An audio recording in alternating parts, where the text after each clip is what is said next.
Hello and welcome to Mad Lads Live. We're back. Kenshi, Rise of the Dwarves. Oh man, what a what a day. What a day.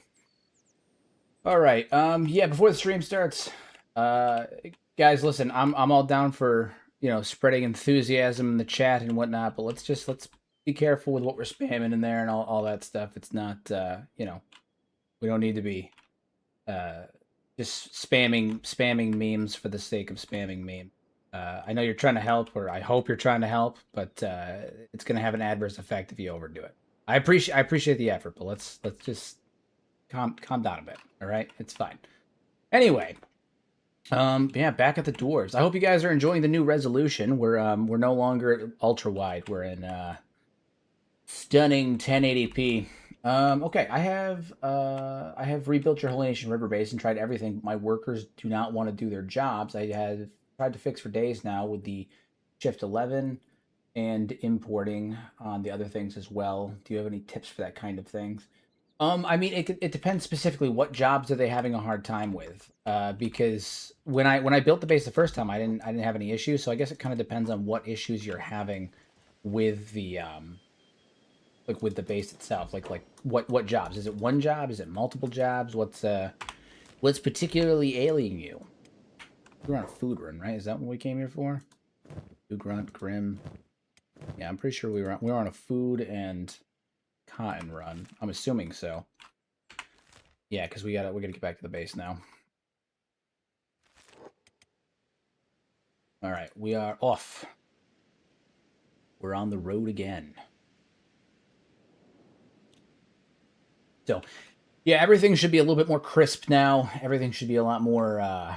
You get no more black bars, and everything should be a lot more crisp now. So, and actually, oddly enough, I've seen an actual improvement in performance since upgrading to a 2K monitor from my ultra wide. It wasn't like a 2K ultra wide or anything like that. It was just a normal ultra wide. But some games apparently are just more temperamental with ultra wide than I expected them to be. I've seen several games that I had stuttering problems with in the past, no longer having that issue. It's food production. I have four workers. One does the farms, wheat, veggies, cotton. Others do bread and cooking. Are they not doing the farming or are they not doing the cooking? Because sometimes, in my experience, one of the issues with cooking is that you need to set them to hull to empty the like the ovens and stuff like that. Uh, you have to set them to haul the inventory over to one of your food baskets. So that may be the issue. If the issue is them like not doing the cooking. And you may have to do the same thing with them hauling like the stuff out of the farms to bring into the baskets for like the wheat straw or whatever it is you're doing. So it might be an issue where you have to select hold shift and then select or control one. I do it through muscle memory, so I don't remember what it is offhand, but um, where you have to basically give them their job, but you have to hold down and click where it says inventory instead of interact with their work, and that may be so something to pay in mind.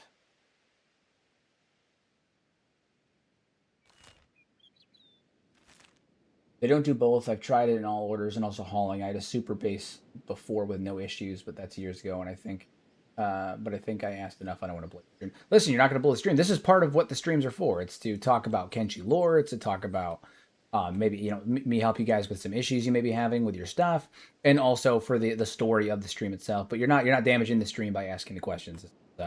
This is part of what we're here for. You know, the main purpose of the stream is to make myself accessible for all of you. I have a question. Do you think the Holy Lord Phoenix is insane? Oh yeah, absolutely, absolutely. The Holy Lord Phoenix is batshit nuts. The 60-second Lord Phoenix is insane, but not 100% of his own. Don't get me wrong. He definitely had like a certain proclivity for insanity that existed beforehand. Otherwise, you wouldn't have ended up with the situation that they're in now. But it was exacerbated wholeheartedly by the fact that he was being raised by the clergy, who really, from the moment he was born, they indoctrinated him heavily into the Holy Nation faith, into the Okranite faith, and they did so for the express purpose of making him a aggressive, oppressive upholder of the Holy Nation doctrine. He was raised from birth, and they did so well they indoctrinated him into that culture so well and into that mindset so well that at the age of, I think it was 16, he actually took his own parents and any siblings he may have had and sentenced them to death by holy fire for alleged heresy. And he oversaw and initiated the burning of his own family because they had indoctrinated him so effectively. I mean, they did what they set out to do, you know? So, is he insane? Yes. And that's why he's easily the most violent, the most expansionist, the most aggressive, and the most, Oakernite foundationalist.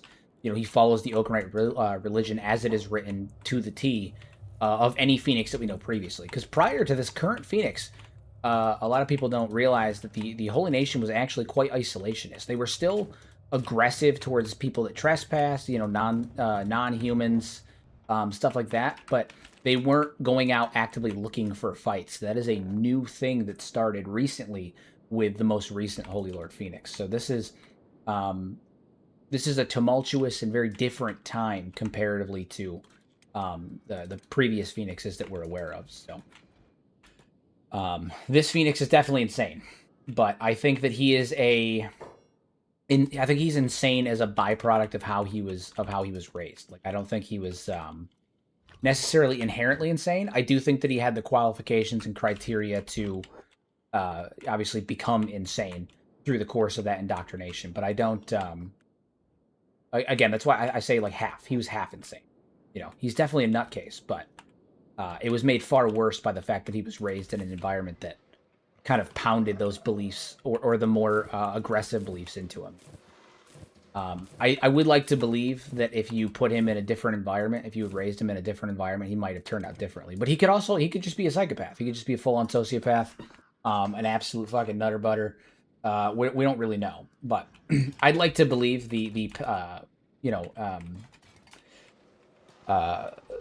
the optimist in me wants to believe that under different circumstances, he could have used all of that passion and fervor that he has. If he had been trained differently or raised differently, he could have used it for a better cause than he does now, but he was just raised to be a piece of shit. And so as a result, the current iteration of the Holy Nation, despite, being what I would consider to be a stable and successful nation on the face of Kenshi, not good, not morally good, stable and successful. Those are two different things.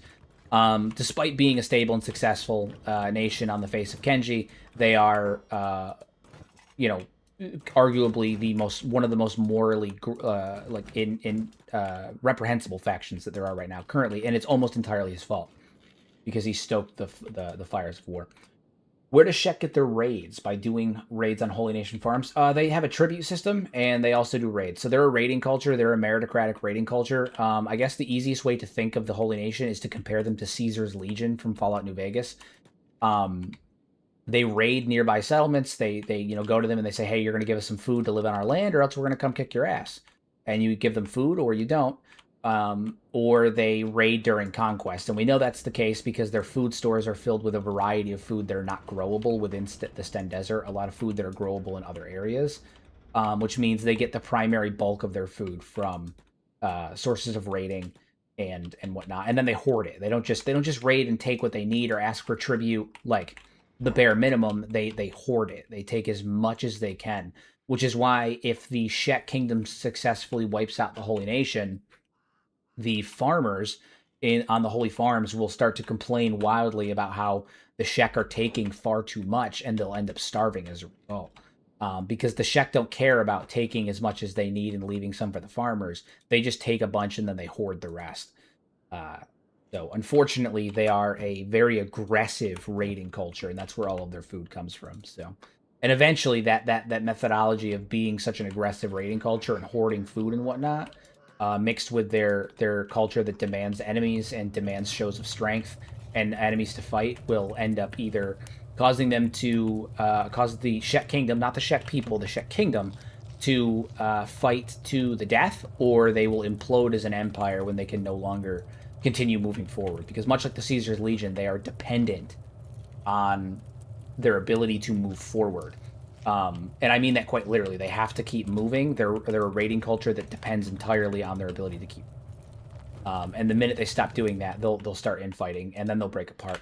It's actually really ironic when you think about it that is the end fate for the Shek, because the Shek Kingdom will either like lose, in which case they'll die and disperse, or they'll win, and then they'll end up going back to the same type of culture and nation they were prior to being a like a kingdom. They'll go back to a tribal society in a pre-Crawlian society where it was all individual war bands fighting each other and like that whole system there. So in an ironic twist, they are kind of destined to go back to their roots as a pre-Crawlian society, or they are destined to fall apart. The Shek as a people will be fine.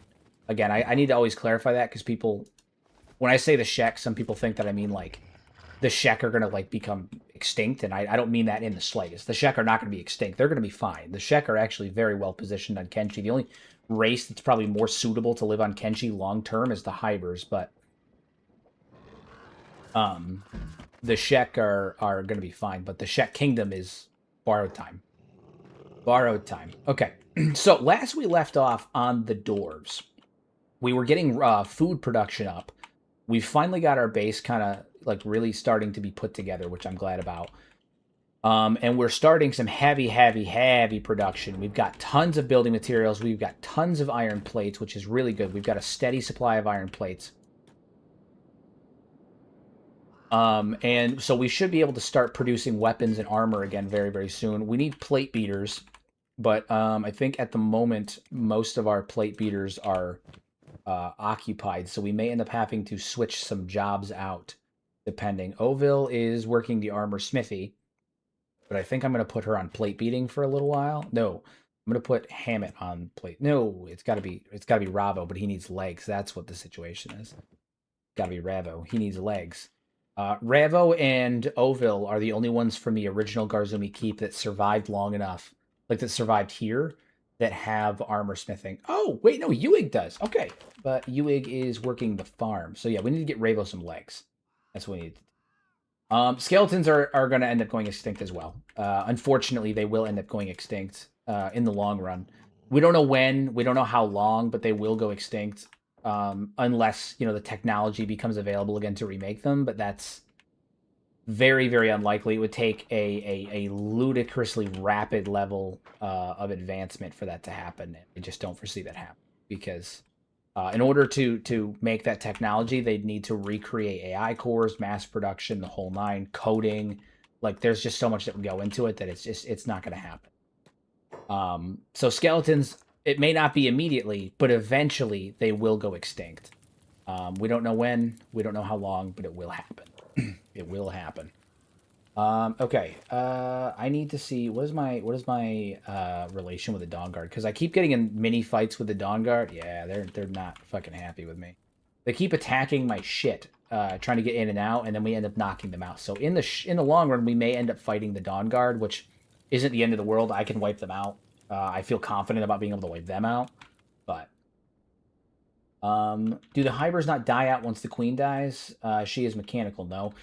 So I have reason to believe that the Hyber queens that are present in every in each of the hives is the same Hyber queen that has been there since the very beginning, since when the Hybers were first, in my theory, created 1,000 years, back towards the end of the First Empire, nearly 1,000 years ago. I think it's the same Hyber, same queen.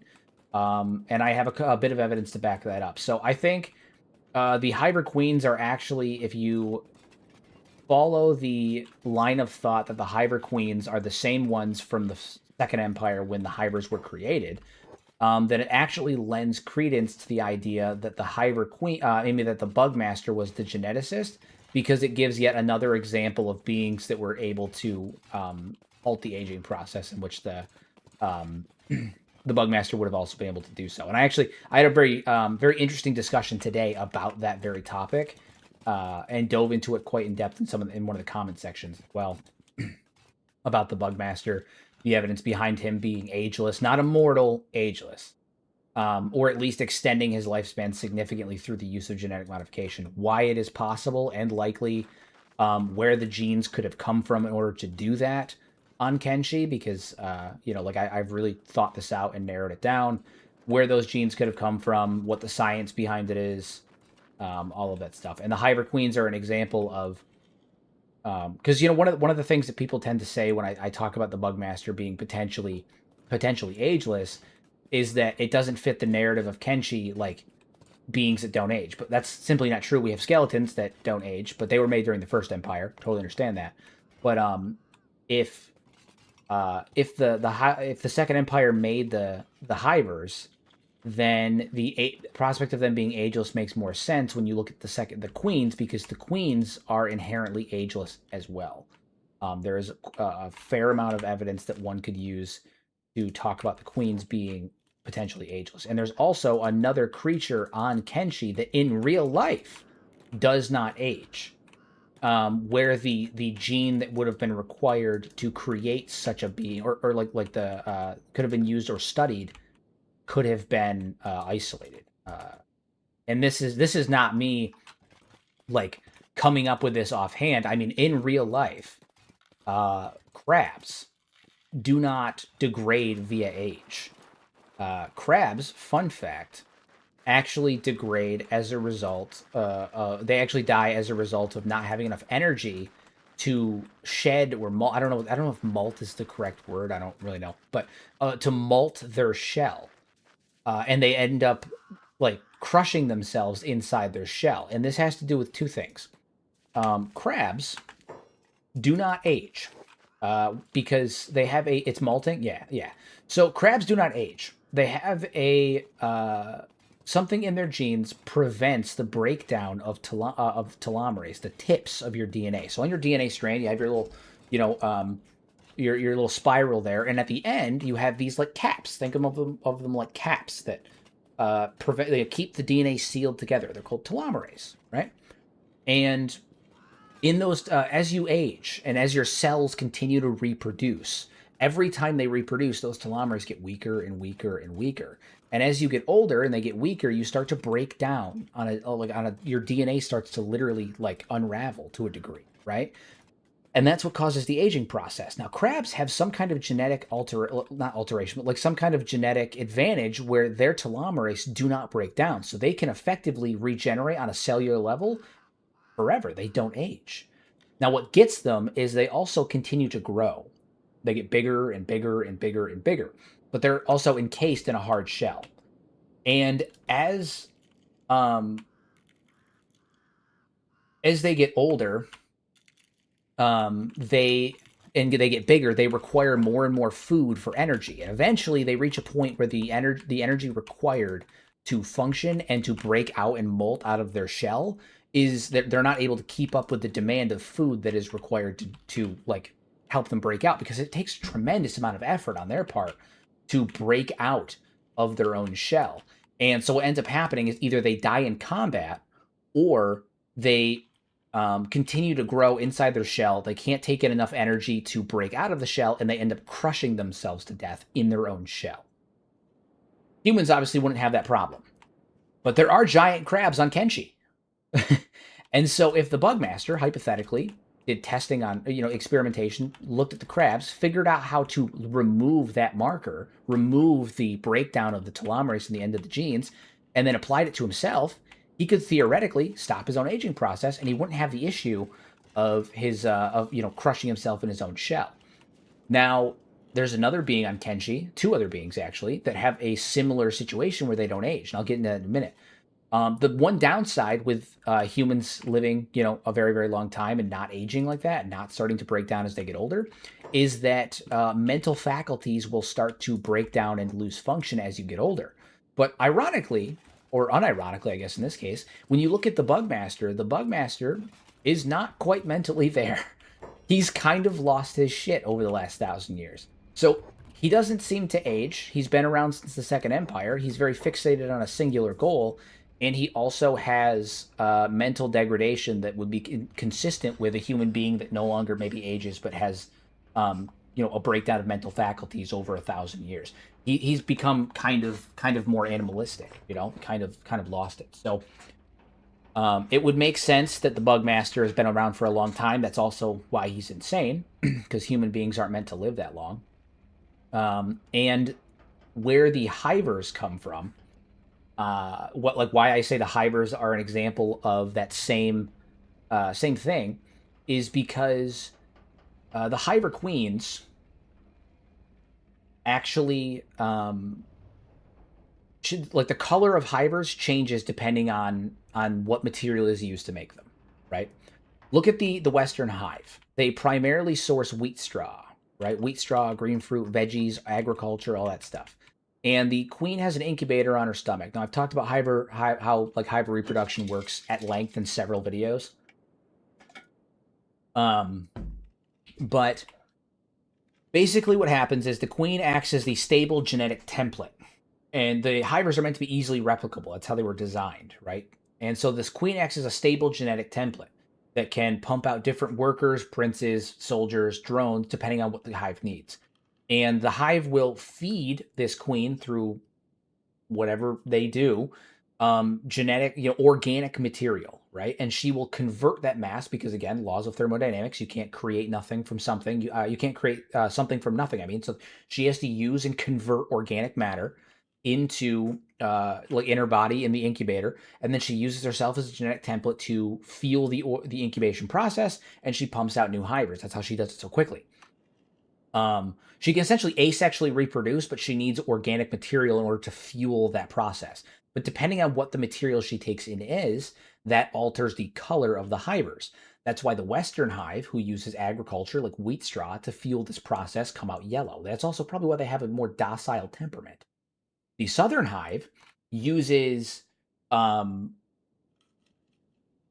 the Southern hive uses King to break people down into a slurry, a dude smoothie, if you will, because King is an old crimper bot which was used for recycling. It's like basically a trash compactor, a robot trash compactor.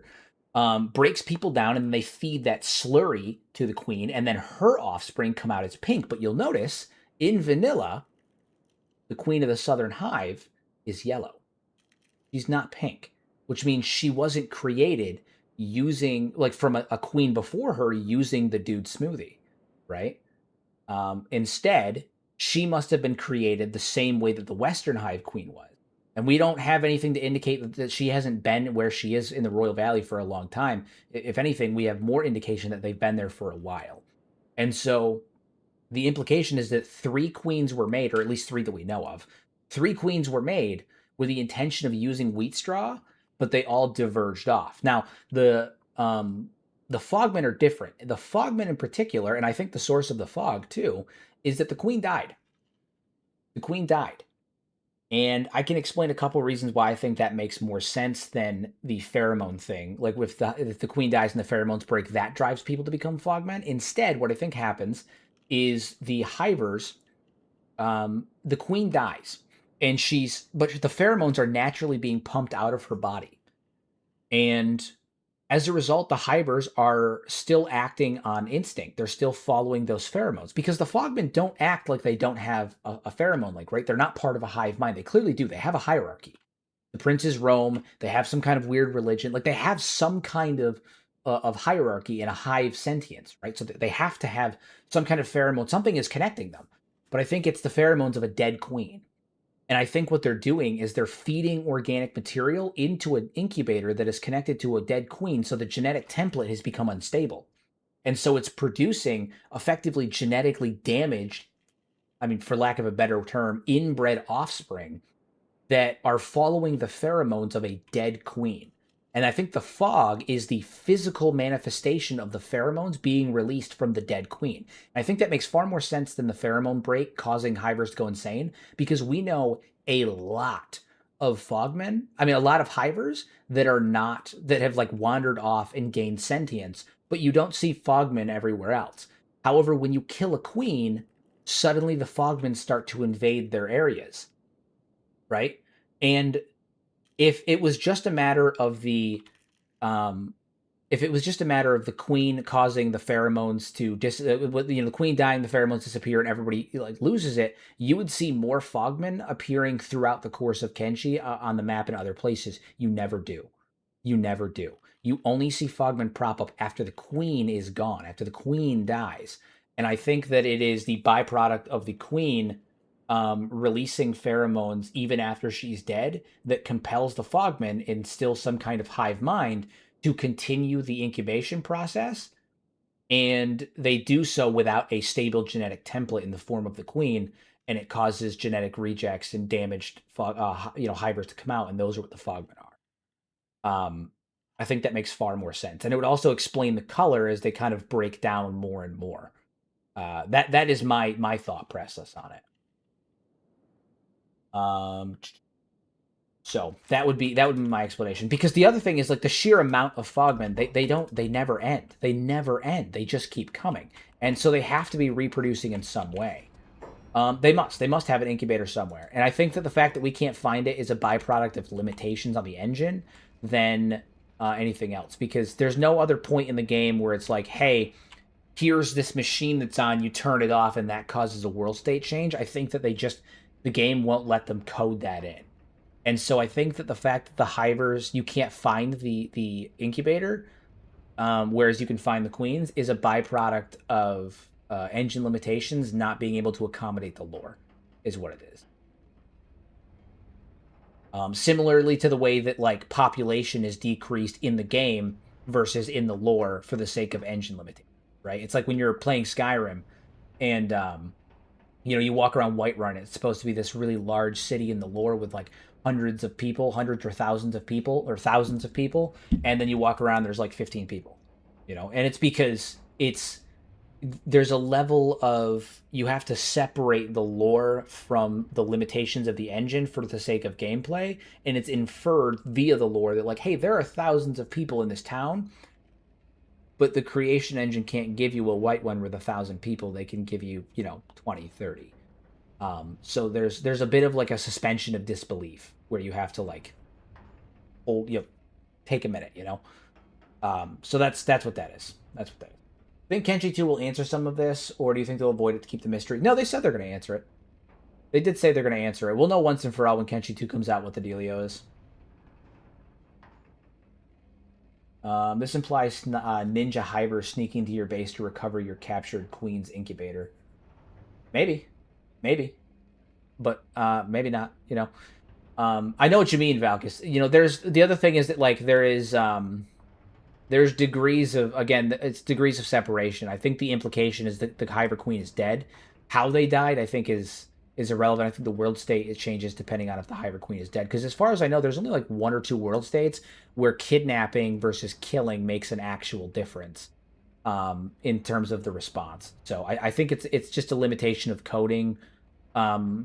But that would be my explanation for now. And when Kenshi 2 comes out, we're going to get a more solid, concrete answer. And then if I'm wrong, then I'll make a video telling everybody that I'm wrong. But in the interim, I think that is the most logical and the most defensible discussion point for the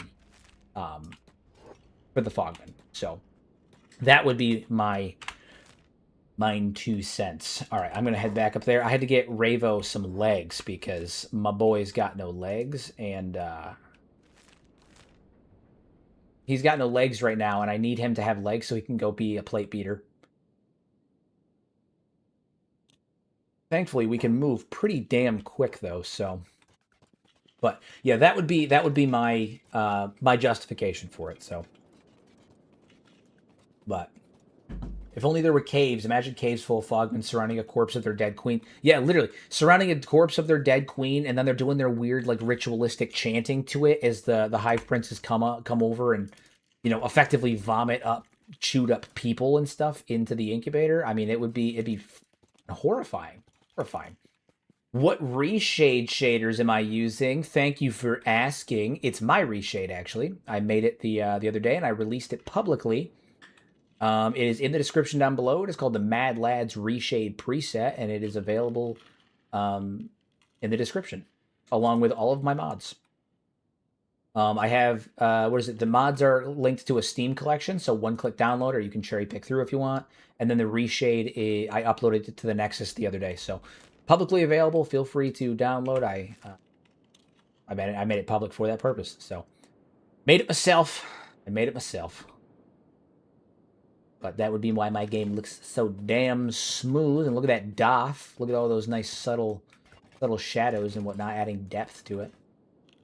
So, but that's my current consensus on the Hivers and the Fogmen and all of that stuff. And also, again, why I think the Hivers kind of inadvertently justify the idea that the Bugmaster is ageless. I won't use the term immortal because I feel like that tends to give the connotation that like he can't die. He is functionally immortal in terms of aging, but I prefer ageless just because it removes that. And some people are like, oh, that seems like kind of advanced for Kenshi, but when you look at like if someone can create the Hivers, if someone can create the Shek, the idea of like making yourself ageless is kind of child's play in comparison to the level of genetic tampering that would have been required to do that. So I wouldn't ever like look at that and be like, oh, that's unbelievable. It's really not. It's really not. I find it far more unbelievable that they that he didn't. I don't. It's been a while since I've actually looked at his bounty. I couldn't tell you offhand. If I find it, I'm pretty sure it's at the Shek Kingdom over at Last Stand. If I head over there at some point and find it, I'll read it and see if you're right. It might. But I know that they accuse him of like cannibalism and a bunch of other stuff, which all of them have. It's probably true, but he could also just be using them as the genetic material to create his skin spiders. We have no idea, but he's clearly lost his mind. He's, I believe, much older than people initially thought. But yeah, so that's that. That is that. Eric, don't you worry. I'm just glad you made it back home safe, my friend. Just glad you made it back home safe. I was driving in some pretty fucking aggressive roads myself the other day. So yeah, no, just glad you made it back. Drive safe. Drive safe. Rava, why aren't you doing stuff? I gave you a job, good buddy. I gave you a job. Get up here and do the job. Empty. You could like, oh, raw iron. That's why I have iron plates. I'm a dodo. Are these all full? These are all full. Oh my god, what a first world problem, guys. We have too many iron plates. Actually, badass.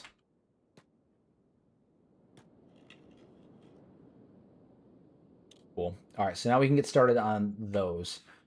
Yeah, mostly true, but I feel the slowed aging for sure. But there isn't also an immortal king in the files. Perhaps they planned on him being a skeleton, but never got to it. Yeah, I think he was supposed to be the original. I think originally, he was supposed to be Catlon, and then they ended up changing him to a skeleton as they altered the plot and the writing changed and whatnot. It's similar to like, what is it? There's a couple other characters in the game files got removed as the plot got altered, like Screamer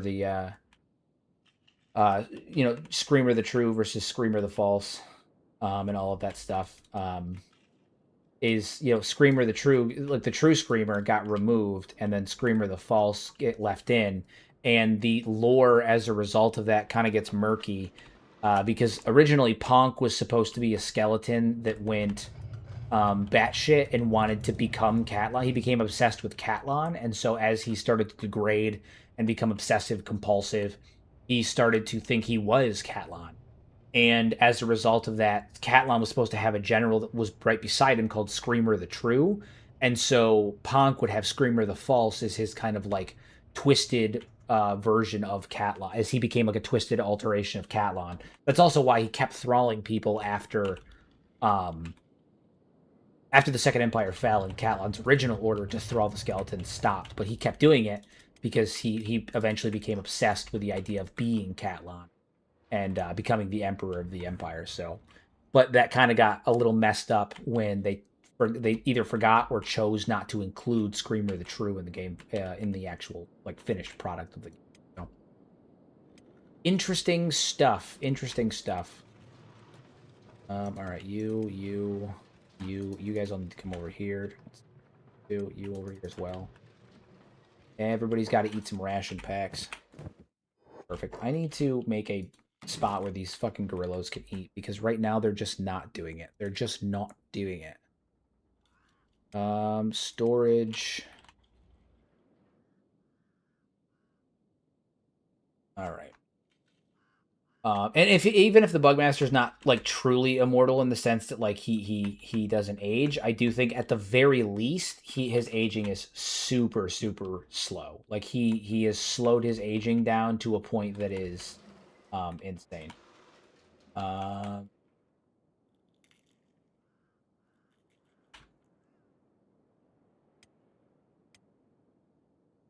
but I definitely think that he implemented that same testing, or like he may have either implemented the same testing into creation of the Hybrid Queens, or he used crabs as the template for it. Because as far as I know, they're the only species that of like larger, like multicellular organisms that do that. So,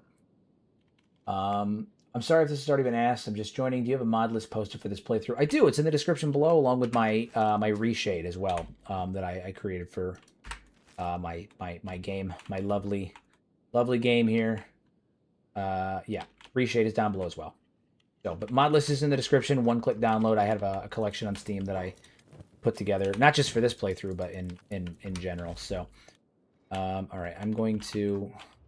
Oh, this is just a bread basket. You know what I'm going to do? Instead of an animal feeder, I'm going to make a food container out here as well that I can use for. I could put those ration packs in as food store. Just one barrel right there, and the animals will hopefully use that. But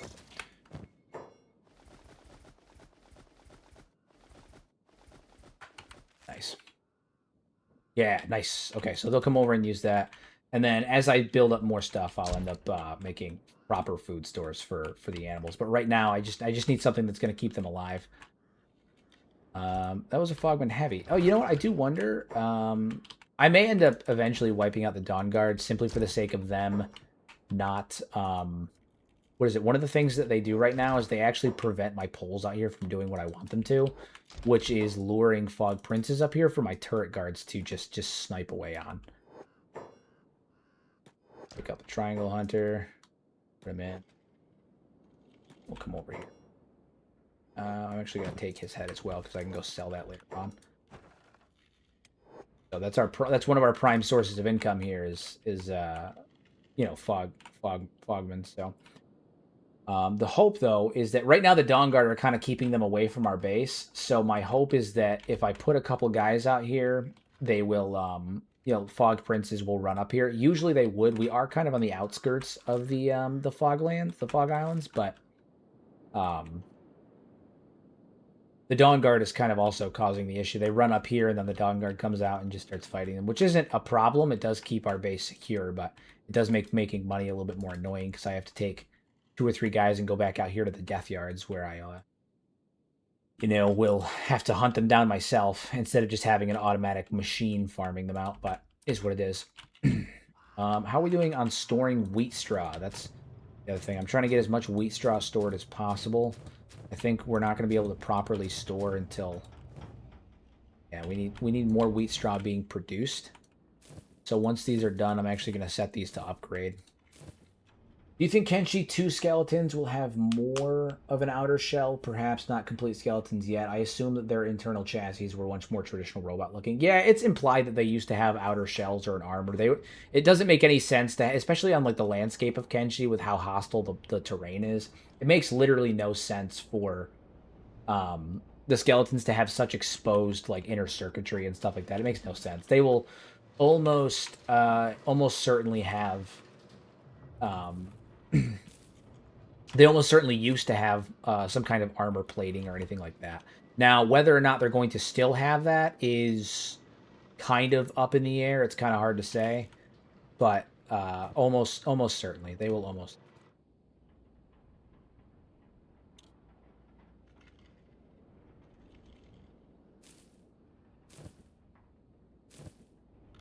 I'm actually going to set you guys to upgrade because once one of these is done, we can just start using those to heal the.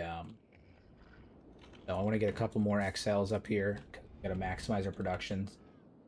I feel like they might have Terminator-esque skin. That would be really cool. Just have a bunch of T800s running around. Just a bunch of Paydos running around. Bunch of Paydostrophias running around. We could only be so lucky, right?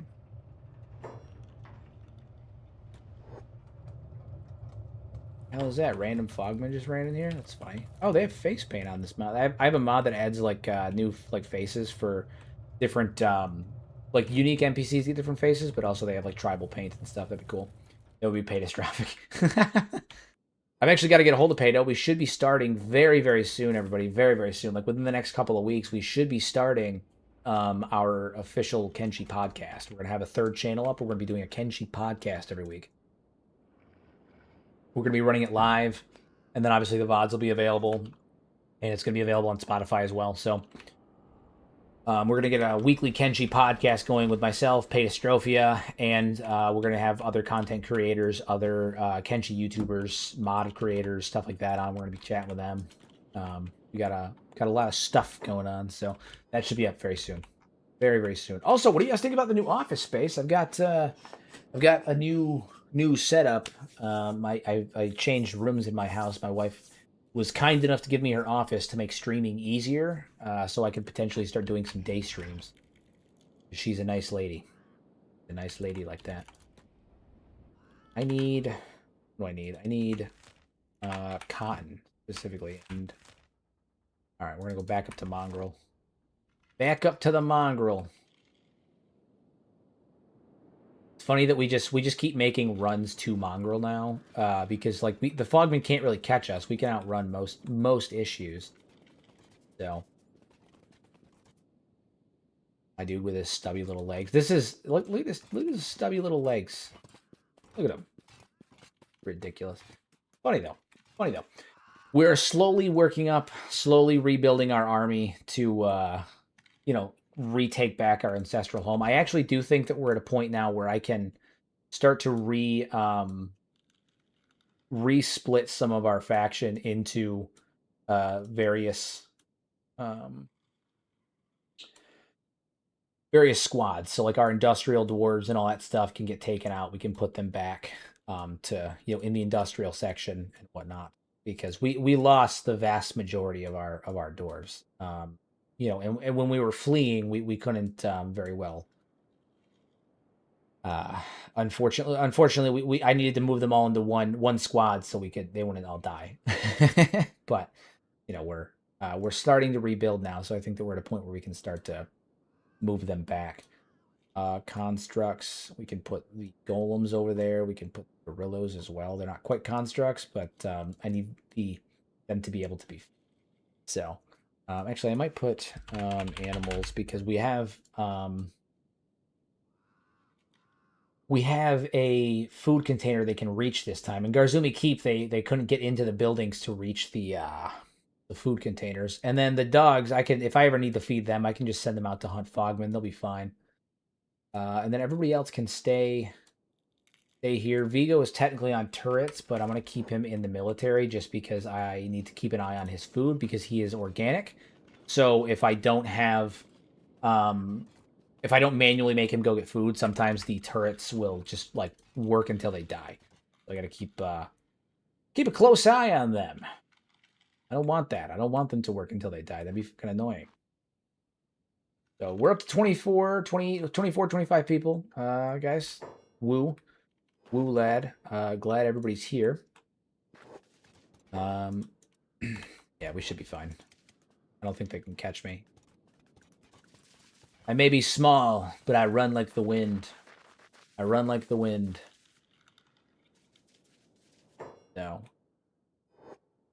But we're gonna get some cotton. We need to start making fabric, so we need cotton to do that. I'm also gonna see if we can recruit, I don't know, potentially if there's any skeletons or anything like that we can recruit. I need to fill out a couple of extra numbers for the sake of fabric production. Although that shouldn't be really hard because I have auto looms, so that shouldn't be too difficult. But I need to fill out some extra numbers for the sake of fabric production, or mostly hauling. And then farming, I'm not worried about. We have enough farmers to cover everything. Sometimes they're just sitting around. General shop.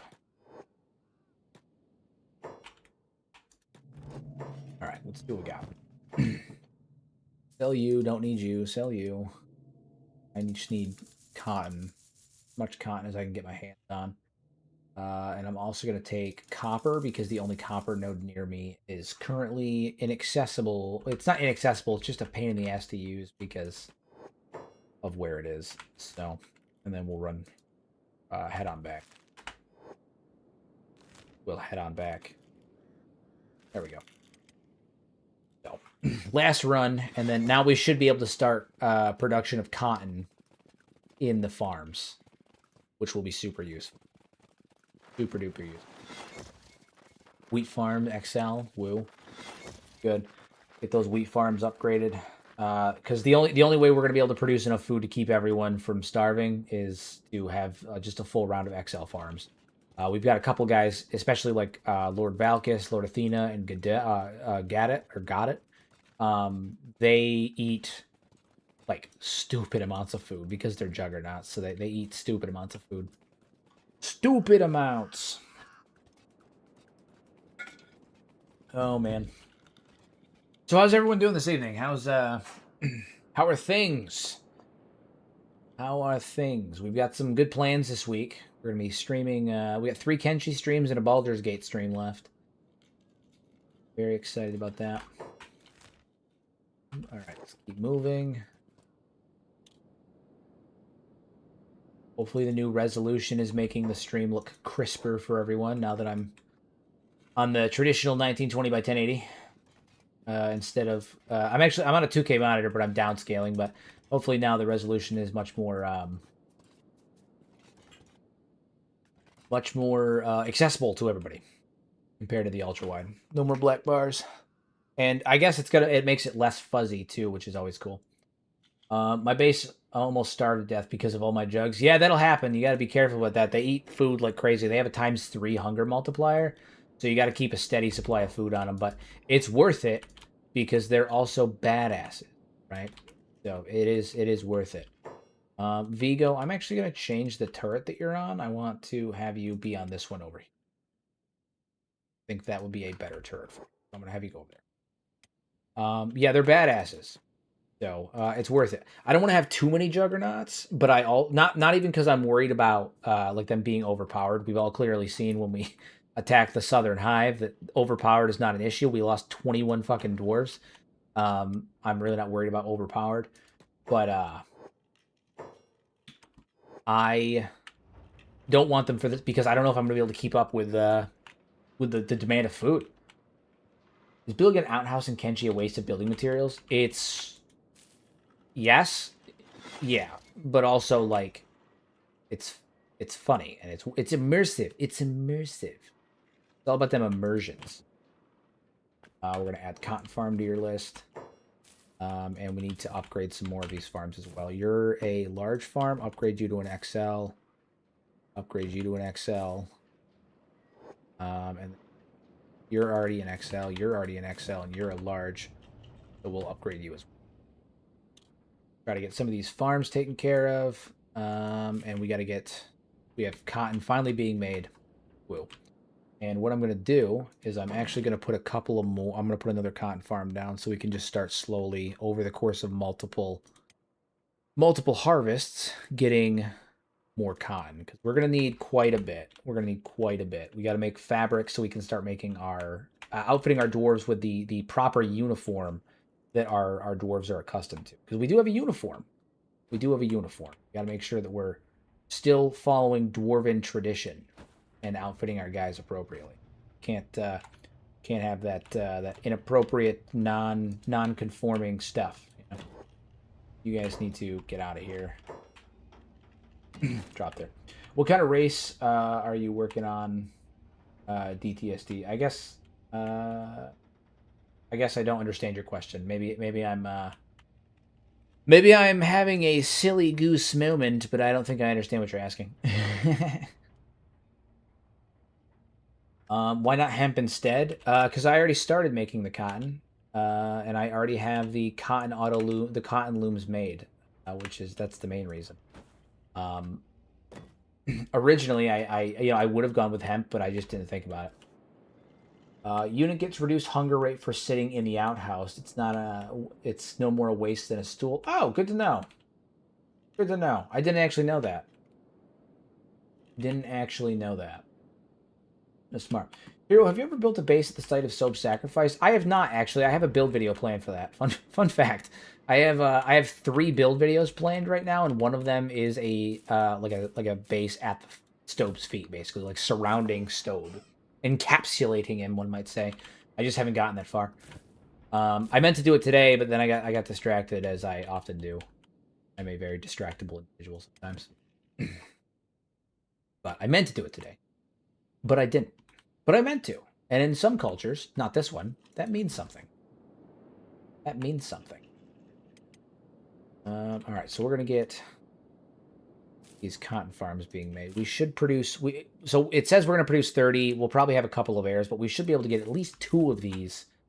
Oh no, we should be able to get all three of these. All 3 of these fully built because one of them has 7. One has 2. Yeah, we should be able to get all of those fully built. Hell yeah, badass. And then we can start working on cotton production. I do think I need to make stores for cotton. Do I have any? Fabrics. Yeah, I need to make cotton store. Storage for cotton. Storage cotton.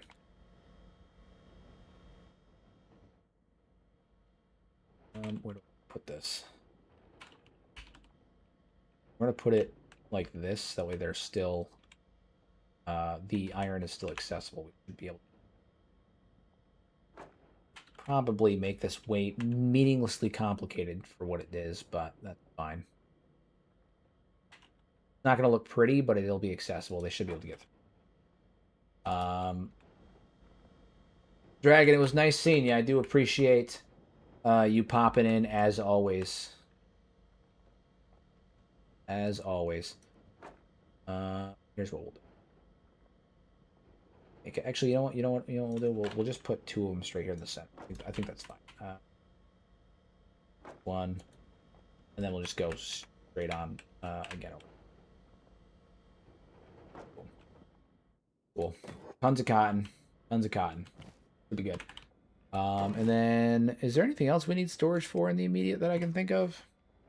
Or anybody else can think of? I don't think so. Iron plates, got that. Meat, milk, ore, skins, stones, wheat straw. You could probably store stones, but to be honest, we're kind of using it. We're going pretty quick. Steel bars. We need steel bars. That's what it is. Steel bars. Could always use steel bars.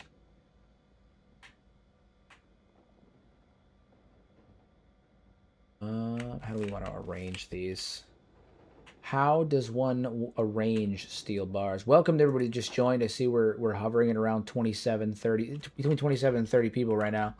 Welcome to everybody that just joined. I appreciate you guys hopping in. If you guys have any questions about the playthrough or Kenshi lore in general, please feel free to ask. That's the whole point of these streams, is to connect with you guys and answer questions and hopefully continue the revitalization of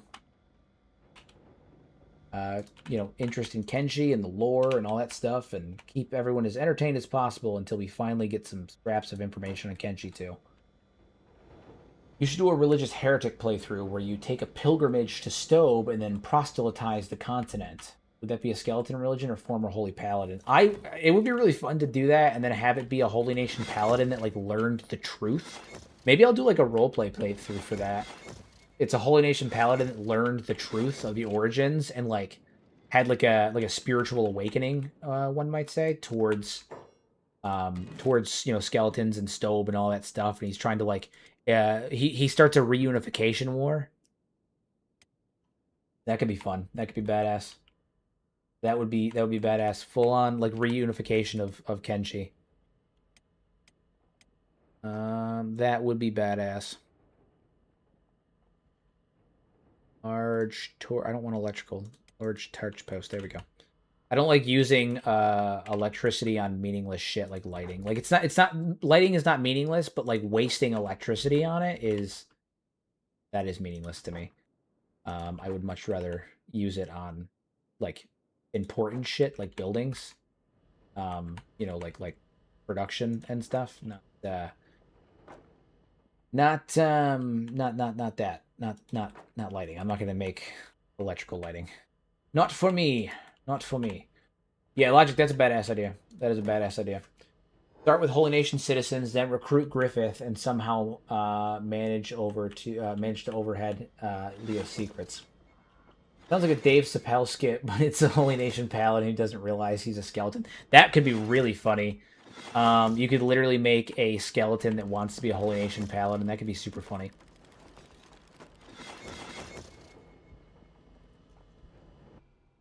That could be super funny. That does sound like a Dave Chappelle skit too.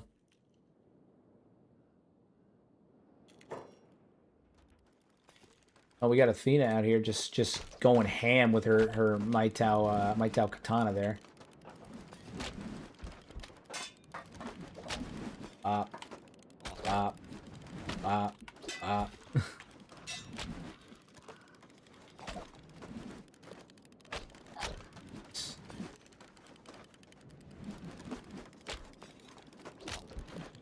No contest. No contest. The real question is, what are you guys doing? You're supposed to be shooting. Are you doing that? Yeah, they're shooting. Just aiming really shittily. Basically a blind racist black dude. Yeah. I mean, base kind of. Yeah, kind of. It's effectively it's an Uncle Ruckus playthrough is what it is. It's an Uncle Ruckus playthrough. It's an Uncle Ruckus. We could name the what is it? We could name the skeleton Phoenix and just have him run around saying, "I am the Phoenix, no relation." Could be hilarious. Logic. So I do agree that a Kenshi themed TV show will be really good, and I also acknowledge that it will literally never happen. And which is why I've taken it upon myself to I'm working on it. I've got voice actors interested. I'm doing all of that stuff. Um, I'm getting it running. I'm going to be doing an anthology style machinima series in Kenshi using Kenshi's engine in my cinematic, cinematic recordings and all that stuff. The way that I do it, I've done a couple of test footages that have worked really, really well. I've got voice actors interested. I've got the script for the pilot run. We're going to be doing an anthology series that takes place in Kenshi. Every episode will be following a different party or a different group of people in Kenshi, and it's currently being worked on. Like I said, we have voice actors interested. A couple content creators are interested in doing voice work, and it's being done. It's being done. We're taking it upon ourselves as a community to make it happen. Asian fanboy, solid dude, solid dude. If I didn't think that he would not have the time to put together a consistent, not consistent, but like semi-consistent anthology series, I would ask him to assist with it, but I don't know if he has the time or energy for it. I have to get with Pato to set up a meeting between us because Pato's actually pretty good friends with the lad, but we're working on it. I need to set my toolbars. Oh yeah, 30 feet. Eh. Sorry, I'm trying to mess with my OBS real fast. There we go. There we go. Looks a little stupid, but I fixed it.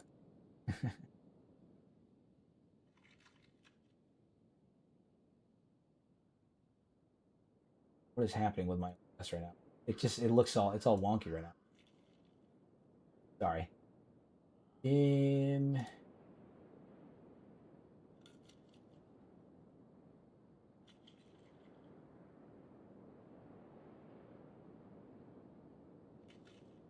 Well, I'll have to deal with that after.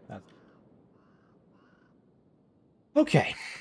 We're there. My OBS is like it just looks all wonky right now. It looks like a couple of my widgets and stuff just like disappeared on my thing, and I'm not sure where they went.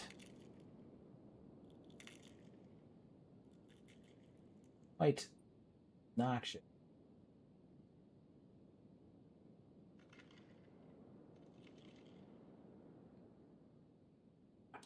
Okay, well, it's gone.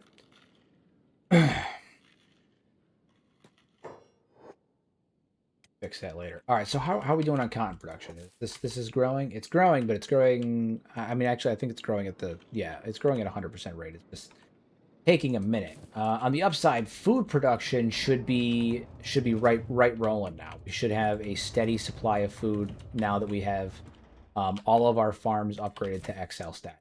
So we shouldn't have to worry about that anymore. I forgot to move these walls into place. I'm going to move them, but I'm not going to reload because I don't feel like having to deal with potential crashing or having to restart the stream because OBS decides to spaz out, because it does that sometimes, right? And we all know that it does that, and it makes me mad, and I crash out on stream every time. So we're going to avoid that by I'm going to move them into place, and then when I load up the stream next time for the dwarf stave, it'll just be right, and we won't have to think about it, and it'll be great. It'll be just wonderful. All will be well with the world. But I am going to rotate them so that way when we reload, they're in the right. Because otherwise it's going to send me. We don't want that. We don't want that. I think. I'm sure some people might, but not me. One of the things I need to... we need to get working on research. That's what it is. We need to get working on research. Yeah. What do we need for this? We need electrical components and iron plates. And electrical component production we had running in the old base. We just don't have it running here.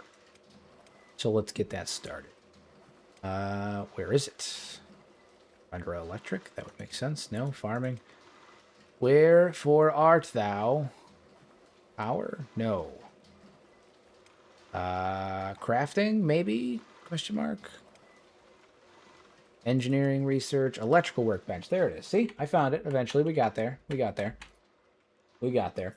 Where's this new base located? The High Bone Fields? No, it's located in the Fog Islands. We decided to... It's funny. We kind of have like a dwarf, like a hobbit arc going on right now where, we were forced out of our home and now we're on a journey to eventually build up strength and reclaim our ancestral homeland, being that of Garzumi Keep, from the Southern Hive. But unlike the hobbits, where they were forced out of the Misty Mountains, we were forced to the Misty Mountains to rebuild. So that's what's happening here. We are the dwarves of the Misty Mountains now. Say hi to the Fog Boys. Oh, I will. I will, in fact, say hi to the Fog Boys.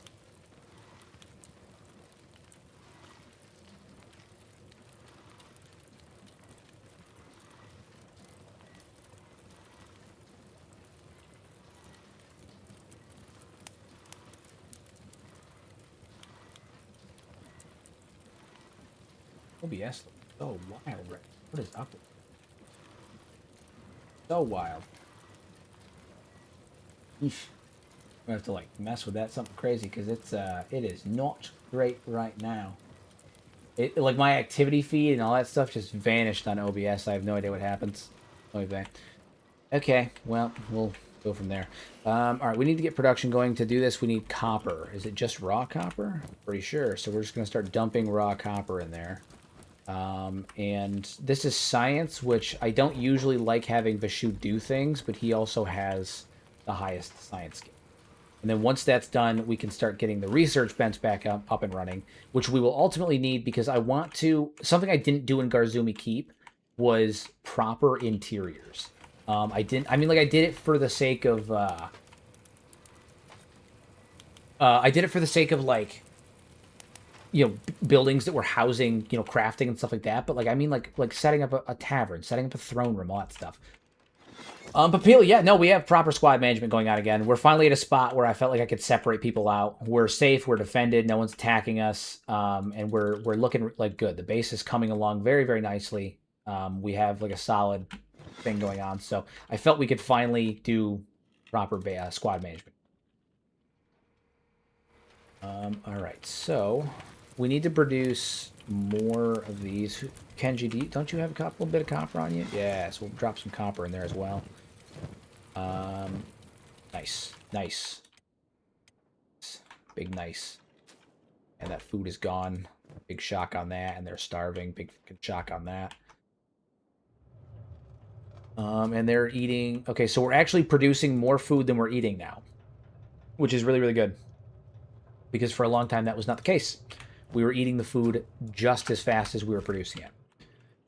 So we're now producing more food than we're eating.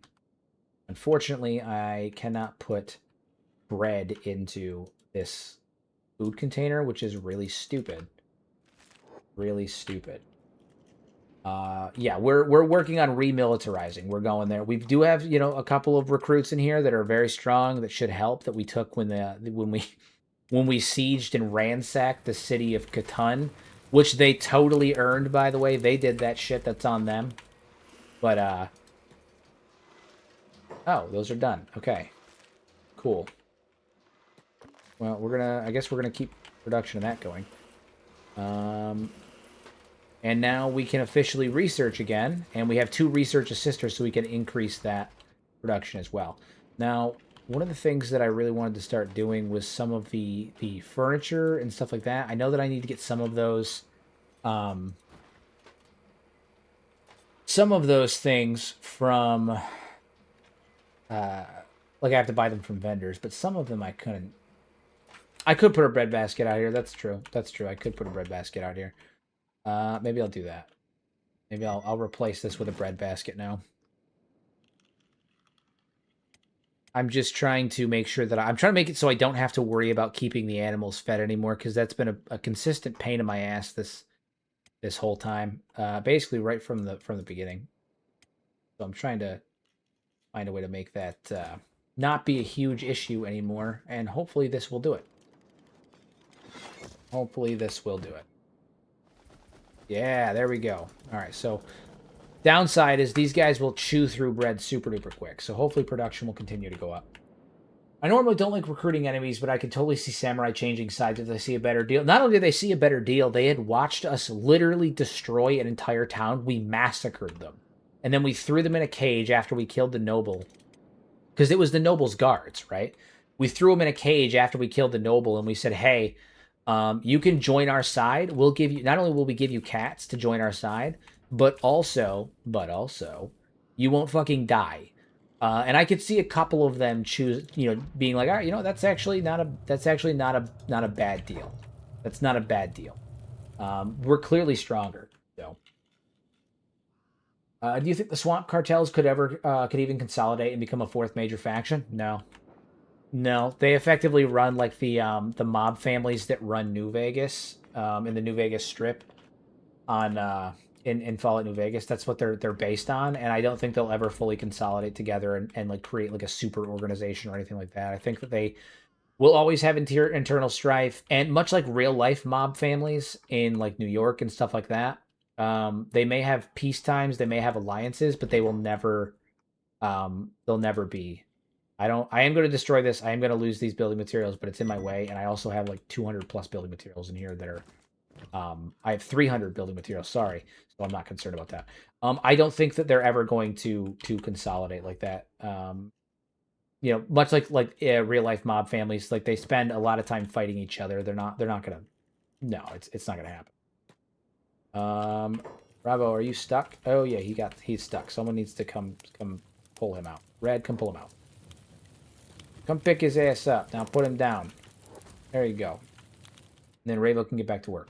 But no, I don't think they will consolidate, which sucks because they may actually have a decent chance. Their landscape is so damn hospitable that, enemies effectively wouldn't be able to attack them, at least not easily. They're in a good, like, literal position to defend against attack because the swamp will deal with most of the enemies that come their way anyway. So they're in like a really good position for, large scale conquest if they could build up the military force and consolidate together into a unified front instead of being so splintered into factions. They could probably actually pose a decent chance against the rest of Kenshi, or at least against being defeated. They might lose in terms of fighting like on foreign soil. I don't know how they would stand militarily against that, but enemies getting to them would have a hard time too. So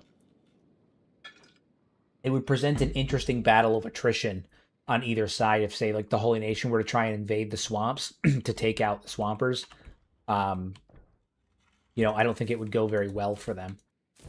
All right, cotton is almost done being produced. We can get more farms going. Very, very good. Very, very good. And then we can work on that. So we are pumping out a ton of straw flour. We're making a ton of bread. Yeah, good stuff. Good stuff. All of our guys are currently huddled in here because that's what they do.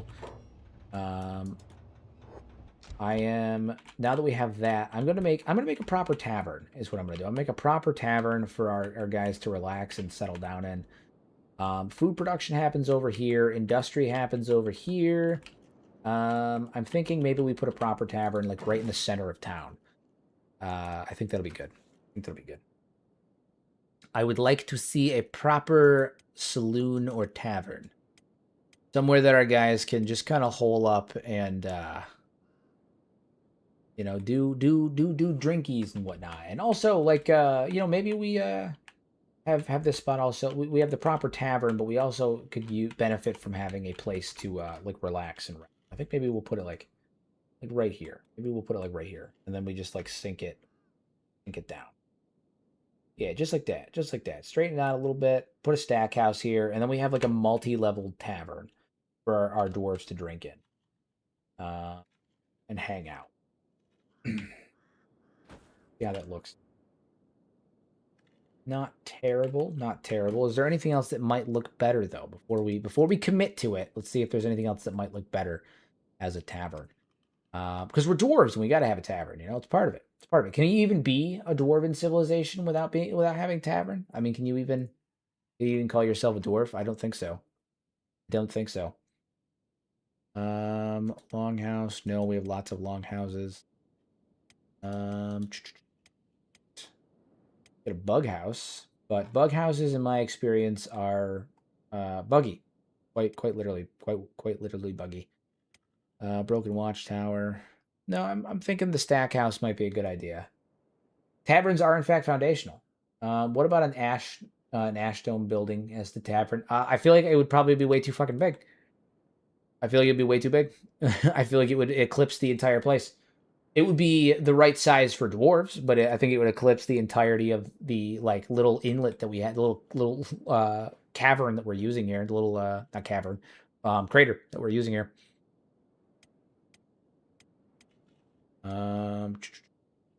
It's got to be heartily built too, right? Like that's the other thing. It's got to be heartily built. I'm thinking this stack house might be the best option. It's got, you know, 2-3 floors in there. Is there another one? No, it's just the one. It does, yeah, it's 2 or 3 floors in there. I think it'll do. So I think we'll run with that. I would use the snail house, but I already have a snail house right here, and I feel like if I have multiple snail houses, it'll start to look redundant. I'm trying to not use too many of the same buildings over and over and over again. I already have like a ton of long houses, a ton of normal storm houses, and I do have a snail house, but the snail houses are really big, and I feel like if I put too many, it's going to look a little redundant. So what I am going to do right now is I'm going to put you and you out here because you guys are going to help deal with the bandits when they come in. But we're going to build this up. It's got multiple floors, so we can yeah, it's got 2 floors, so we can have like a lower floor, and then we can have like a VIP section, or and then we can have like a party on the roof, you know. So we can have multiple floors of just sheer boozery, What do we have for storage that I can load this place up with? And this is mostly decorative, you know. Again, I'm going to focus on in this base. I want it to really have that like look that we got, because when at Garzumi Keep, I was so focused on making it functional and all that stuff, but I never got a chance to like really dig in and make it like look like a dwarven settlement and really dig into the interiors. Hey Sparky, how are you? Thank you for joining. As always. So we're gonna load up on the grog. We're gonna put, you know, a shop counter, even though we're not gonna use it. We are gonna put a shop counter here. Like, we're not gonna use it for, you know, as a shop counter, but we are gonna use it as a bar. Although you guys need to fucking move. You are in the way. Everybody get out. Well, I need everybody sort of get out. Get against the wall. There you go. Everybody get against the wall. All right. Interior. No, storage. Storage. Shop counter, large metal. Or bigger one? It was a bigger one, right? The one I just had was way larger, right? Wasn't it way larger? Maybe I'm on something. I'm confused. I could have swore I just had way bigger one.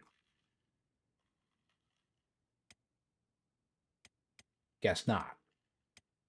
I am confused by that. I could have swore the one that I just had was way bigger, but maybe not. Okay, well. All right, so we're gonna put the bar kind of right here. I want, yeah, yeah, it's accessible from all sides, and then I can put more grog containers there. Just make sure you don't trap yourself. You know, nav mesh gets with narrow passages. Yeah, well, that's what I'm trying to be careful with right now is the nav mesh with the narrow passages. But I think that should be fine. I think that should be fine. And then stools. Let's get more grog containers in here. Get more grogs. Would visible children characters roaming the world of Kenshi improve or harm the state of the game? I think it would improve it. I think it would improve it. Chris himself said that he doesn't mind like the idea of putting children in Kenshi, but some people get like really, up in arms about child death and whatnot. God forbid we get anything. No, I think that it would improve it. I think if they were careful about it, it would improve it. I do think that it could potentially cause harm with like the way people receive the game. But I think if it's like a toggleable feature, I don't think it would hurt it or something like that. Or even if they made them invincible. But I think it would build good lore. I don't think making them invincible is a good idea, but I guess it's an alternative to letting people, do funny things like throwing Nat or Braith across the map. But again, I personally think that if they do it, they can't half-ass it and do it in like a pansy way, the way that Bethesda did, where they kind of like tiptoe around it. I think that would be not helpful to their. Yeah, shit. I gotta reposition these grog barrels. That's not good. I gotta do them both sides at the same time. I don't think that would be beneficial to anybody. I think that if they do it, they need to commit, and I think that it would add a good amount. I think maybe there should be some limitations on how like things you can do, obviously, just for the sake of maybe keeping things not family friendly is not the right word, but like within a realm that doesn't make people uncomfortable, right? Because like I think it's a cool idea to have them. I think that if done incorrectly, it can do more harm than good because it's going to make people uncomfortable in a way that is not like beneficial to world building or the overall themes or ideas of Kenshi. And so I think you just got to be careful about making sure you're implementing it in that way. But I do think it could add a lot to the world if done correctly.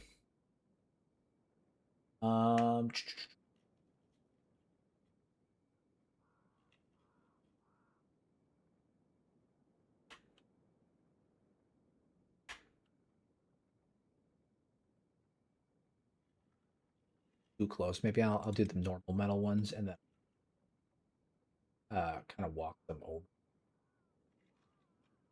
So we'll do right there and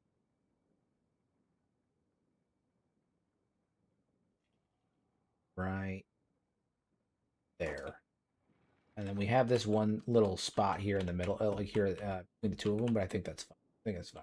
And the nav mesh should let them get in and out with the issue. So cool. All right, interior. What do we have for interior? Do we have tables and stuff? I know that we don't have a ton of stuff, but low table, large. Oh, so we do actually have decent stuff here. Do we have throne yet? Did I get a throne? No, we don't have the throne yet. No. Oh wait, wooden dexterity dummies in here.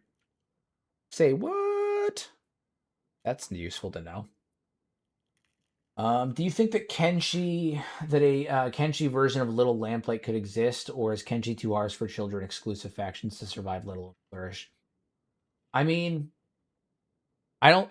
The thing is it's kind of hard to say because like I feel like in many ways we've seen wilder things happen on Kenshi. You know, we've seen some pretty crazy shit happen. We've seen people that have frankly no business surviving Kenshi not only survive but kind of thrive in some places, and vice versa. We've seen factions that arguably should be doing pretty well, doing shit. You know, I think that it's difficult to say without seeing the example done in real time. I think it would be difficult to say. Need large table, not a round table. A large table, not a round table. Oh, and interior walls. We're definitely going to need interior walls. Separate off some of this stuff. Some will have more supply and stuff like that back here. Little bar section, and maybe we'll actually make the stairs kind of semi-closed off as well. You come in and you got to go through there. And then do we have stools? I apologize if I'm taking too long on the interior here. I am really not good at interiors. Like, I can build an exterior base that looks fantastic. Interiors are not my strong suit, and I'm trying to get better at it because people have been asking me to. So it's something I'm genuinely working on. But it does take me an extra minute to put together the interior. And it's not gonna look stunning. I can promise you it's not gonna look stunning, but I'm gonna try. I'm gonna try to make it look good. For our dwarves, for our guys, give them a nice place they can, get a bit of respite and relaxation. And I need some beds too. So there's also that. We have currently no place to sleep. So, yeah. But I am trying my best. Yeah,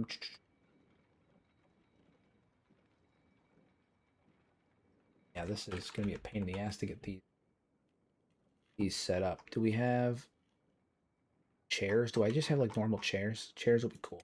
Chair with backs.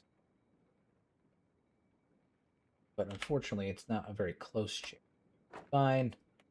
We're just going to put a couple around the tables. People, when they're instead of being idle around the base and like standing there, now they will all like flock in here and hang out. And the place will look a little bit more lively and put together when they're not doing other things. They'll just like flock here and hang out at the tables, and it'll look more realistic. Dwarves in the bar. Quick save and quick load swords, nav mesh issues, even when F12 doesn't. Yeah, I mean most nav mesh issues can be fixed by reloading. Like it really isn't a big deal. I had a playthrough where I bred alcoholic animals. You're an animal. You're an absolute monster. Shame. Great shame. But also I love it. We'll get some torch posts up in here because again, I don't do electric lighting. I think it's a waste of electricity. Obviously, the answer is to put fire around food and alcohol and beverages. That's the clear and obvious answer. All right, let's get this stuff built and see how that turns out. See how this place looks once it's all put together. Nothing crazy, but it will give our guys a place to have a nice little bit of respite, a little bit of place to hang out. Yeah. Yeah. Yeah, see that? And then when they're not doing anything, they all just kind of hang out. They flock in here, and they sit down and they hang out. I think, actually, oh shit, Huel and I think Skins needed to be converted into dwarves still. I have a couple of people that still need to be turned into dwarves. I'll have to pay attention to that because did not realize that. Fun! Oh well, I had these raider corpses taking up space in the freezer, and I was like, why am I cremating them when I can just turn them into hats? Also, hats for sale. Yeah, I mean, yeah. Who doesn't need a good skin hat every so often, right? Good hat made of human flesh. Fine, don't worry about it. Hey, we're all here. We're drinking. We're having a good time. Cool. And then up here, now that that's done, I'm actually going to build some like rooms. I'm going to build some rooms for rest because right now we have nowhere to sleep. And I'm gonna have some other places that have beds and stuff. Like I'm gonna build up the the castle a bit as well, some beds in there. But I'd like to have a variety of rooms for respite and stuff. So this one is more of like the public room. You know, you go to the inn, you can buy a room, um, and all of that stuff. But it's not. Yeah.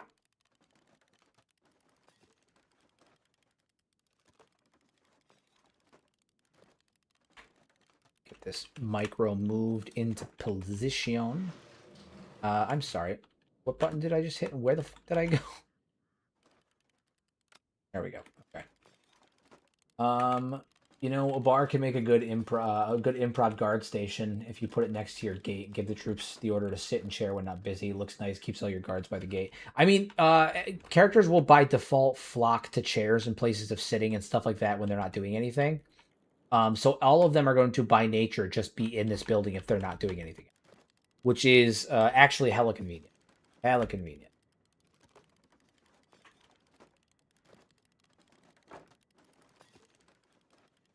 So now we've got this area here, and I'm actually going to load this out with not double beds. Where are the beds at? I got bunk beds, I'm pretty sure. Yeah, bunk beds.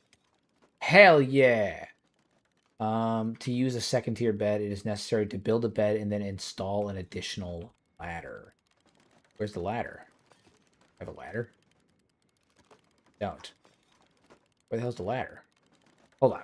What is this? What is this nonsense? Do I actually care about this? Oh, there is a bed. Bunk bed ladder. Okay. Ladder for the bed. Install it according to the bed stopper. Race added by race mod not supported. So the jugs won't be able to use. That's fine. And then B should work. Okay. I mean, we'll give it a go. We'll give it a go. I want to see where it installs the ladder because I would very much like to use the bunk beds as a way to save space, especially as we increase in size of our stuff. To build a bed and then install an additional ladder. So maybe we need to install it after the fact. All right. Well, we'll build one for now. We'll wait until we can build one, and then we'll go from there.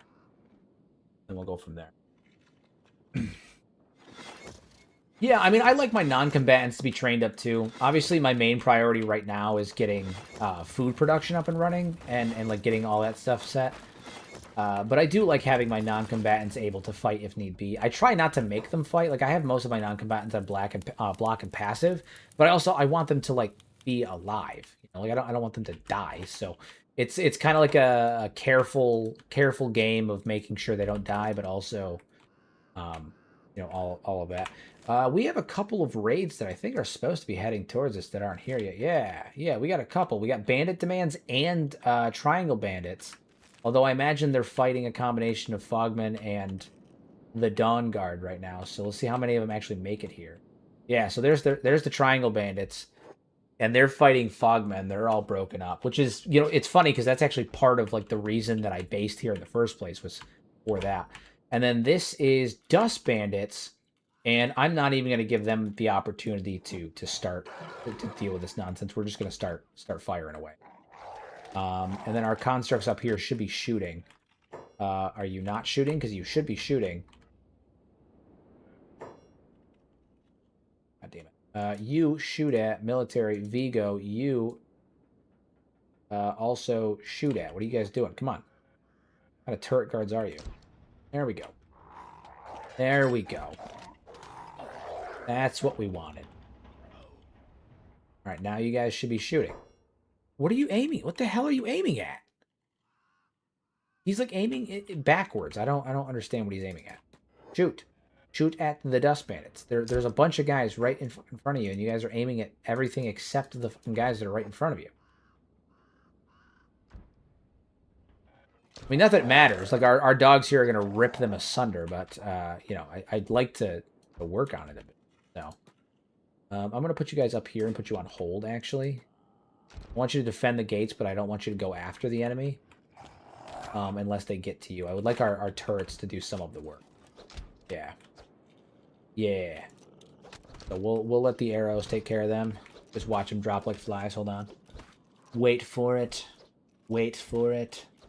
My God, this is why we need to train turrets, because they suck right now. They're doing terrible. They're doing absolutely terrible. Vigo, you're doing terrible, man. You got 40, but like you're not doing good. We need better turrets too. Like we're using shitty crossbows. That doesn't help, but wait, vey. Actually, you know, I'm gonna dismantle 2 of these crossbows, and I'm gonna end up working to replace them with harpoons. I'd like to replace them with proper poon turrets. I'm gonna work on that. Defense, harpoon Mark II. I need steel bars, copper plates, iron plate, steel bars, copper, iron plates, and electrical components. Maybe we just do a normal one. I need steel bars, iron, copper plates, electrical components. All right, so we can build electrical components. Thankfully, we're there. We're there. And steel bars we don't have yet, but we can make. Copper we don't have a ton of, but we can buy. So, or we can go get it. It is accessible. We just have to come like up here to do it. So it's just gonna take a minute, but we can do it. It can be done. Can be done. So you guys hang out here and eat. Steep angle. Yeah, it is a steep angle. It is a steep angle, but it works out well because from up here the turrets can actually shoot like down here once they get to higher levels. We do have a copper mine. The problem is that it's actually outside of the base a bit. The only source of copper in the immediate vicinity is right where are you at? It's like up here. And it's not super convenient. Oh, hold on. It's not here, right here. It's right here. It's not super convenient either. So, because we can't get to it naturally, like we have to run outside of the base, go all the way over here, run up and grab it. So it's not ideal, but you know, our AI is it? Oh, actually, you know, that is a good question. What is our AI set to? Shoot first, ask questions later. Thank you. You're a godsend. Shoot the shit out of them. Don't even bother. Just shoot them. Just shoot them. And now shoot them. Wait for it. Hold on. We're gonna wait for them to get up here. They might be slightly out of range right now for the turrets. Do the turrets have a range listed on them? Out of curiosity. Height bonus. We do have a decent height bonus, but yeah, range 98 meters. They might just be slightly out of range. Hopefully, once we get our harpoons, that'll be less of a problem. Less of a problem.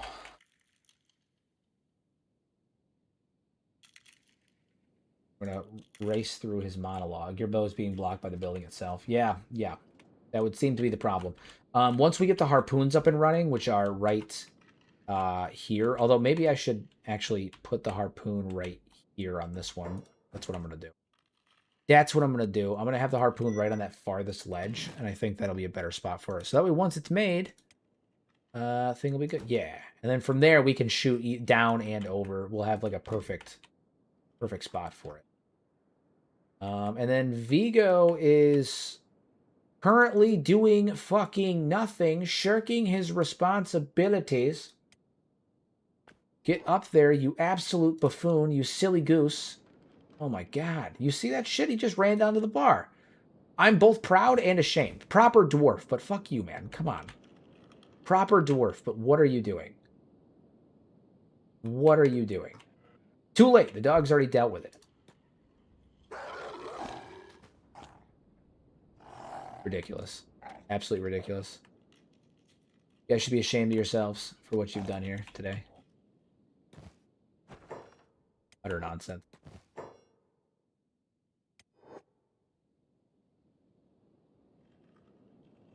What are they doing?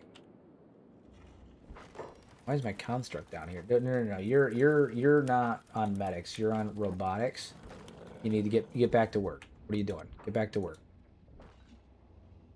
Get back on the bus. Oh my God, my construct is just doing whatever he wants now too. Everybody's just doing whatever they want. Kangaroo court up in here. No one cares about their responsibilities. It's fine. It's fine. It's fine. You're gonna do your job. Old when you get up there too. Don't move. My lord. Kangaroo court, I'm telling you. There we go. All right, we're finally actually shooting.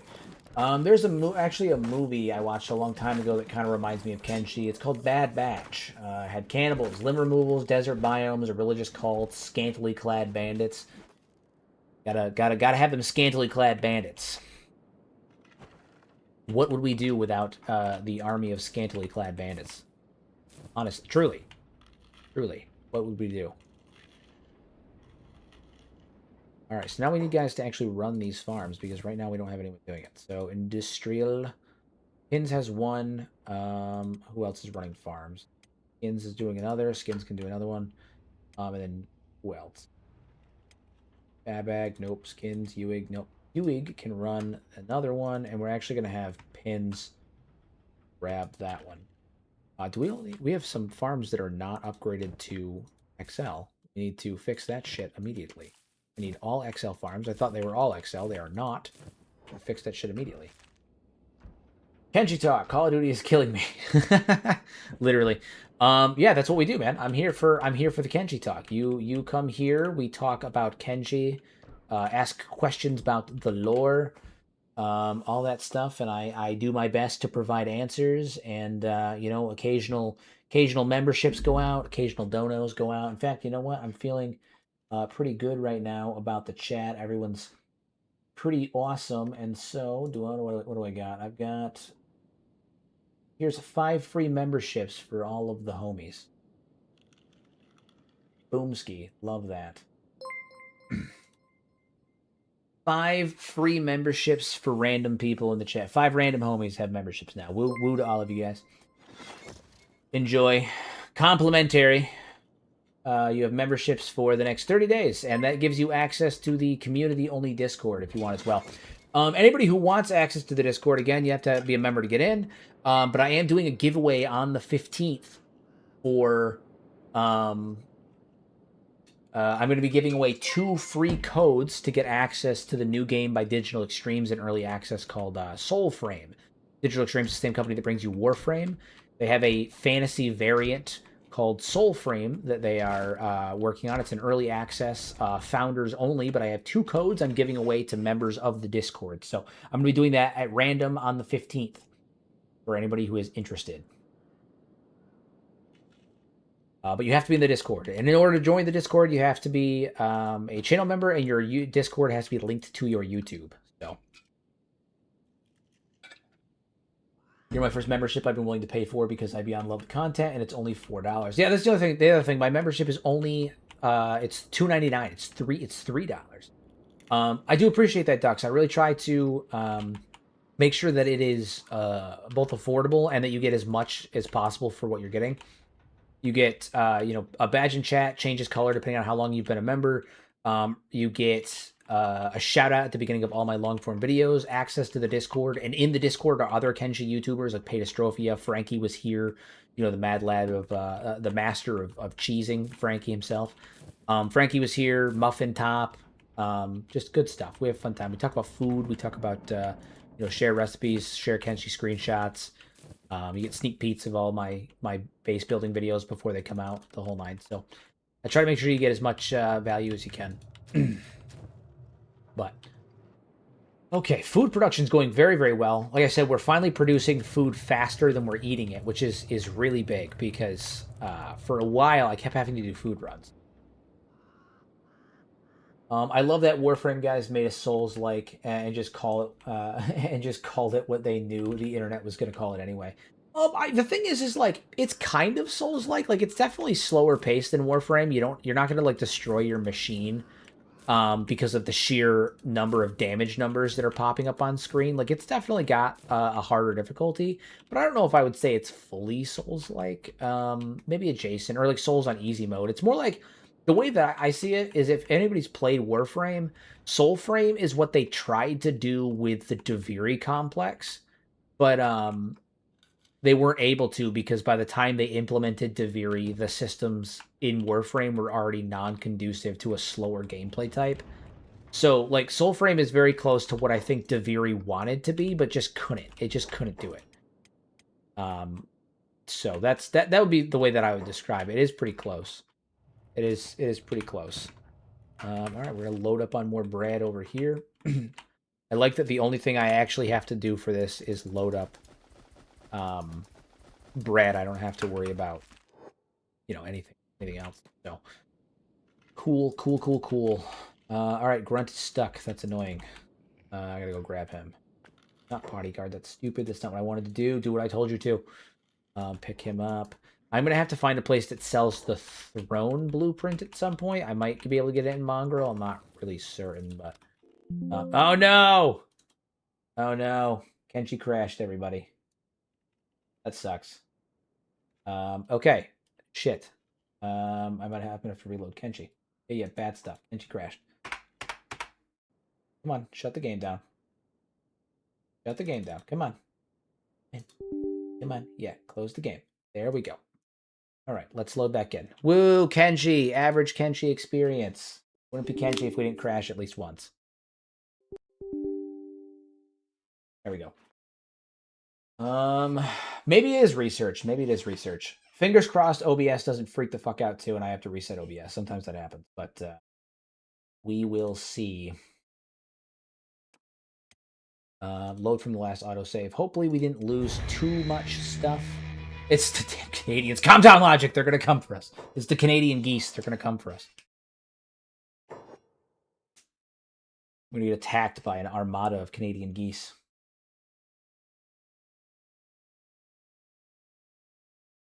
Check your keyboard for maple syrup. You funny. You're a funny guy. All right, it looks like we didn't lose too much.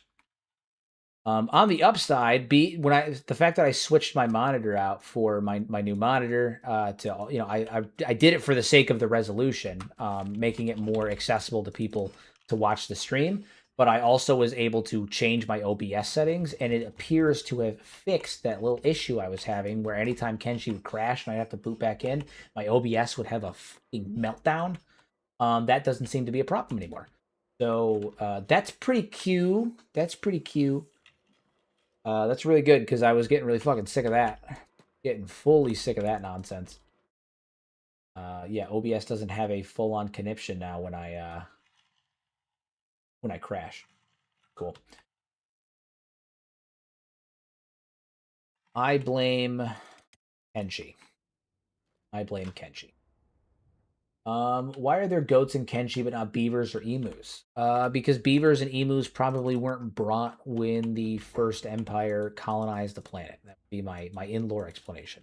The out-of-lore explanation is because they are lame as shit and no one decided to... Not emus and beavers. The first empire is lame as shit and they didn't choose to bring emus and beavers. To be honest, if they had brought emus, it probably would have...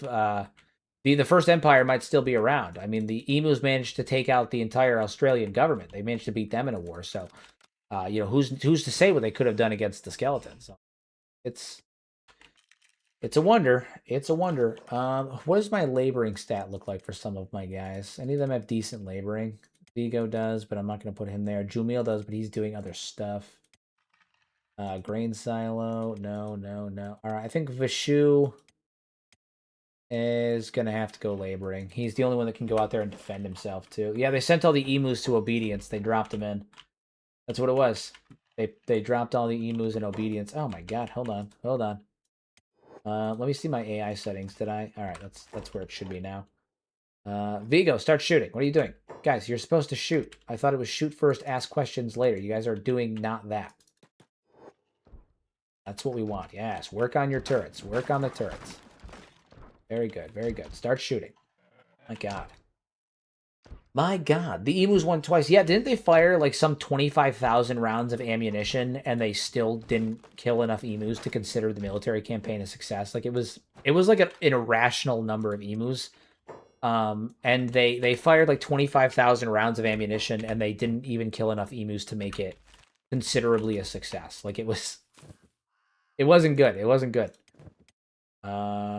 All right, I have to reassign these because that got undone. No big deal. Pins. You're gonna be running 2. Cool. Yeah, the Great Emu War, Ducks. It's a real thing. In like I think it was the 1920s, the Australian government had there was an overabundance of emus in Australia.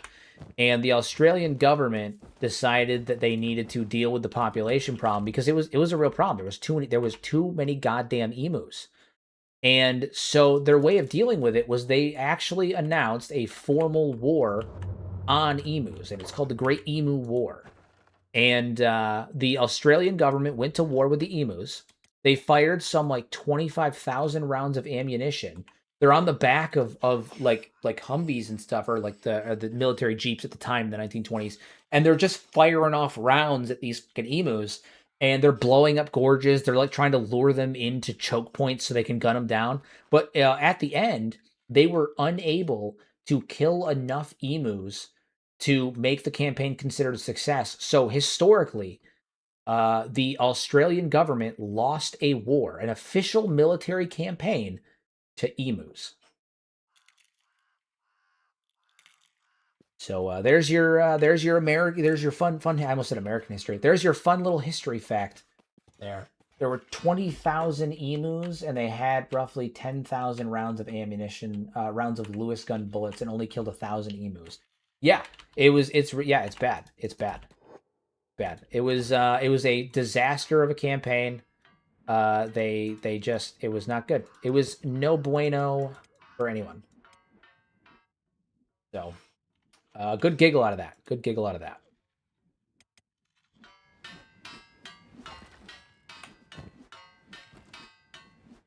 Yep, the Australian government lost an official campaign against the emus, which is wild work, by the way. Wild work. I can't even begin to fathom the idea of losing, like an actual world government losing a campaign to what are, large birds. Granted, emus do have similar pecking power to ostriches, I believe, which can peck through a human skull if they wanted. So there is that. But emus are also generally docile creatures that are more likely to run away than they are to attack. So, there's that. They're not really like an invasive creature. They don't like go out looking for fights or anything along those lines. They're a very docile creature, very very docile.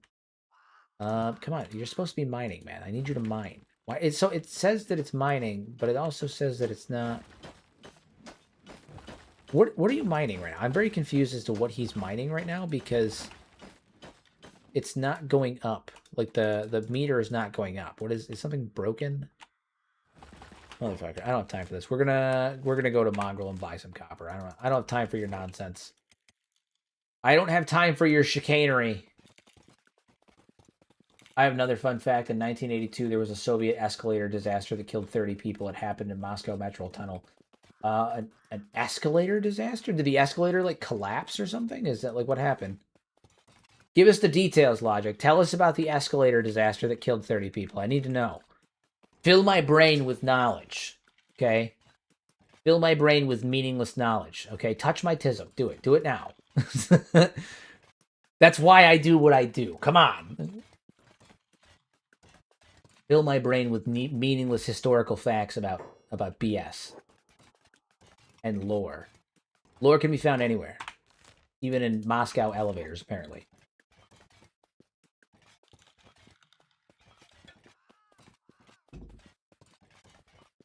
We make our run to Mongrel once again, just trying to build up our forces. Mongrel's the one group of people that we don't have. We don't have any war with right now. The Mongrel and the Shack.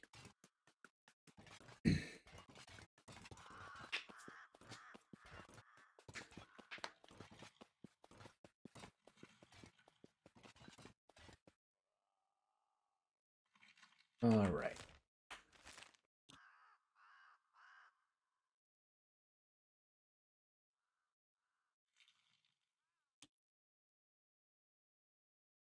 We are almost to Mongrel, and then there we're going to buy a bunch of copper, and that'll be cool. That'll be real cool.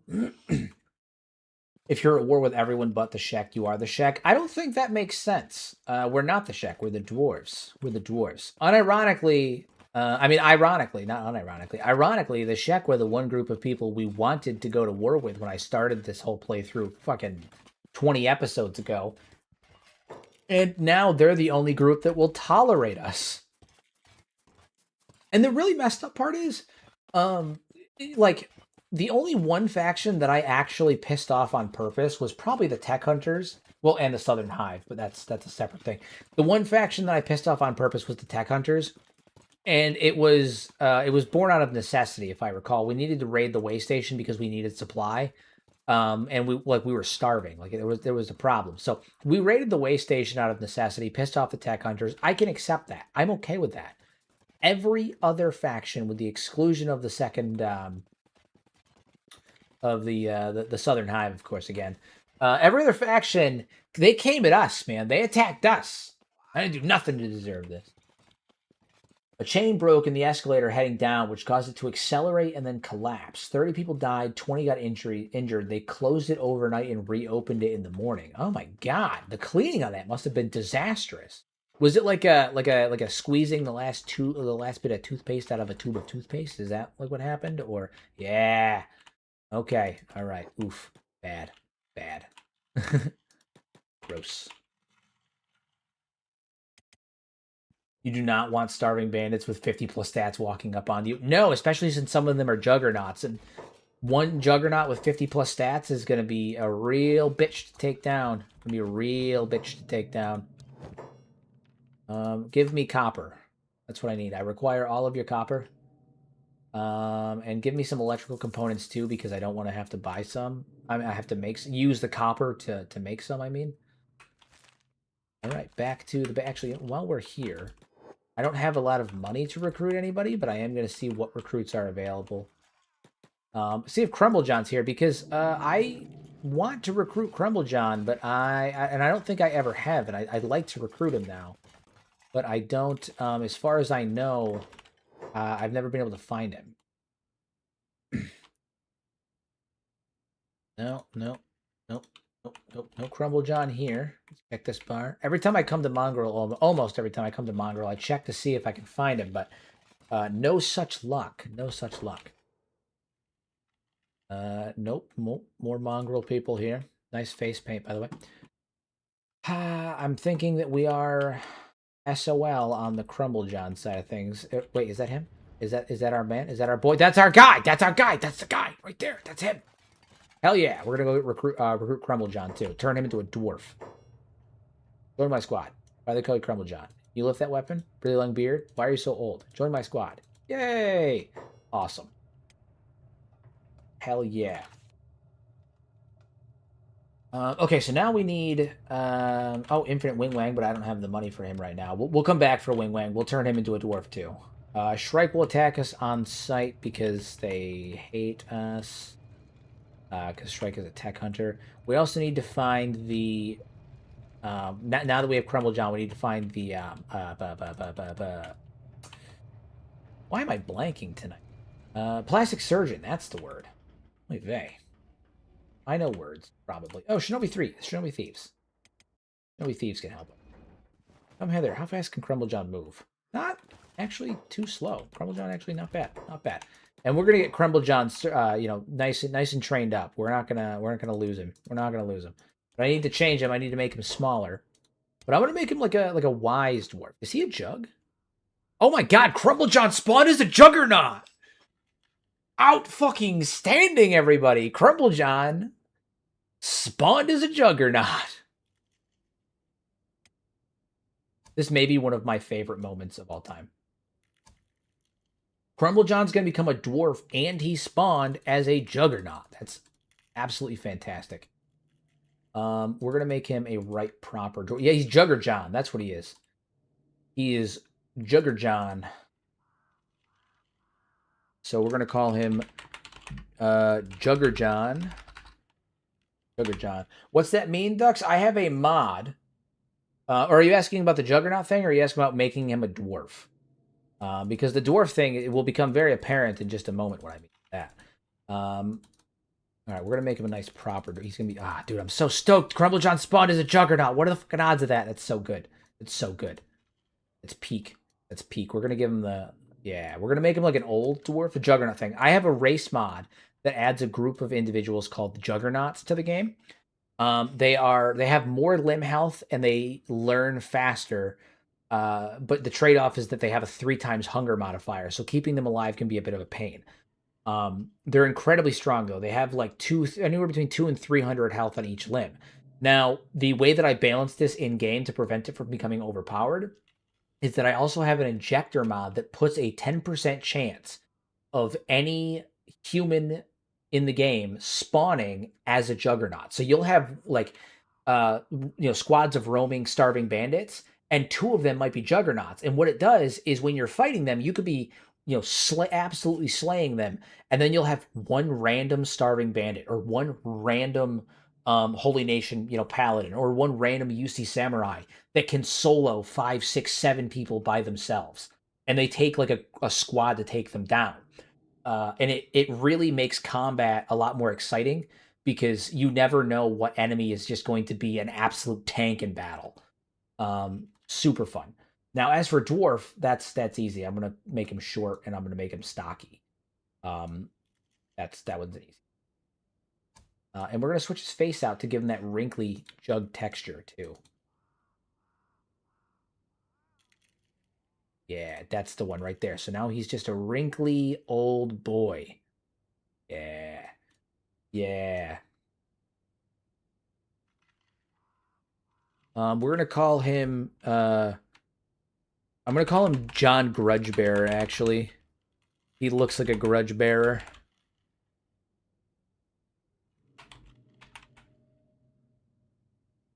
Yeah, John Grudgebearer. That's his name. Love it. Love everything about it. Okay.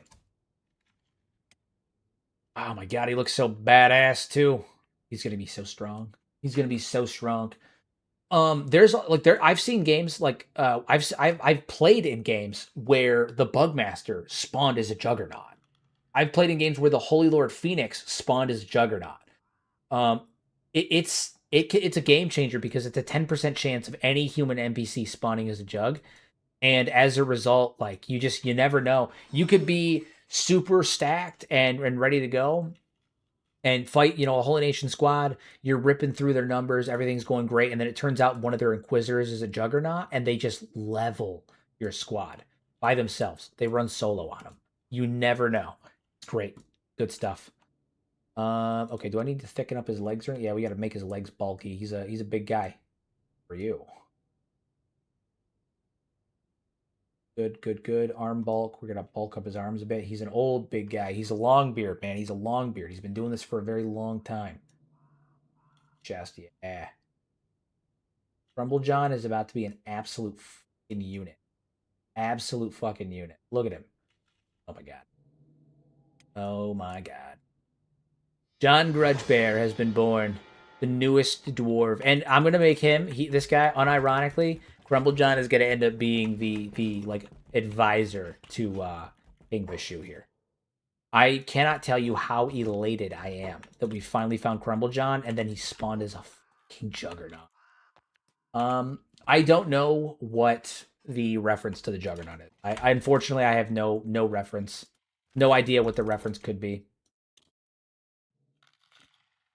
It could be anything really. I'm not quite sure.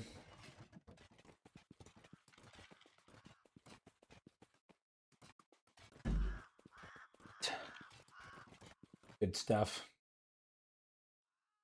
Hopefully this doesn't decrease our speed too much. We should be able to escape the Fogmen. Oh no, they can run faster than us. Crumble John was running at a decent speed. Maybe we can outrun them now. We drop him because he was running at 20. Yeah, okay. So together they can outrun him. Oh my god, dude! I'm going to train this man up so fucking aggressively. I've got to put the gym together when we get back to the base too. Don't let me forget that, guys. We're at 66 people in chat right now. Very excited about that. I hope everybody's enjoying themselves. 66 people. Our all-time high is 81. All-time high 81 people. Woo.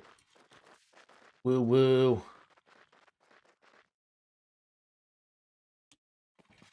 Keep on going. Dude, Crumble. Ah, this is so fucking awesome. So fucking cool. He's going to have big, heavy-ass weapons. It's going to be great. It's going to be good. He's going to be an absolute beast. Absolute beast.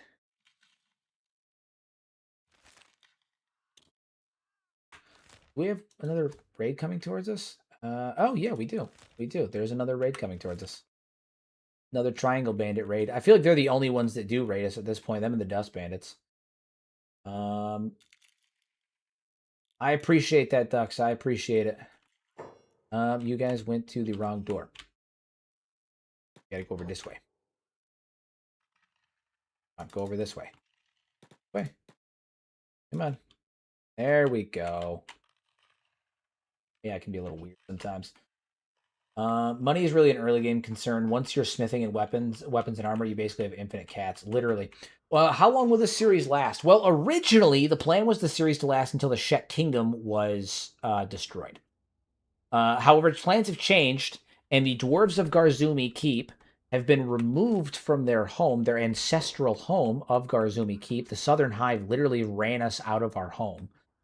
And so now this series will end probably when we retake Garzumi Keep from the Southern Hive and reclaim our ancestral home. We're going for a bit of a Hobbit vibe now. Things have changed. And I think that this playthrough will end officially when we take out the Southern Hive and reclaim our ancestral home. So that's our end goal right now. That's where I think things are. Now, in terms of how long that'll be, I'm not quite sure. But once that is done, I do have plans for the next main playthrough, but we'll see. We'll see. It is funny how we kind of switched from the Dragon Age origin style dwarves to more of a traditional, like, Hobbit, Tolkien-esque dwarf. It is ironic how that happened. How that happened. All right, so now, how are we doing on cotton? It's growing. It's happening. Have we been actually harvesting cotton? Do we have like cotton stores now? No, we don't. Why are we not harvesting cotton? Industrial, you should be running a cotton farm. Why are you sitting around? There's nothing happening in here. Why are you sitting around? Ew, you have armor plates and you can't probably fit water in your inventory. Not convenient. There. Load you up. All right, you need to get your ass back to work. Operate some machinery. I am going to save it because obviously crashes do happen. We've already had one tonight. Kenshi is Kenshi, and crashes are a thing. This is why everyone needs a backpack. Yeah, I will end up getting there. Eventually, our all of our military dwarves end up having backpacks because the shields that we give them function as backpacks. But you know, it's a part of it. It's a part of it. It's a part of it. They will all have backpacks eventually. We're just not there yet. It's a process. Are these the only ones that made it? Are there more coming? Oh, they're being chewed on. They're being chewed on by Fogmen. Love it. Love everything about it. Triangle Bandits are getting absolutely massacred by Fogmen. Get bopped. Knock him down. Get bopped. And he's down. Hilarious. Yeah, I like this spot. It's a really good spot. It's close enough to the exit of the Fog Islands that if we need to, we can escape without much of an issue. But it's far enough in that we do have like a slight amount of natural defense, plus this natural point of ingress and egress, since we blocked off every other way in and out.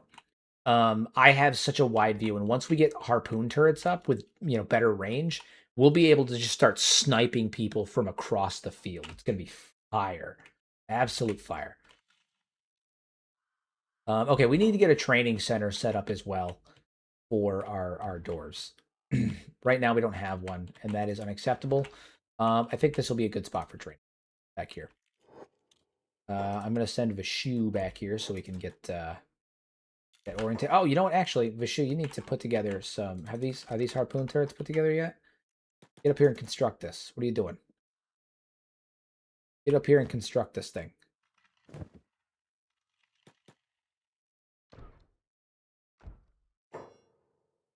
Where did the king go? Oh, he's building this one first. I see. And then all we need is steel bars. Perfect. Perfect. Perfect. Perfect. Does anyone wonder how humans even got onto the world of Kenshi? I don't feel like humans would have been able to evolve there. Humans on Kenshi are derived from a spacefaring civilization that was at least. It's been a while since I've discussed this particular topic, but they were at least a Type 2 civilization on the Kardashev scale, capable of interstellar travel.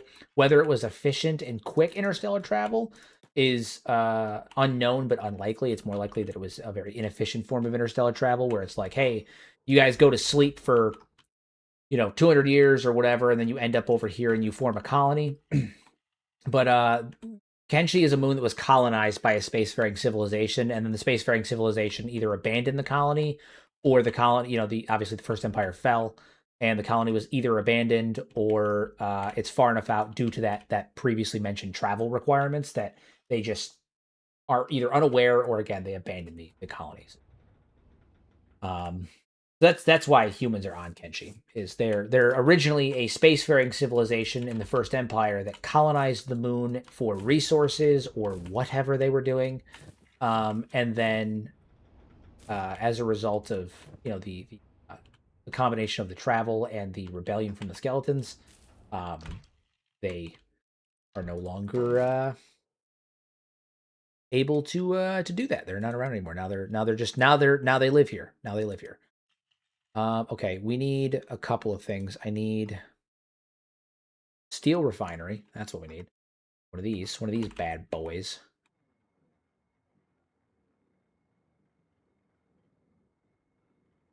I hate that they keep making me make these things cockeyed. It's literally going to drive me nuts. Okay, so we can do that. We'll get the steel refinery made. We have tons of iron plates, and then we can start making steel bars, get these harpoon turrets up and running, and then we will be set. Kenshi's what happens when you entrust your space colonization projects to Vault-Tec. Unironically, Vault-Tec actually did try to do space colonization stuff, and I'm pretty sure it failed dramatically. The colonies on the moon failed, like, horrifically in Fallout lore. They did try. Unironically, they did try, and they failed horrifically. I don't remember what the full details was. I think it's implied that they had some issues with the Zetans, with the Zetans, but don't quote me on that. I think the implication, though, is that they had some kind of conflict with the Zetans that caused their colonies to not. They couldn't do it. They couldn't do it. Okay, so we are going to start setting up the training facility. And to do that, we're going to set up our gym for training athletics, because we need all of our guys in order to get in and out of the Fog Islands to have good athletics, right? You got to be able to run. You want to be a good dwarf, you got to be able to move. It's just like when we were back at the Bone Fields. But unlike when we were at the Bone Fields, we're not running from beak things, we're running from fogmen. So this is going to be quintessential to our long-term survival. We're going to need this. Hell yeah. So you were talking about another playthrough, and I've seen stuff of people wanting a Traders Guild, essentially, instead of all combat stuff. I'm not sure how that could be exciting. I mean, the Nugget Mafia playthrough that I'm doing is going to be a primarily economy-based playthrough, so I'm kind of already doing that one. The other playthrough that I plan on doing, I want to do a hive playthrough where I do only hivers and I make like my own hive. And then I'm also thinking about doing a solo playthrough where I have one character and I just build them up and create, an absolute unit of a character, but I'm not sure which one I want to do first yet. I'm leaning more towards the hive. I do think like a full proper hive playthrough would be fun. I'm just not there yet. So if anybody's wondering what I'm doing, I'm setting up devices that are designed for the splendiferous purpose of training up our guys. Not a ton, right? Like there is limitations to what they can do, obviously, but I am going to set them up nonetheless. because we need them. And I noticed it earlier. Where was it? Interior, is it at the bottom? The dexterity. Yes, dexterity training. We do need some dexterity training. Set this up as well.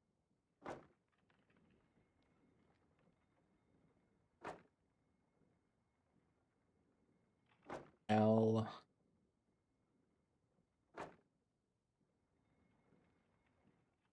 And then I need lighting because otherwise they won't be able to train efficiently. But this is to train strength. It is to train train strength, athletics, dexterity, and that's it. Just it's lighter stats for getting our guys up to par, getting them up to par. I do think I'm leaning more towards the hive currently. I do really like the idea of making a hive, and I want to do it where like I think I'm gonna do like a variant of hive where it's a hive prince, and I have like not a hive prince, a hive king instead of a hive queen, and it's gonna be like an exile hive, a hive of exiles, or the free hive. Um, and that's kind of the direction that I'm leaning towards with that. Um, And I have a bunch of mods that add in unique Hiver-based buildings, like towers and stuff like that, that are specific to the Hivers that really are fucking cool that I love using. Like one of my favorites is the Hive Spire. So it functions like a watchtower, right? Like the normal watchtower, but it's got these, if you can see on there, it's got these balconies on each floor. That is so fucking cool, man. Like they've got balconies, and you can go out onto the balconies, and then the roof is rounded so you can line it with turrets. Really fucking cool there. I've also got I don't know if I have the recipe for it here, so I don't know if I can show it to you here, but I have like a hive station house as well. That same thing. Hive spire, hive hut. Yeah. So I've got a bunch of buildings that add new hives, new hiver buildings. And so I was thinking about doing a playthrough where I do like a hiver supremacy playthrough and make a unique new hive. Yeah, maybe make Beep the new, the Hive King. Make Beep the Hive King and have him start his own free hive.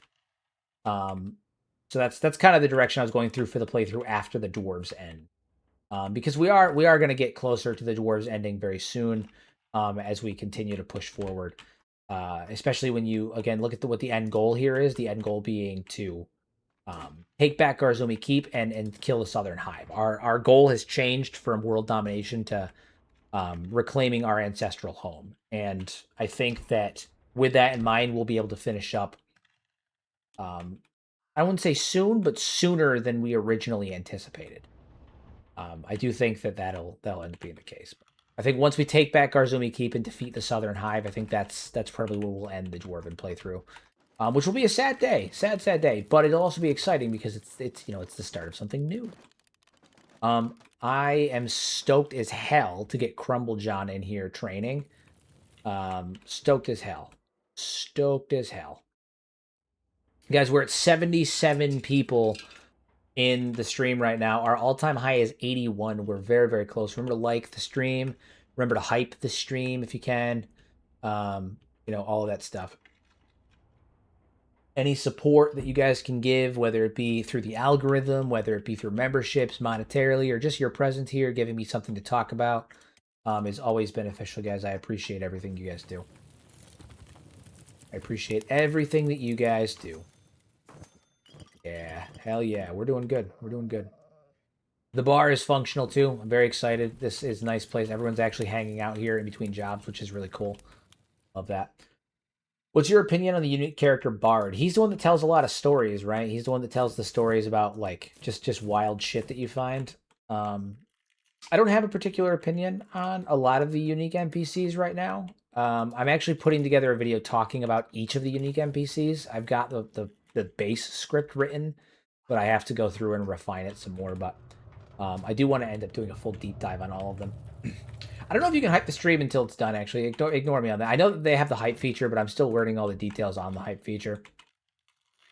It might not be I think you have to do it on mobile, is what it is. I don't know if you can do it. Let me check and see, actually. I don't know if you can hype a stream while it's live, but if not, ignore me on that. But I know you can hype videos. So, oh look, the Dawn Guard's here, and they're trying to break down my fucking gate because they want to get in here, even though there's literally no reason for them to be here. Because, you know, they can't go anywhere. Like, there's nowhere for them to go once they're in here. I don't fucking understand. Fine, it's fine. You guys can come in. You guys can come in. It's fine. Don't worry about it. If you guys start a fight, we're gonna beat the shits out of you. Look at it. They come in here. They start. They beat on my gate. So I open the gate for them, and then they choose to fucking. They choose to leave. They choose to leave. I just don't understand their thought process. They come in here and then they choose to leave it. I might just. God damn it! I might just go kill Eastron in time so they keep their nonsense up. They keep it up. I might just go kill Eastron, and I won't even feel bad about it. All right, we need someone to work steel bars. Do I have anybody working steel, working at all right now? No, Zubin's not, and I don't think Margaret is. So the two of you guys are now on steel duty. Oh, yeah. Hop to it. Hop to it, everybody. You can click on the gate and open it remotely by clicking the button. Oh, yeah, I know that. I know that. I do this all the time. I do it all the time. I'm not... What is it? Red ran over there to repair it, or Lord Athena ran over there for the sake of repairing it. It's just the issue that I have is that they keep coming in. They keep trying to come in and out of the base, and then I let them in, and they leave, which is super fucking obnoxious because, like, why are you doing this? All right, hauling to steel refinery and then operating the steel refinery. Guys, we have a ton of steel. We have a ton of iron plate. Get in here. Get to work, you goon. There we go. There we go. Bastards, I swear. Any good location for a Shogunate playthrough that will match the vibes? All just. A good location for a Shogunate style playthrough.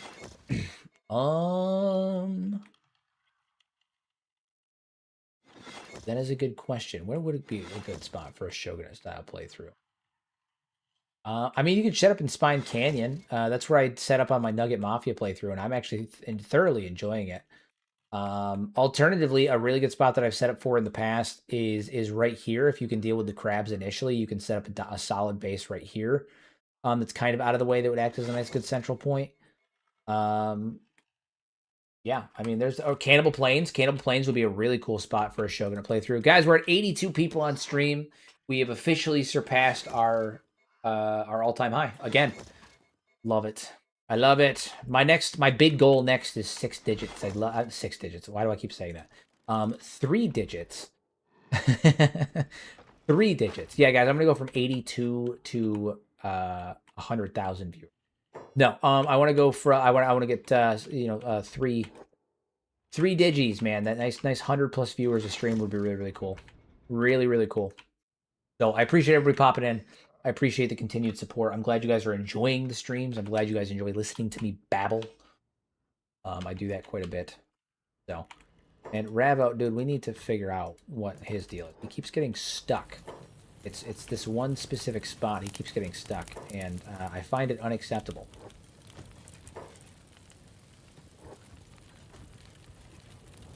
I think he gets stuck because he runs up there. 6 digits would be more than an ambitious viewer count. I know people who have millions of subs, and pull like 50, 40, 50, 60,000 per stream, and that's insane. I think pulling 100,000 viewers in one sub is like reserved for like game awards and stuff like that. I don't think there's any chance I would ever do that in full. I am not delusional. I'm not delusional. That would be a delusional goal. Aim high. Don't be delusional. Aim high, but don't be delusional. No, I think I would be happy with, a steady few hundred viewers, maybe one day a few thousand, and, enough support to be able to provide for my family and do this as my career. That would be enough to make me a happy boy. I think I would be happy with that.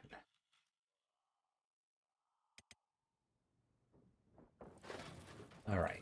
How are we doing in terms of production for cotton? Because I need to start upgrading our cotton field so we can start making fabric. But in order to do that, I need to well, I need to be. How many electrical components do I have left? Any? No, I have none left. But I do have copper left, which is cool because that means I can make electrical components. You could raise the view count if you cosplay as a scantily clad dust bandit. I don't know about that. I don't think anybody wants to see my hairy chest. I don't think anyone's in the mood for that. That's a sight that no one wants to see, my friend. I'm sorry to tell you. I hate to inform you of this. That is not what they want to see. I've seen it work for other streamers. Yeah, I'm going to do a hot tub Kenshi stream, everybody. That's the goal. I'm going to do a hot tub Kenshi stream. Which start should I do for the Shogunate? Son of a Captain. I feel like it makes sense for your playthrough. I think you should do the Son of a Captain. Is that a vanilla start? Am I brain dead? No, don't do this, YouTube. Not Twitch. I am going to start dual streaming to Twitch here soon. Everything seems to be going very well in terms of my bitrate and CPU usage and everything like that with YouTube. So I am going to start dual streaming to Twitch very, very soon to see if I can increase revenue and whatnot. Try to aim through that. Guys, we're at 85 viewers. Oh, my Lord. Oh, my Lord. Phenomenal. Phenomenal. Kenshi, but every time I every time a character is in a coma, I turn the temp up on my hot tub. I'm gonna boil in like a minute. Full on boiling.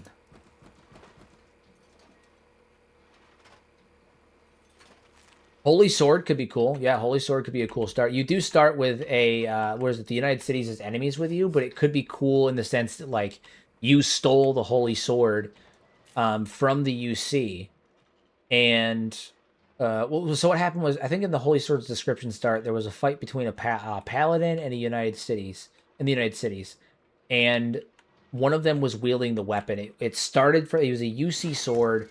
The paladin killed the holder of the UC sword, took the sword, and then when they died, you took it from the body, and now you're hated by both. But you could use that as like a claim to the throne of Shogunate, a claim to the mantle of being the Shogunate, and then you could roleplay it from there. That could be badass.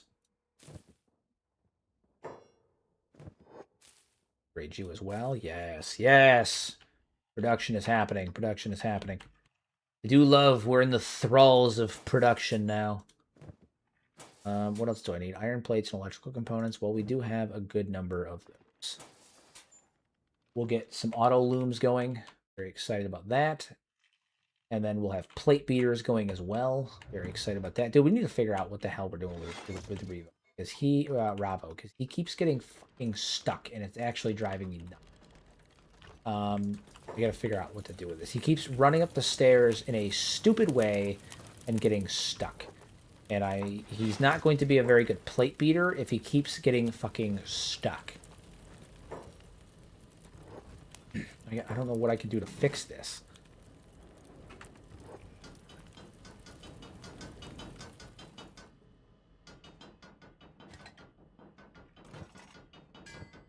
We are going to queue up weapons and whatnot. There's not much we can do about it right now, but I am going to queue up weapons. I think we're going to end up going... I think the weapon we're going to end up going with is either... We go with a Dwarven Gladius. That might be fun. Either the Dwarven Gladius or the Combat Cleaver. Both could be good. We got to decide what we're going to end up doing. Combat Cleaver, Dwarven Gladius. We'll go Dwarven Gladius. I think it works. I think it works well. We'll go Dwarven Gladius. What are the stats on that? Dwarven Gladius is Katana class. No, the Gladius is a Katana. The animations will look really stupid with the... They'll look really stupid with the shields that we use. Dwarven Sickle Sword could be fun. Or the Axe. Are they both Hacker class? Maybe we'll go Dwarven Axe instead. I think the Axe will look really... Yeah, we'll go Dwarven Axe. We'll load everybody up with a Dwarven Axe. Nice axe on their back. We'll go classic dwarves. Dwarven axe. Except Crumble John. He's going to be using a Dwarven maul. Guys, we're at 87 people in the stream right now. Fucking phenomenal. Do we meet 100 today? Is today the day? Do we hit 100 viewers? Do we hit 100 viewers? That's the question. How are we looking on food for these guys, our animals? Not good. We need to move some of that over. Kenji, I need you to get over here so we can load you up on some bread. Bread. Hell yeah. We'll throw bread in the bread basket here. All of you guys move. Kenji, bread. Oh, someone did put some bread in there. Fine, we'll load it up with more bread. Feed our guys. Eventually, I want to start making ration packs. That'll obviously be a hell of a lot better for setup. I would give everyone kukris. The problem is I don't think I have the blueprint for the kukris at the moment. Or else I would in fact give everyone kukris because kukris are badass. I do enjoy a good kukri. I also enjoy saying kukri. 92 people. Guys, this may be the day. We may break 100 viewers. Is today the day? Is today the day? I think it is. I think that it is. We're going to upgrade you, and this is almost 85, so we can get that. Hell yes. Once we start producing consistent fabric, I can start outfitting our military in their proper equipment right now. Because right now, the only ones that are wearing the right attire for our military, because we have a very strict military attire, which is the Imperial armor from Elder Scrolls 4 Oblivion. And the only ones wearing that right now are King Vashu, Lord Red, and then our weaponsmith, question mark? No, our armorsmith. So we need to fix that. We need to fix that. Jite is a good backup weapon. I did consider doing a playthrough where everybody was using jites, but it didn't end up happening. I need to. Oh my fucking god. Okay, I'm dismantling this storage container. There we go. No more getting stuck. I'm dismantling the storage container. We have plenty of building materials. We have 200 on hand at almost any given time. We should be fine. We should be fine. Should be fine. Oh my god, my fucking allergies so bad right now. Sorry guys, I keep rubbing my nose. My allergies get so damn bad sometimes. We just need fabric. That's all we need. We just need a steady supply of fabric. Flesh cleavers are also good for captures. That's true. True. All about foreign sabers. Foreign sabers are also good. Listen, all of these are stunning options. Stunning options. I think this base is coming along nice. To be honest, I actually like the layout and the feel of this better than I did Garzumi Keep. Garzumi Keep was kind of flat, right? So like it was big, it was grand, but it was flat. We did have a really nice entryway with the crops and stuff. We had like it separated into districts, whereas this is more of like a compact base. But I do, it's a compact base and a compact keep. But I do really like how this is turning out. Really like how this is.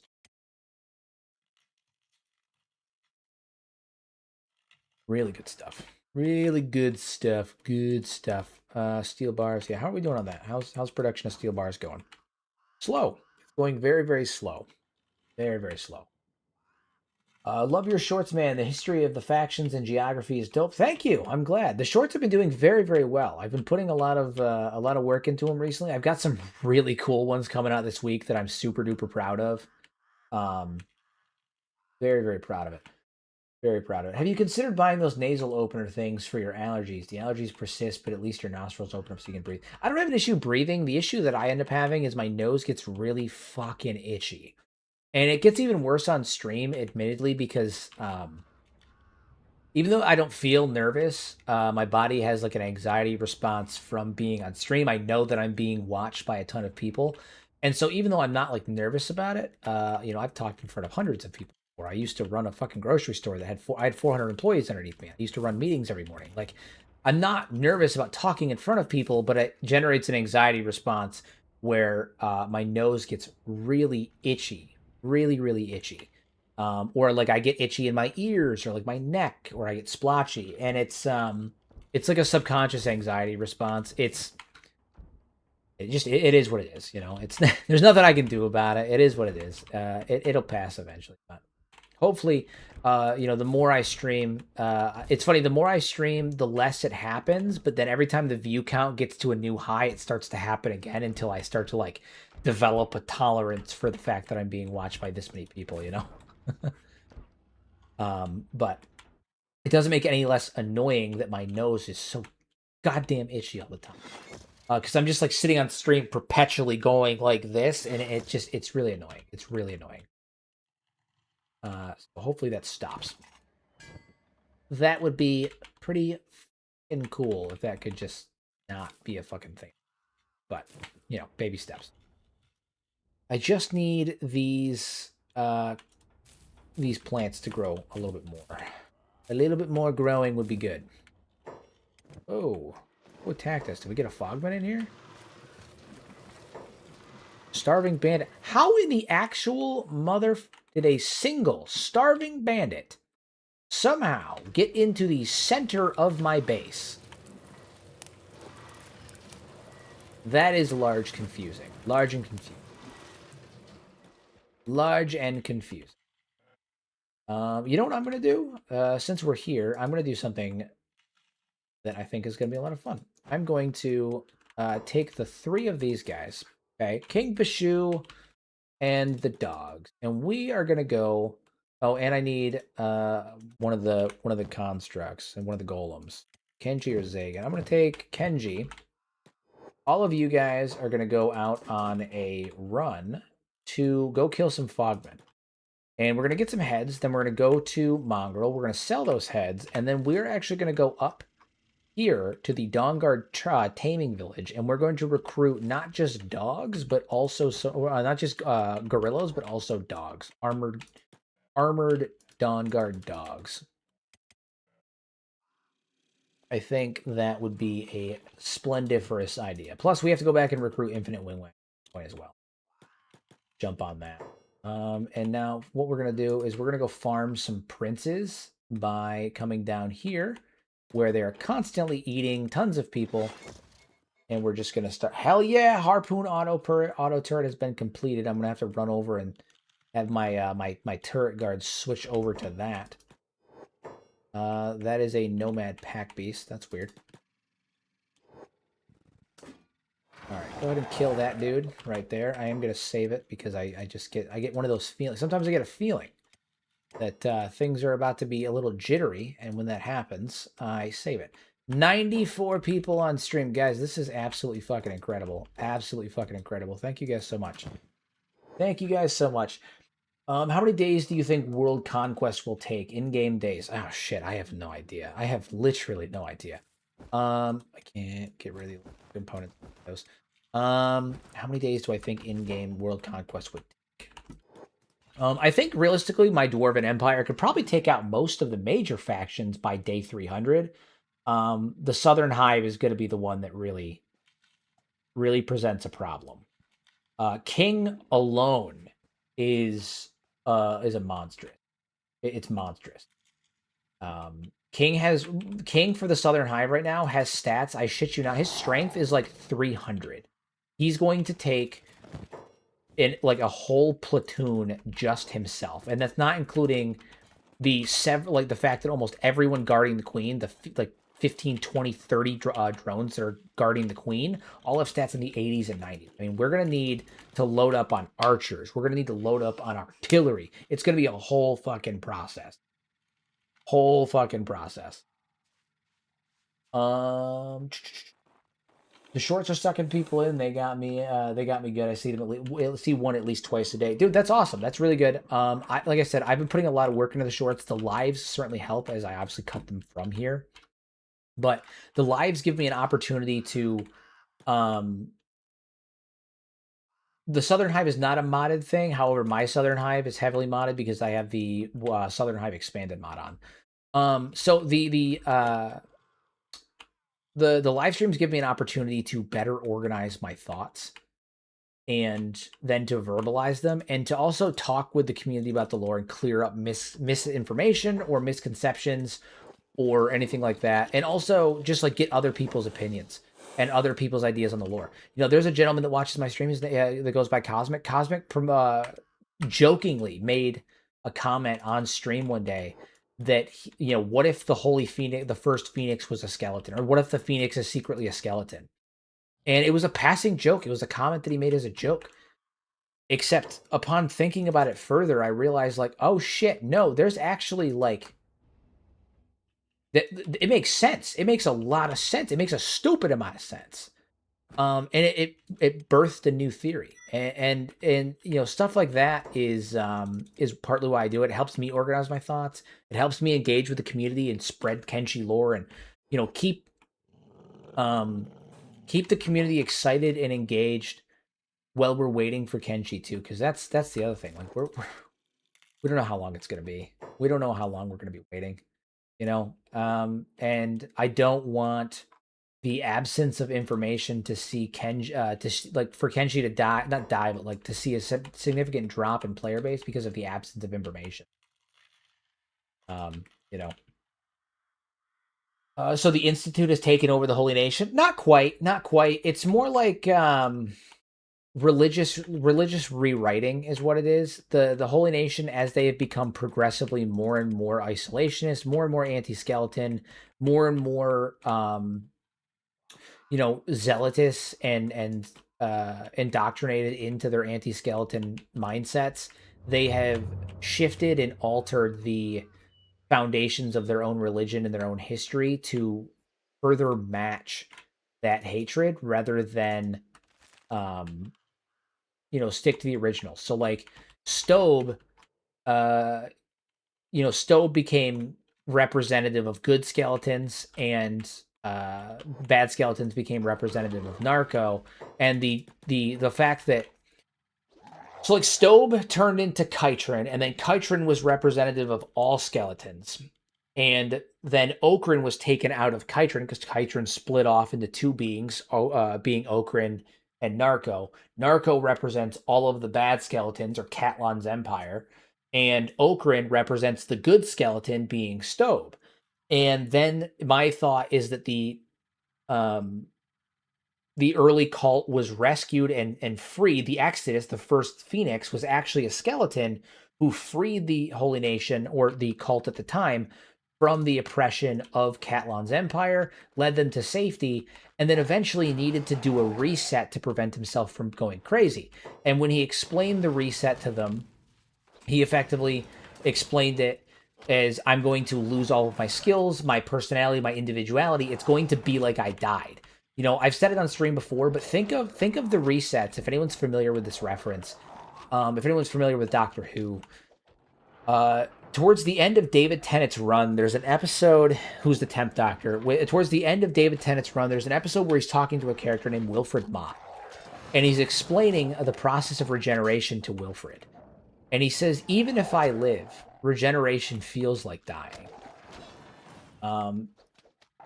Everything I am, every bit of who I am, my personality, my thoughts, my feelings, everything that I am dies. And some new man goes sauntering away with my name and my memories, but I'm dead. And that's got to be what a reset is like for the skeletons. And so he explained this process to the cult of Stobe, who at this point is, by the way, humanity is so devolved at this point from where they were during the First Empire that they're effectively technologically illiterate, right? Or less literate than they were back then. And the tech at the time was just, there was a lot of different things going on. But so, and then as the Holy Nation develops, as they go from being the cult of Stobe to hating skeletons because of their mistreatment during the Second Empire, because of the experiments performed on them, the crackdowns, the imprisonments, the religious persecution, the oppression over generations, they become more and more isolationist. They become more and more anti-skeleton. But it's really hard to have a religion that hates skeletons and thinks they're the root of all evil when your very messianic figure and your God figure are also skeletons. And so they would, over time, rewrite their religion and rewrite their history to remove the skeleton aspects from their messianic figure, remove the skeleton aspects from their god. And that's why Stowe became Okran, and the first Phoenix, who may have been a skeleton, became a human, and the process of resetting became reincarnation, because it's effectively the same thing. The Phoenix dies and then gets reborn as an infant with no skills, no personality. He's a blank template with the memories or wisdom of the previous Phoenix. It's just a retelling of the um, reset process, but with the skeleton aspects stripped out.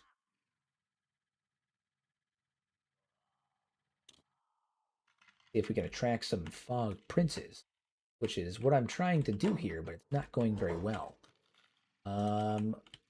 Let's pick up this fogman, throw him on a couple of poles. Throw a couple of fogmen on poles here. Throw them on poles. Throw them on poles. Do I think that the cannibals can revert and become civilized again? No, I think they're fucked. I think genetically they're fucked due to one, the tainted crops theory that I proposed, saying that they were tainted with heavy metal poisoning in their crops, and that caused mental degradation over generations, and over a couple of generations. But also, in addition to that, they've been eating people for generations, for 1,000+ years. They are prion diseases are a real thing. You cannot have a group of people subsisting on human flesh, mostly the brains. The brains are the biggest problem. Subsisting on human flesh for extended periods of time without eventually devolving and degrading in some capacity in their mental function. They become more aggressive. They become more violent. There's evidence of this throughout all of human history. There's tribes that have that experience rare diseases as a result of eating brains, eating human flesh one time in a ritualistic fashion. Look at Papua New Guinea.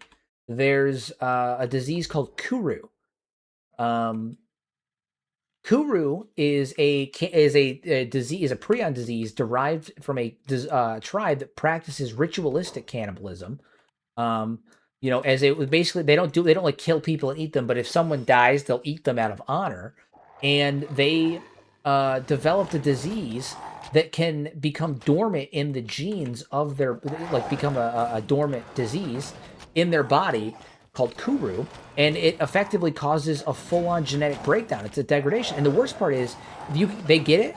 You can get the genetic marker for kuru or whatever, the disease that causes kuru, from eating brains one time, and it alters your DNA, so your offspring, if you have that marker after, if you have kids after you eat it, like after you develop that marker, your offspring can develop that issue as well. Like you will fuck your entire line potentially by eating human flesh, doing all that stuff. Like you can't.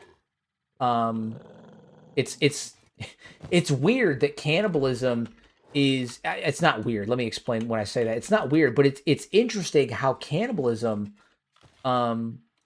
is one of the things that I would say is most closely against like a violation of human nature, to the point where your bodies will actively harm you as a result of doing it. Like it's interesting to me because like a lot of people are like say things like, oh, killing is a violation of nature and stuff like that, but it's really not.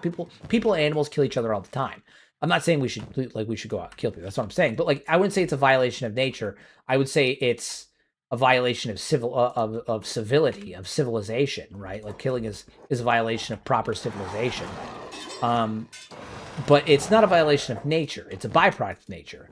But like eating people is the closest thing I can actually see to having a genuine argument of being a true violation of nature.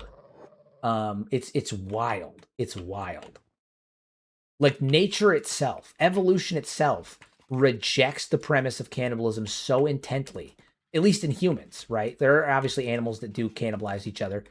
But at least in humans, it's so against the foundations of human nature and like what nature has created for humans from an evolutionary perspective, that it will literally cause your entire genetic line to be screwed as a result. It's wild. It's really fascinating. But because of that, I don't think the cannibals of the Cannibal Plains have any coming back. I think they're fucked. The only thing that we could do is wipe. I think they need to be wiped out. Truthfully, I think they need to be wiped out. I think that's the only chance of fixing it, of any of that stuff. I think is to wipe them out. Put them down. You got to put them down. We're here and put that dude down too. Cannibals need to be exterminated for sure. Kenshi, we're gonna load up your inventory with stuff now too. There are prints over here that I can kill. No, there's Praetorian.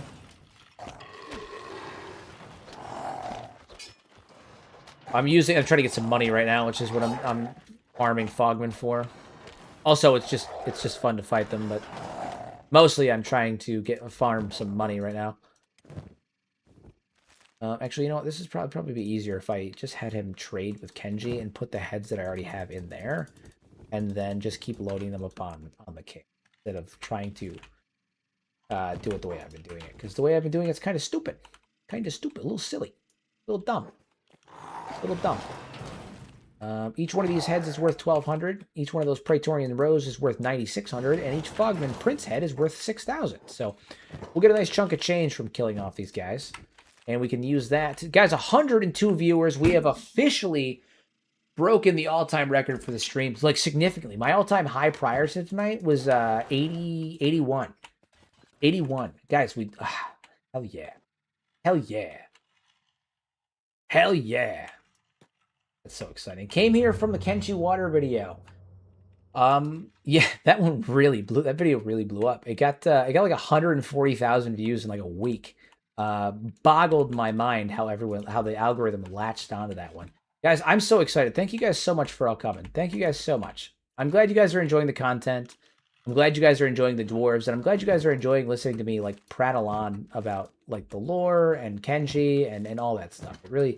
It genuinely means a lot. I wish I could like emote better, but like sometimes I'm kind of at a loss for how to respond to things, especially like things like this. But like I really appreciate it, guys. This is crazy, absolutely crazy. You guys are fantastic. Jesus Christ, triple digits, dude. My wife's gonna freak out. I'm gonna have to wake her up when we're done. When I'm done streaming tonight, I'm gonna have to go wake her up and be like, "Hey, I did it!" And then I get my, my customary kudos from the wife. I definitely want to try out the mod. Hell yeah, yeah. You do that. For anyone that's interested, by the way, if you guys like the way my game looks, I released a reshade preset on the Nexus. The link is down in the description. It is available for public download. So if anyone is interested in making your game look vaguely similar to mine or anything of the sort, it is there. It is there. Dude, I'm so excited. 102 people. That's crazy. It boggles my mind that 102 people would even want to sit here and watch me play Kenshi and listen to me prattle on about like fucking lore and stuff. So like that's crazy, man. I'm really appreciative. Thank you so much. And like I said, my goal, my hope, my dream is that by the end of the year, this year, I will be able to switch to doing content creation and YouTube in general, YouTube, Twitch, content creation, all that stuff full time.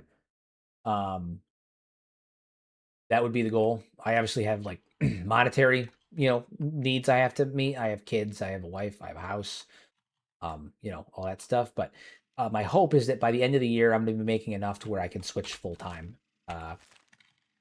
In the last couple of months, the last fucking 2 months, things have been escalating very quickly. There was a little period of time here where I was getting, 100 subs a day for the last like week or two. And it started to trickle off. I was getting like 80,000 views every 2 days, 40,000 views a day. And now I'm getting 40,000 views every 2 days. So it has trickled off a bit, but like it's still overwhelming. I'm still getting really large numbers. And it just like started moving so quick. So uh, I sincerely appreciate it. Because of you, my base is looking good. Hell yeah, dude. That's I'm glad that the base videos are working out. Um, it's funny because even after all this time, as far as I know, I haven't seen anyone else make base building videos, right? Like that's a area that I haven't seen anyone do. I started doing it because I saw no one else doing it, not like the way that the way that I do it, you know. I've never seen anyone else do that. And so I wanted to fill that genre, and I never I even now I haven't seen anyone else filling that role. So it's cool that people enjoy them. Um yeah, the Shift F12 is a crazy menu. It's interesting too because when I first started doing the Shift F12 videos, like the base building videos, um, I actually got a lot of shit for it. People were really mad about it. People were really, really mad at me about it. They people accused me of like damaging people's games, and I was cheating. Which, by the way, what a wild thing to say, to be like you're cheating in a single player game that people bought and own and like all that stuff. Like, what do you mean? It's just wild thing to say. What the fuck are you talking about? Anyway, people told me I was cheating, that I was encouraging cheating, that I was going to brick people's games and all that stuff. And mind you, I've never damaged my Kenshi, not one time using the Shift at 12, not one time. And if you do as I show you, you're not going to. Like 5 years, I've never had an issue. But no, it was wild. And now it's funny because that happened, 2, 3 years ago when I started doing them. And now I get nothing but praise for it. Everyone's like base building videos, base building videos, base building videos. I get nothing but praise for them, but it's just really funny how the tide shifted from you're gonna people's games, you're gonna really fuck people's games, to I love the base building videos. It can be dangerous. Like, don't get me wrong, Shift F12 can totally be dangerous. Totally be dangerous. But if you use it right, it's not. You know? 107 people, guys. Oh my god. Oh my god. Do you plan on staying with Kenshi for the most part? Yeah, I mean, yeah, pretty much. I feel that this is the Shift F12 menu. It is what you can use to micro adjust buildings and stuff. I have whole playlists showing you how to use the Shift F12 menu, how to use it safely, how to use it to build bases, how to use it to create compact castles, how to use it to clip buildings into each other to make multi-stored buildings. The keep actually back at the base here that we have was made using the Shift F12 menu to move buildings that we built into a better position, partially clipped. It's a good way to get around the base game collision physics that make building kind of a pain in the ass, and to make much more advanced and unique bases. The dangers are that it is effectively a developer tool. So if you use certain things or mess with certain things, you can fuck your save up. But if you follow the instructions in all of my building videos, you are totally fine and you will not have an issue. Now, with that being said, what was the question I was answering? Do I plan on staying with Kenshi? Absolutely. I love Kenshi. Kenshi is what made the channel. Kenshi is what caused the channel to take off. And I feel like I'm in an interesting and unique position where um, I have a large following primarily based around Kenji. And while there are other YouTubers that have followings that have bigger followings that have done Kenji, as far as I know, I'm one of the bigger ones that is exclusively Kenji. And I feel like I have a certain obligation to help keep Kenji moving while we wait for Kenshi 2. And when I say keep Kenshi moving, I mean like in terms of like keeping the community engaged and keeping speculation and like helping um like build up other Kenshi YouTubers and giving them the opportunity to succeed as well, which is why I push Pay to Strophia so much. It's why, because they do great content, they put the work in, the algorithm just hasn't caught them yet. Not in the way that I feel like it should. And I think being in the position that I want to help create and push community towards other content creators succeeding and networking, and just be a positive influence on the community as a whole. And in order to do that, I need to stick with Kenshi. Obviously, I do other stuff like Sundays. I stream non-Kenshi stuff, and on occasion during the week, I might too. Like this Thursday, it was requested that I do the second episode of my Baldur's Gate 3 playthrough. But um, I primarily stick with Kenshi. It's my bread and butter. It's lore. I like everyone loves my talks about my lore content, and a lot of people much to my it flatters me that many people choose to adopt my theories as their canon, right? Because Kenshi's is almost purely speculative. And so I'm flattered that so many people have chosen to adopt my theories as their canon. Um, and I feel like I have a level of obligation to continue doing that.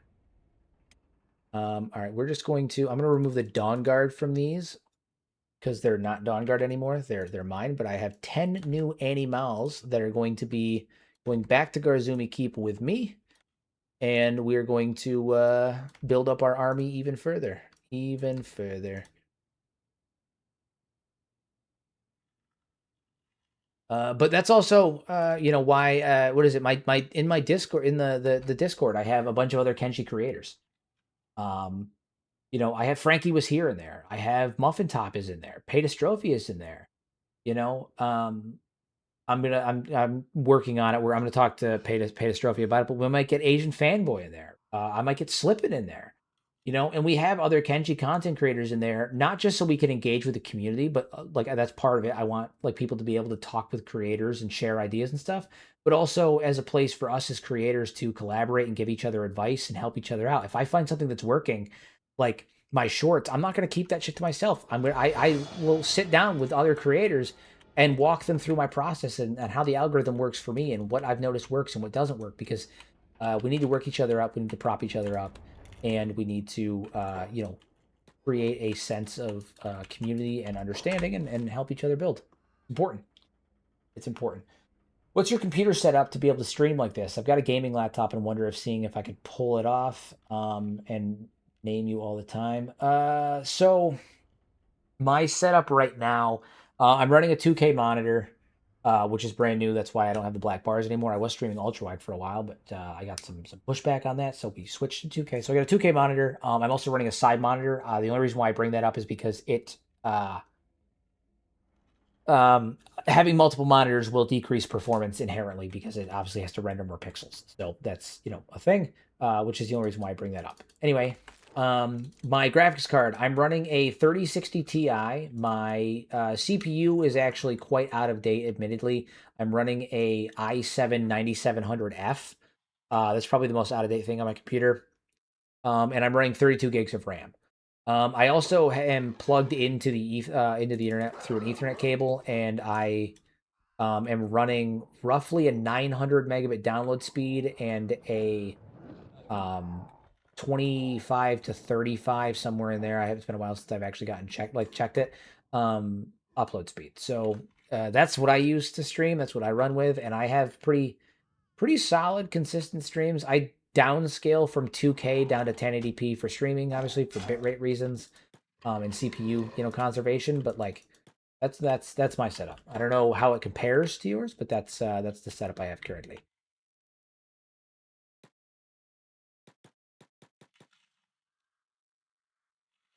How would a streaming setup?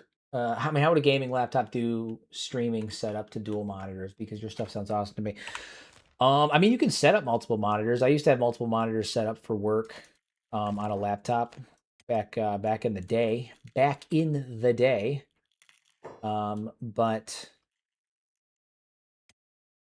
it can be done. You just need like a docking station usually in order to do it. So, how many hours do I have in Kenshi? About 2,500. About 2,500. Did you reclaim the keep? I have not reclaimed Garzumi Keep. We are building to that. That's our new end game, is reclaiming Garzumi Keep. But we're not there yet, unfortunately. But that is the new end game. Reclaiming Garzumi Keep is where the dwarves will end. We'll defeat the Southern Hive and reclaim the keep. Um, Dude, we have so many more animals now. I'm fucking hyped. The armored bone dogs look really cool, and the gorillas are obviously really cool, but like, look at those things. Hype. The dwarves are going to be going after the Southern Hive with everything they got. I mean, we're going to absolutely wreck them when we're ready. When we're ready, we're going to go at them with everything we got, and it's going to be beautiful. It's going to be beautiful. We're going to send the animals in first, and then after the animals are done, we're going to rush in with our army, and it's going to be fantastic. It's going to be absolutely magnificent. And as a special treat too, I think before the final battle, I'm going to save a I'm going to save right before, and then I think after the episode is over, I'm going to end the series off by creating a cinematic, like Lord of the Rings style machinima in the save to like of the final battle. So like the full charge, the fight against the Hivers, the whole nine. Like I think I'm gonna make like a full on cinematic style machinima for that final battle, and that's how I'm gonna end the series off. The Battle of Garzumi Keep, uh, Return of the Dwarves grand finale will be a movie esque style machinima battle against the Southern Hive. And depending on how the anthology series is going, I may even get a couple voice actors in on it to voice some of the characters. We'll see how it goes. We will see how it goes. Back in my day, I had to walk uphill both ways through the snow to the nearest internet cafe 5 miles. Touche, my friend. I used to have to play RuneScape on the fucking library computers at the shitty little library in my town as a kid. I used to play RuneScape and I used to play Adventure Quest on the shitey little library computers that were, you know, super terrible with terrible internet, but it was all I could do because we didn't have internet.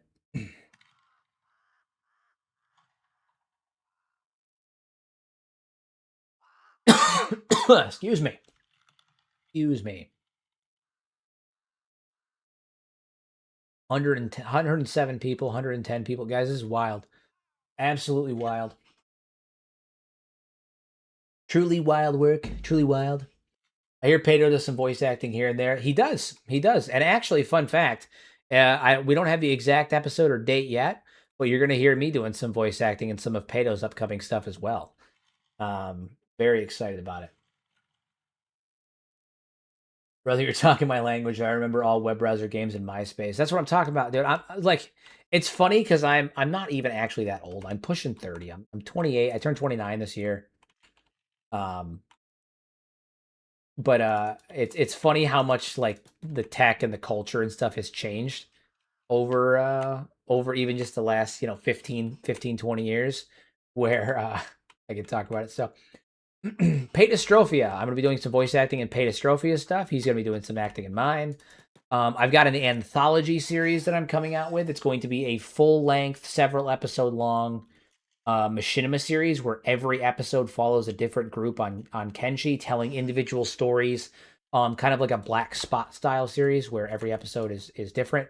It's an anthology that I am producing in the game engine of Kenshi, and I actually have several voice actors in that are going to be doing voice work for that as well. And then I'm going to be doing some work for Pato in an upcoming episode of I think his Betrayed series. Don't quote me on that though. But we've got a lot of stuff going on, a lot of stuff happening, and again, at the end of the Dwarven series, I'm going to be putting together a full like cinematic machinima finale, essentially, for the Kenshi Dwarves, in which you will see the final battle voice acted against the Southern Hive to reclaim our ancestral homeland of Garzumi Keep. So we've got some big fucking plans, guys. We've got some big plans, and yes, like a red versus blue style thing, although less jokey and more narrative. Admittedly, there will be jokes, some of them, but more narrative. I want to like. I do a lot of writing. Several people in the chat know that I'm actually in the process of writing a book. It should be out hopefully within the next 3 or 4 months. I've got about 8 chapters left. It's gonna be roughly 630 pages, and it's the first of a trilogy. I've got about 8 chapters of 45 left to write. I'm very close to the end. Just finding time is such a bitch these days.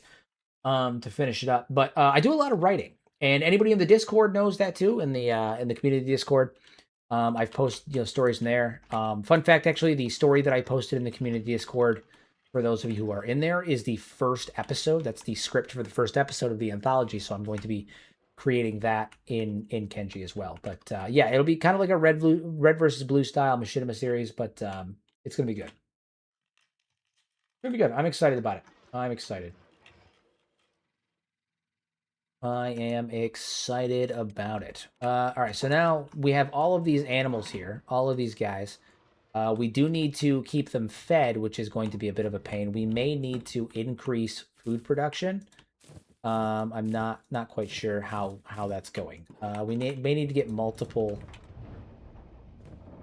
How are we doing on straw flour? We're producing, but it does take a lot of wheat straw to make one straw flour. And then I think one straw flour makes how much bread? I think it's 1 for 1. So we are producing, but we're not producing super duper fast. Super duper fast. But we are making progress. We are producing. That's pretty cool. That's pretty cool. All right, so you're on that. Is Vigo on the other one? Hell yeah. So we're on harpoon turrets now. Now, what's the range for them firing? How far will they shoot? Hell yeah. Okay, so we can really lay these people out now. We can shoot them from way down there. That's exciting. That is exciting. What I'm gonna do is I'm gonna have both of you guys shoot out there. Yes. Now, if anybody tries to attack our base, we can start gunning them down from much sooner. And as we level up the turrets too, when we start getting like automated, like multi-barreled auto harpoon turrets, it'll be even better because we'll fire 14, 15 rounds total right off the bat while they're out here, and just start the fight out right. Start it out right. It'll be good. It'll be a good time. Okay, how are we doing on production for everything else? Crumble John, what are you up to? Sitting around. Good old John Grudge Bearer. How are we doing on cotton, too? That's the other thing. How are we on cotton production? Are we starting to bag up and put it in our... No, we're not producing an excess of cotton yet. We need excessive cotton because we're going to be using it to make fabric, and we go through a lot of cotton. But in order to get an excess amount of cotton, we need to have, cotton made. So we can throw it in here. I love the Warhammer name. Yeah. You gotta. I'm honoring all dwarves, all manner of dwarves. Warhammer dwarves, Dragon Age dwarves. You know what I need to do? I need to get a dwarf named Oghren, because Ogren's easily one of my favorite characters in all of Dragon Age. Like in every game, Ogren's a badass. Yeah, Oghren is easily my favorite guy. My favorite guy. He's so fucking funny. Easily the best lines that I have ever seen in best lines that I've ever seen in Dragon Age. Like, he's so fucking funny. Even just hearing him, like when you deselect him, what is it in the selection screen when you're picking party members? He'll like do the thing and be like, yeah, and then you deselect him and he goes Thunder Humper. It's so funny. Or in the expansion for Awakening, when what is it? He starts having dreams when he does the joining, and they're like he goes, I kept having dreams about Darkspawn. They were asking me to teach them how to read and write. One of them kept asking me if I want lemon in my tea. And another one kept screaming, "Where's the baby?" Like, what are you fucking talking about, dude? Or you get kidnapped by a ghoul and they raid through all your stuff, right? They steal your stuff. And you find the guy who like has his equipment. He took Ogren's equipment and he puts it on. And he goes, what is it? He goes, there he is, walking around with all my stuff. He got his fingers all up in my doodads, his grubby mitts all over my junk, and no one touches Ogren's junk and lives. And like, he's obviously talking about his equipment, but it sounds like something completely different, and it's so fucking funny. It's so funny. Ogren's such a great character. 10 of 10. 10 of 10. No notes. No notes. We're going to get more golems, too. I think it's about time we expand our repertoire of golems. We have Zagan, we have Kenshi, but I need more golems that are just named golem. But I do think it's time that we expand our repertoire of golems. Again, after our crushing defeat from the Southern Hive, you know, I'm not worried about being overpowered or anything of the sort. We went in there with 23 dwarves, 4 armored gorillas and 3 golems. We came out with 2 dwarves, only 2, 1 gorilla and 3 golems. We lost 21 dwarves, all with stats in the 50s, 60s, and 70s in that fight. It was catastrophic. So I'm really not worried about being overpowered or anything like that. We need numbers if we're going to take down the Southern Hive. So, yeah, dude, Ogren's such a great character. He's easily one of my favorite characters. Dragon Age dwarves are just really good, but Ogren's writing is something else. I would attribute Ogren, not for the same reasons, but I would say Ogren is for me on the same level as Beep in terms of just being a great fucking character. He's just so fucking good. He's written perfectly. Everything about he was perfect down to the last detail. He's so funny. How do I make money early game? Stealing weapons and stuff off of the bodies of your foes and selling them. Look for weapons that are blue. Don't bother with the shoddy shit. Look for weapons that are blue or equipment that's blue and higher and sell up on that. Sell those. That's your best bet. Do we have any copper? I don't think so. I don't think we have any copper. Why do you have cotton? What are you doing? Oh, he was probably building as well. Probably upgrading the farm. We should be able to upgrade at least 2 of them from with the yields that we get from these 2. Do you have Brad Williams in this run? I do not have Brad Williams. I do not. I have Zubin Krishka, if that means anything to you. I've got to catch up on this playthrough. I don't know what's going on. It's just such good stuff. I got to pay attention to here.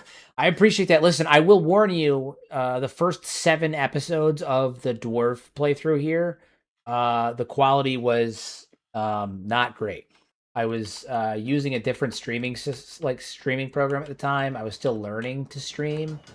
And first 7 episodes, you're going to have varying quality. You're going to have a couple of weird things going on. Ignore that. Episode 8 and 9 is when things really start to get figured out. You gotta get green and make him eat a dwarf. Hey, Clem, how are you? Welcome, buddy. Welcome. Dude, we're killing it tonight. We've got 110, 112 people in the stream right now. Absolutely fucking crazy. Absolutely crazy. I'm using OBS to stream now. The mistake that I made was when I first started streaming, I tried using Shadowplay because back in the day, that was what I had used like long time ago on a different channel. Shouldn't have done that. Bad idea. I switched to OBS 7 episodes into the Dwarves when I kept having fucking issues with it. I kept having issues with my audio. I kept having issues with my chat. And I just said, fuck it. I switched to OBS and it's been great ever since then. Monday Kenshi's, man. Oh, Kirk, how you doing? Kirk is in the house. Kirk never gets to join us. I feel like Kirk's always got stuff going on. Welcome, Kirk. Welcome. How are you, you absolute unit?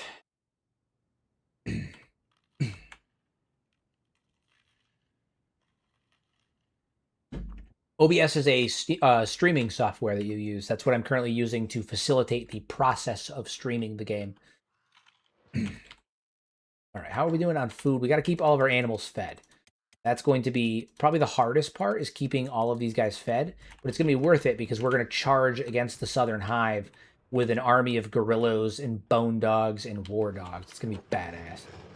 Can I reserve a name for the Nugget Mafia? This one's pretty good. Absolutely, Clem. You can totally reserve a name for the Nugget Mafia. You, absolutely. Absolutely. Absolutely.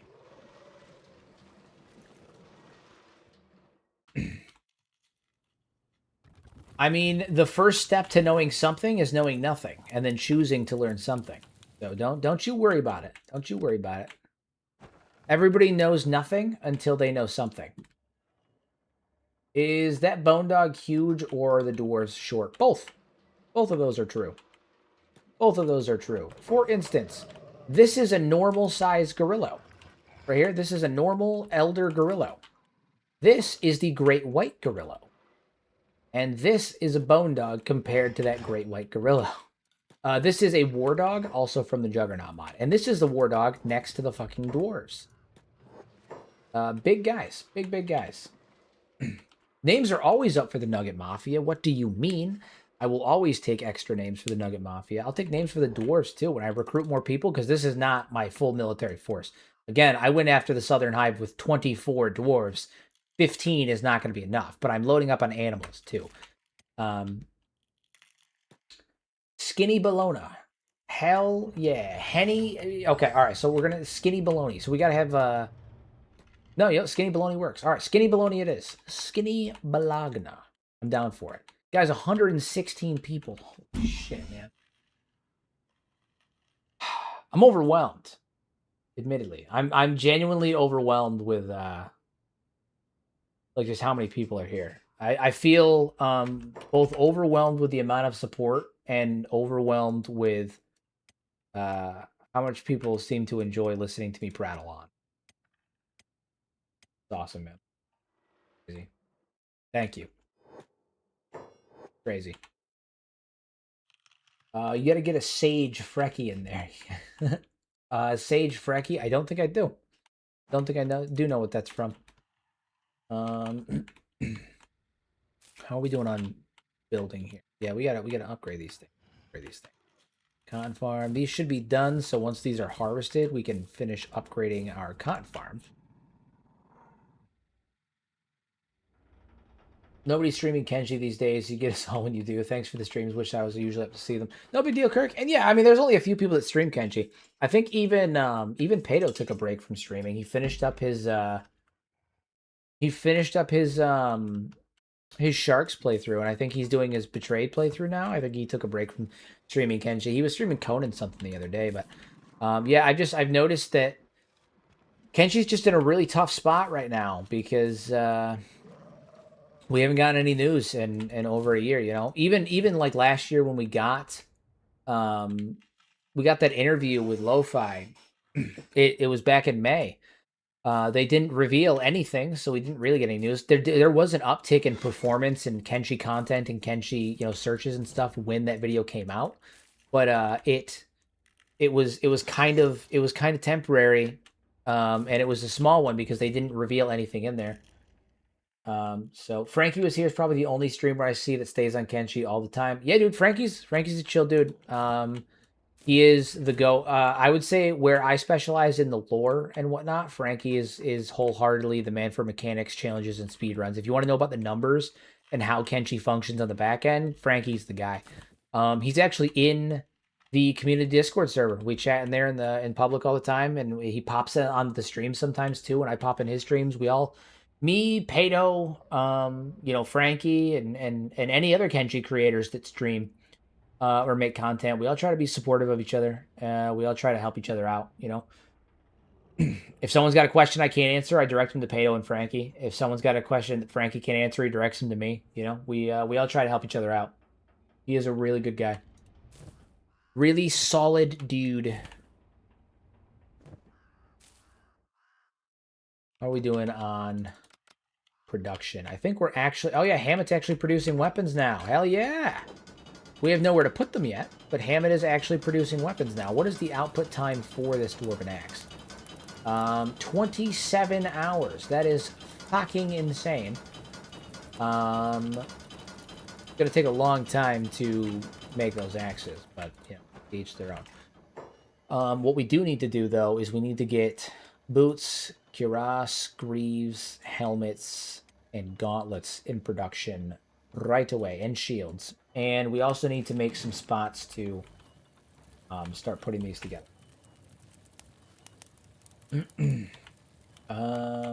Thank you. The base is coming along. This is our second base, obviously. Our first one got fucking stolen from us, but you know, we're getting there. 120 people in the stream, guys. Guys, I said we were gonna break the record today. I didn't realize we were gonna eclipse it by fucking 40 people. My lord. 120 people in a Kenshi stream. It's really funny. When I started the stream today, I was worried for no particular reason. I was worried that my channel was starting to fall off again. Like I've been getting really solid views. I mean, I've been getting almost 500,000 views a month right now, which is crazy. And I was worried because some of the views have kind of started to fall off. I went from getting 40,000 views a day to getting 40,000 views every 2 days. And I was like, oh my God, I'm worried that my you know, things are starting to fall off. It was a temporary boost. And so I hopped in the stream and I was like, the numbers are down. People aren't going to show up as much. You know, I'm cool with it, but like, it's kind of sad to see it slow down. Because I sat like 25 people for the first like hour. And I usually sit like 50, 60. And holy shit, 120 people. Guys, we're killing it. We're killing it. We're absolutely killing it. Also, I think it's just incredible 120 people on a Kenshi stream in general is crazy. I feel like Kenshi streams just don't usually pull that much because Kenshi's kind of a niche-er game, you know? So that in itself, I think, is fucking insane. Absolutely fucking insane. You guys are goated. Every one of you, goated. If I had more free memberships to give out, I would, but unfortunately, I gave out 5 already, and I only have 10 a month. And I gave out 5 at a different stream, so I don't have any more to give out.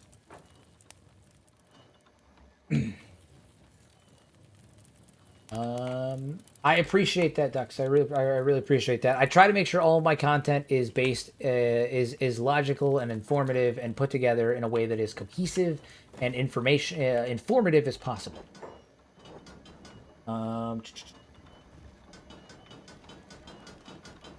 It's the cussing, he says. I'll be 130, I believe. I mean, dude, we're on our way there. We're on our way there. We are on our way there.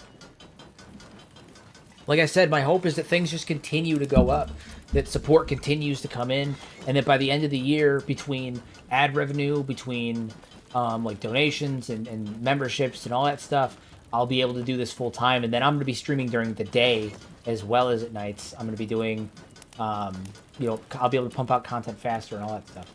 Woo! You said you don't like single pillared style walls and builds, right? Yeah, I hate them. I hate them. If I can avoid them, I will. I hate them. I hate them. I hate them. I hate them so much. Unless it's for like little corners like this where there's a turn. I like the big like 3 style ones. They look better. They clip better. I hate the single walls. I hate them so much. Hate them so much. They're like my least favorite part of any building. They're awful. They're truly awful. Truly awful. Casper coming in with the 5 memberships. You absolute mad lad.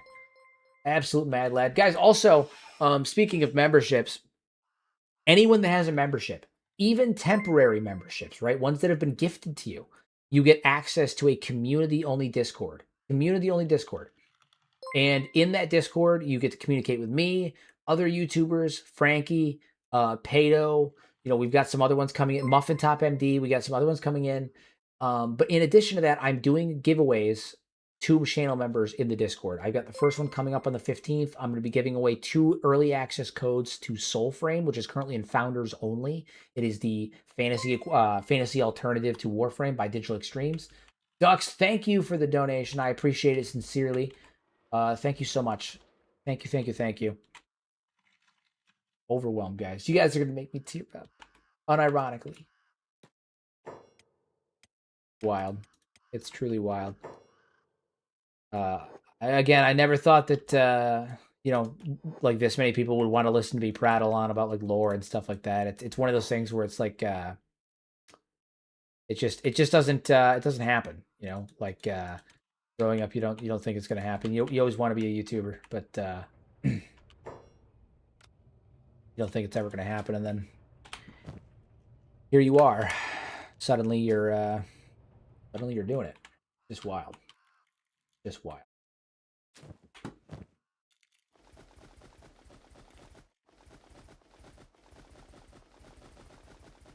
I sincerely appreciate, Dux, that your first super chat was over here. I wonder if the soul frame lore is going to be good. It seems good. The soul frame lore seems very like what's the word? Very metaphysical. Very like kind of up in the air. Kind of. Yeah, very interesting stuff. Thanks for the gift of memberships. Love watching the shorts. Hell yeah, dude. I'm glad. Dude, people really the shorts have been crazy. The shorts have been crazy. Viewership's been crazy from the shorts. I've gotten so much stuff. Yeah, it's very paradox. If you're familiar with Warframe, Soulframe is very much what I think Warframe Digital Extremes was trying to do with the Duviri paradox in terms of how the combat functions, and it's a bit slower paced. It's a bit harder. Not quite Souls-like, but it's more difficult in that aspect. There's parrying, dodging. Like you have to be more careful. And I think that by the time they released the Duviri paradox, the combat in Warframe was beyond a point where they could really shift it and change the meta. So, Dux, don't you worry about that, man. Listen, I'll take any support I can get in any form I can get, and I don't ever want people to feel obligated or like they have to do anything, and I'm never gonna like ask people to donate or gift memberships or anything like that. I want people to do it organically. I want them to do it because they support the content, and I want to do it ethically and morally. I don't want to, you'll never see me pull a fucking DSP and I'm going to sit there and fucking, I am not playing any more Kenshi until you guys give me your shekels. Like that's asinine. So anything anybody feels like giving me is fantastic. It is wholeheartedly appreciated, but I will never ask for it and I will never shame anyone for not doing it. I like that you guys are willing to sit here and listen to me prattle on and play Kenshi and play other games and talk about lore and all that shit. That is payment enough to me. I am more than happy with that. Anything else is just icing on the cake.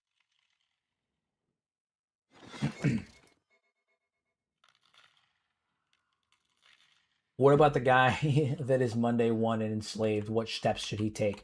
Well, you have two options. One, don't do anything. Two, depending on where you got enslaved, wait for your opportunity because eventually on the road to becoming what is it like as they transport you to a slave base, oftentimes they'll get attacked by wildlife or bandits or anything like that. Take that opportunity to escape. Or go into slavery and then hang out for a while and build up them strength stats and your athletics from being enslaved for a while, and then escape and start the game outright. There's a couple avenues you can go.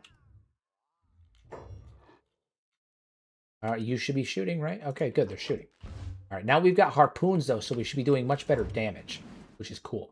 So you two, Vigo and my construct, I want you guys to just start shooting over here. I want to see how the harpoons do.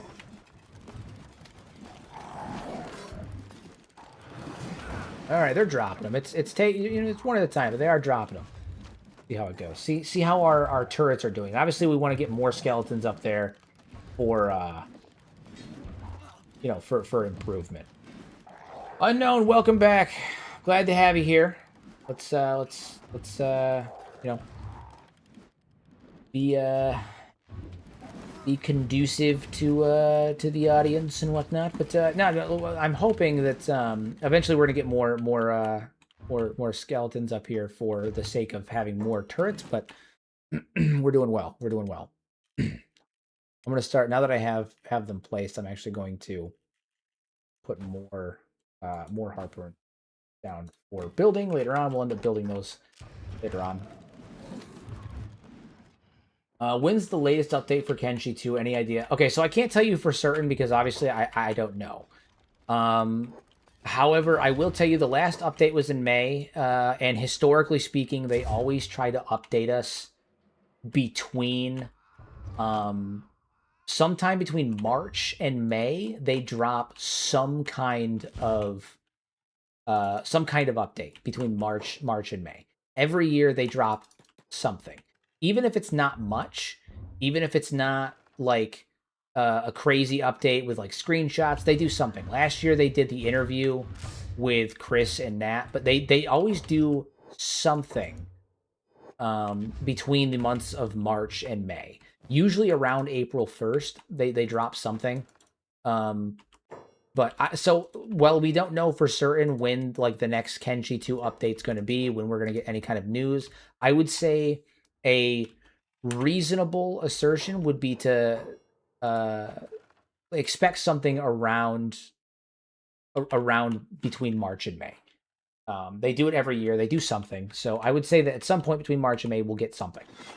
I don't know what it is. It may not even be any real information. For God's sakes, we didn't get any real information last time. You know, the update we got back, the interview they did back in May didn't have any information whatsoever, but they put something out in that time frame almost every year.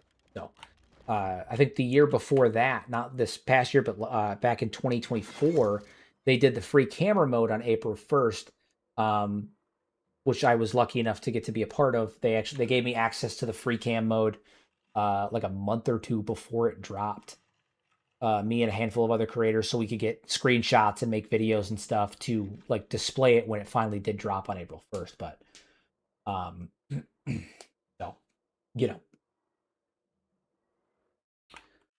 you know.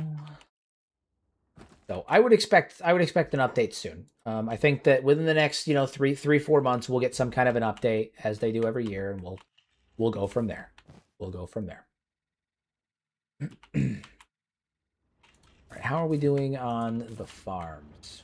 We're doing good. We're doing good. I really liked the interview that Chris and Nat did. It didn't have any info on Kenshi 2, but they're cool people. It was nice to see. Yeah, no, like it was cool, and it did drive traction towards Kenshi after the interview. Every Kenshi YouTuber, myself included, all saw an uptick in views. We all saw an uptick in ad revenue. They put out an interview that has no information, and everybody suddenly became interested in Kenshi again. So I appreciate anything they do because it increases traffic. But so Hero, what are your plans for YouTube? What other games do you enjoy and want to upload? Well, my channel's kind of content locked in terms of like long form content on Kenshi, and I'd like to expand into other games on occasion. I stream other games on Sundays. Sundays I do non Kenshi streams, and then other times I might do them throughout the week if people request them, like someone did today, did this week. Thursday's a non Kenshi stream, but typically I try to lean more towards Kenshi. Again, I feel kind of obligated to help keep the fan base alive. Thoroughly invested and intrigued in Kenshi's lore while we're waiting for Kenshi 2. Besides that, though, there are other games I'd like to play. The thing is like I've put out content on other games. I've done VR content before that I was really proud of. That doesn't get views. It doesn't work on the algorithm. I'm kind of analytically locked on Kenshi, which is fine because I love Kenshi, but I am kind of locked. I'll give you an example. One of my favorite videos that I've ever done was I did a video where me and a couple of my buddies got together and we played Elden Ring using the Carry and Combo Warriors mod and the multiplayer mod, where it makes multiplayer not shit. And we played Elden Ring, and we played it. Carrying Combo Warriors basically makes the combat run like a fucking anime. Like it's super high, fast paced, stylized, really flashy combat like that. And I called it Elden Ring for Weebs, and we basically played Elden Ring all the way up through Godric the Grafted, as if our character, like we had been isekai'd into the thing. So I put that video out, and I was really proud of it. I'm still really proud of it. It's probably one of my favorite videos I've ever made, in terms of like non-lore videos and stuff. And it didn't get any traction. It got like 200 views. I think it was like 249 views. And it's like that pretty much anytime I put anything not Kenshi related out. VR content does a little bit better. I've put out a few VR videos that have gotten 2,000-3,000 views, but it's not consistent. And it just in general, the algorithm tends to put me in the Kenshi box, which I'm totally okay with. So plans for the future, probably more Kenshi.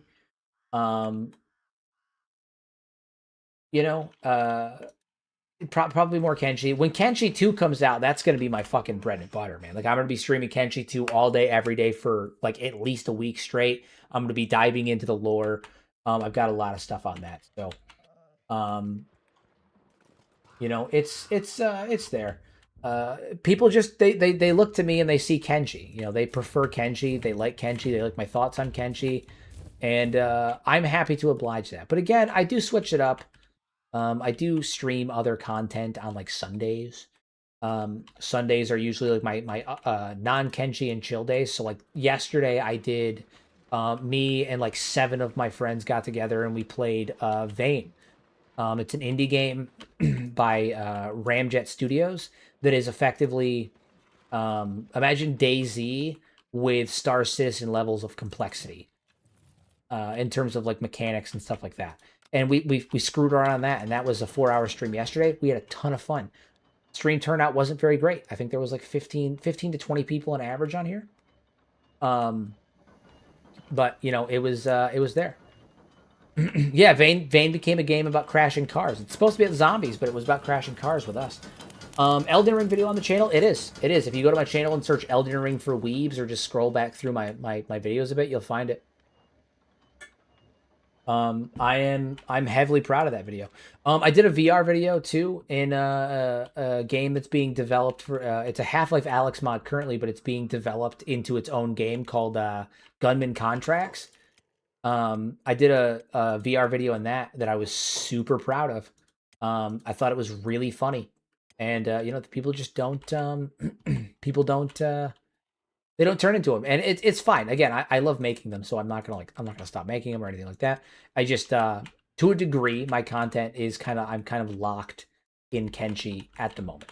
I'm sure later on that'll change as the channel gets bigger and maybe more people tune in for other things, but I'm kind of locked in Kenshi, and I'm okay with it too, because again, when Kenshi 2 comes out, like it's gonna be a game changer.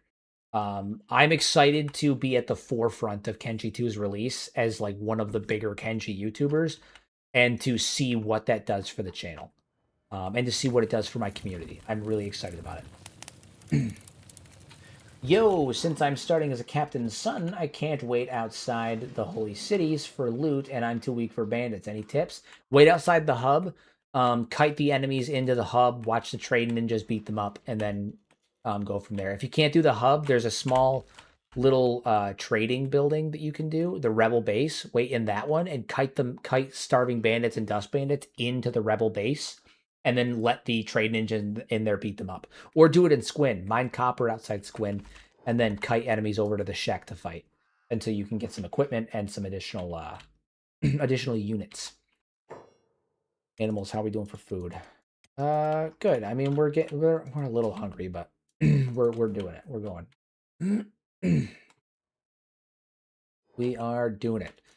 We are almost good to a point with these farms, these cotton farms here. Very stoked about that. How are we doing on armor production? Because armor production is going to be huge too. 60% efficiency for what? Power? Oh, right. We need copper so we can finish building. We need more power. We need more power. All right, so we need more power. Oh yeah, man! Listen, if anybody wants to hop into Kenshi content creation, get your shit started. And once you're up there, I listen. I consider it my duty and my privilege to try and assist as many people as possible.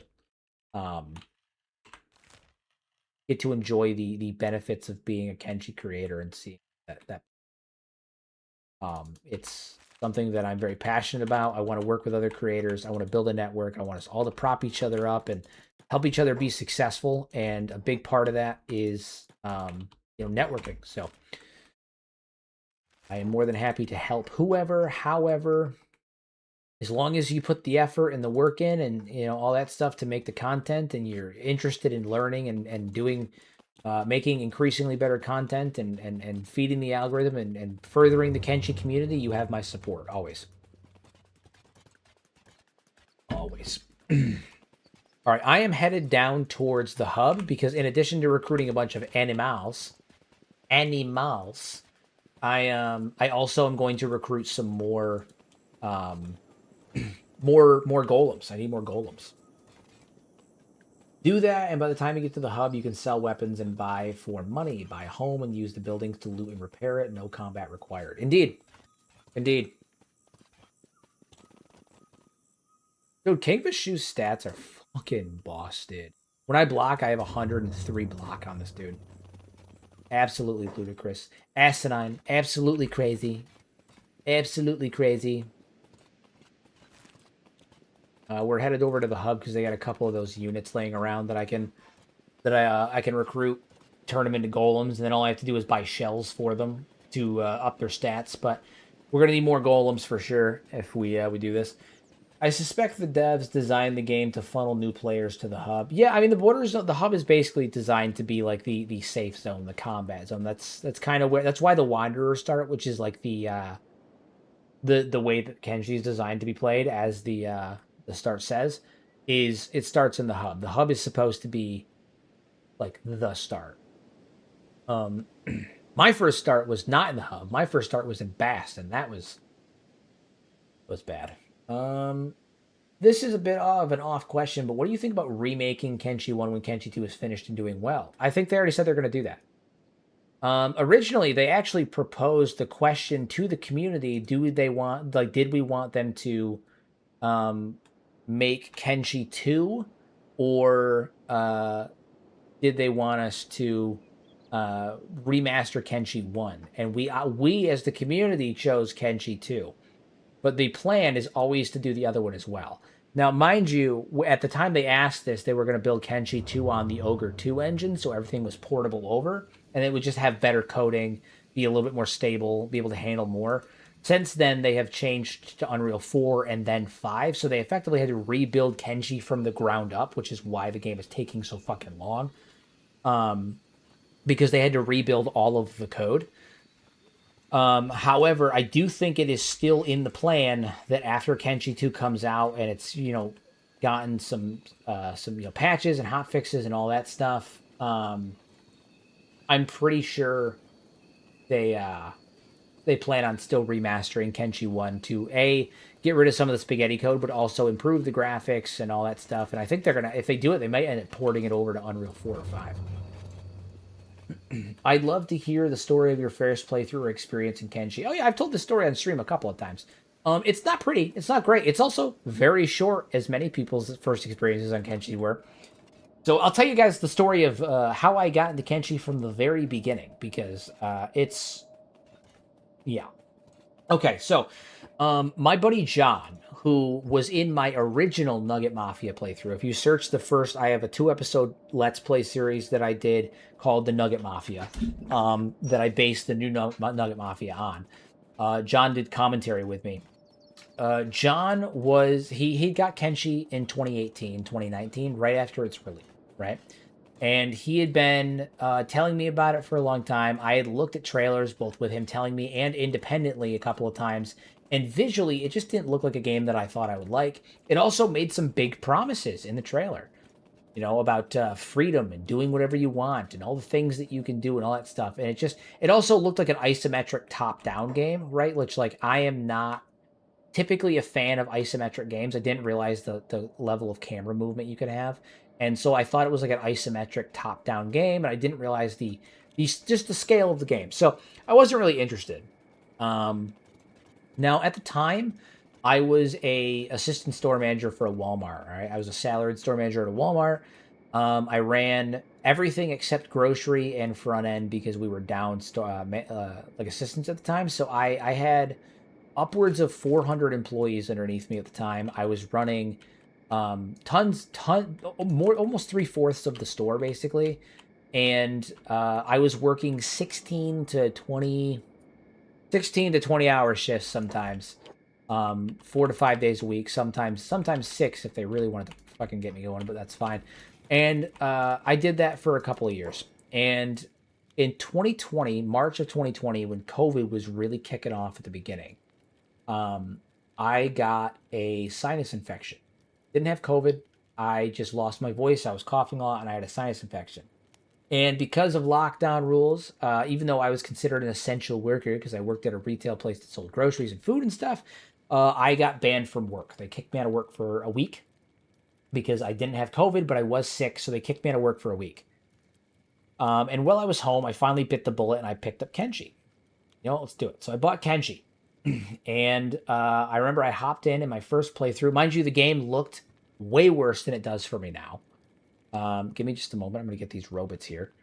What are you doing out here? Obviously. Of course not. You should join me and fight my enemies. Your question. No, I'm not your enemy. Going. Yes. Okay. And so my game did not look nearly as good as it does now. And I joined. My first playthrough was a man and his dog. I spawned in Bast, and the game looked like shit. I didn't understand what was going on. I had no understanding of the controls, and I ran outside of Bast with my dog, and I saw a UC samurai fighting a Holy Nation paladin. And I remember thinking the game looked really like simulatory, like in a bad way. And I ran over to the Holy Nation paladin. I mean the UC samurai who just got his ass kicked, and I took off his armor and threw it on myself, not realizing about like the faction system and the affinity and hostility and all of that stuff. And I needless to say, the Holy Nation paladin and the UC did not appreciate that when backup showed up and I died. And so they killed me, they killed my dog, and I bled out. And then I remember I fucking hated the game. Hated it. I thought it was stupid. It was silly. It was stupid. I didn't understand it. I thought that it was poorly designed. But John, being the absolute Chad lad that he is, helped me get through those initial hiccups and walked me through the systems and helped me, in another start. I did the Wanderer start this time. He helped me train up and do my first playthrough. And even though the playthrough did not last very long or end very well, I started to build up a slow appreciation for the game. And as I got better at the game, I built up even more of an appreciation. And then eventually I started diving into the lore, as I do with pretty much every game that I play that I enjoy. Every game or TV show that I enjoy, I end up diving into the lore. And when I did it, I realized how in-depth and complex the game was, that the lore for the game was. And lore for me, lore is the thing that like gets me more than anything else. I would say lore is my even outside of Kenshi, lore is my I'm trying to find a way to say it without saying it because people might get offended. I'm trying not to hurt anyone's feelings. Not that they should, given the situation, but fuck it, I'll say it. Lore really, really touches my tism. Okay, like my fucking thing, the thing that I latch onto more than anything else that I could talk about for hours. My big thing is lore. Harry Potter lore, Star Wars lore, Dragon Age, Lord of the Rings, Kenshi, fucking random TV shows like Supernatural, fucking The Vampire Diaries, the originals. Like if it's got a compelling lore, a compelling story to it, I want to know every single detail because I love world building. I love lore. D&D, the whole night, like all of it. I want to know all of it. I want to know the history of these fantasy and sci-fi worlds because I find the world history so fucking good. Elden Ring, same thing. And so as I dove into Kenshi lore more and more, I became more and more fascinated. And then I started my YouTube channel that winter, so like December of 2020, somewhere in there. And originally I was doing game reviews. And I was doing game reviews, and I did a review for Kenshi, and I did very well. A good reception. And I ended up going and doing, I was like, people really liked the Kenshi video, and I really like Kenshi. And I've been wanting to do something maybe a little bit more narrative, because I really love writing and world building and telling stories and all that stuff. And so I wanted to do something more narrative, right? Something where I could really flex my creative mind and also dive into the lore because, again, I'm obsessed with lore of all kinds. And so I did my first lore video with the help of a guy on Reddit by the name of Just Joeying. telling the full speculative story of the First Empire. And almost immediately it exploded. At least in terms of Kenshi content, and for a YouTuber that had 30 subs, 30, 40 subs, to put out a video and then have, 5,000 views on it within the first couple of hours, and suddenly I'm at a few hundred subs. I mean, it was huge. It was crazy how quick things took off. And then I was like, shit, I gotta do the second one. So I did the second one, and it just kind of spiraled from there. And eventually I just committed myself to finding, detailing, and telling the story of Kenshi. Because I have great respect for Lo-Fi as a company. I have great respect for their storytelling, and I love lore. But yeah, that's my story of how I got into Kenshi. It was a game that I bought on a whim while I was kicked out of work during COVID at the behest of my friend, and I fucking hated it. And my first playthrough was an absolute disaster, and I died within the first 15 seconds. And I didn't understand the game whatsoever. And then I loved it. And next thing I know, I had 2,500 hours in it, and I'm trying to make it my job. So Kenshi, I think that's the Kenshi story that you could tell. I hated it, and then I dropped 500 hours. So there we are. But that's how it happened. That's how Kenshi happened. Also, since we have 104 people in here, if anyone's interested in my shaders and making your game look like mine, I do have a shader pack that is a shader preset that is available of download on the Nexus. For example, this is what the game looks like with my shader. This is what it looks like without it. This is without the shader. This is with the shader. And I'll show you again during the daytime when it's a little bit more visible. The difference is much more noticeable. Hero, you've probably been asked this before, but do you know if the clock-looking thingies have any meaning? You're talking about the ones from the start screen. Not as far as I know. They look like they could be some kind of like old storage facility, like an old storage unit or something. But honestly, I have no idea. They're on a building in the what is it, in the Ashlands too. You can find them on one of the buildings in the Ashlands. And as far as I know, I have no idea what their purpose is. I couldn't even begin to guess what their purpose is, because they seemingly are put in random spots. I find more likely that they're just decorative and don't have a discernible purpose in the lore. I might be able to find one, but they look like they might be storage facilities of some kind or something like that. But again, it's kind of hard to say because they're put in places that they're inconsistent, right? Like you find one buried in the desert, and then you also find one on another megalithic skyscraper during the First Empire. I have no, like in the Ashlands, I have no idea. There's one in the desert, there's two in Black Scratch, like they're in random places. Pedo! Welcome, Pedo.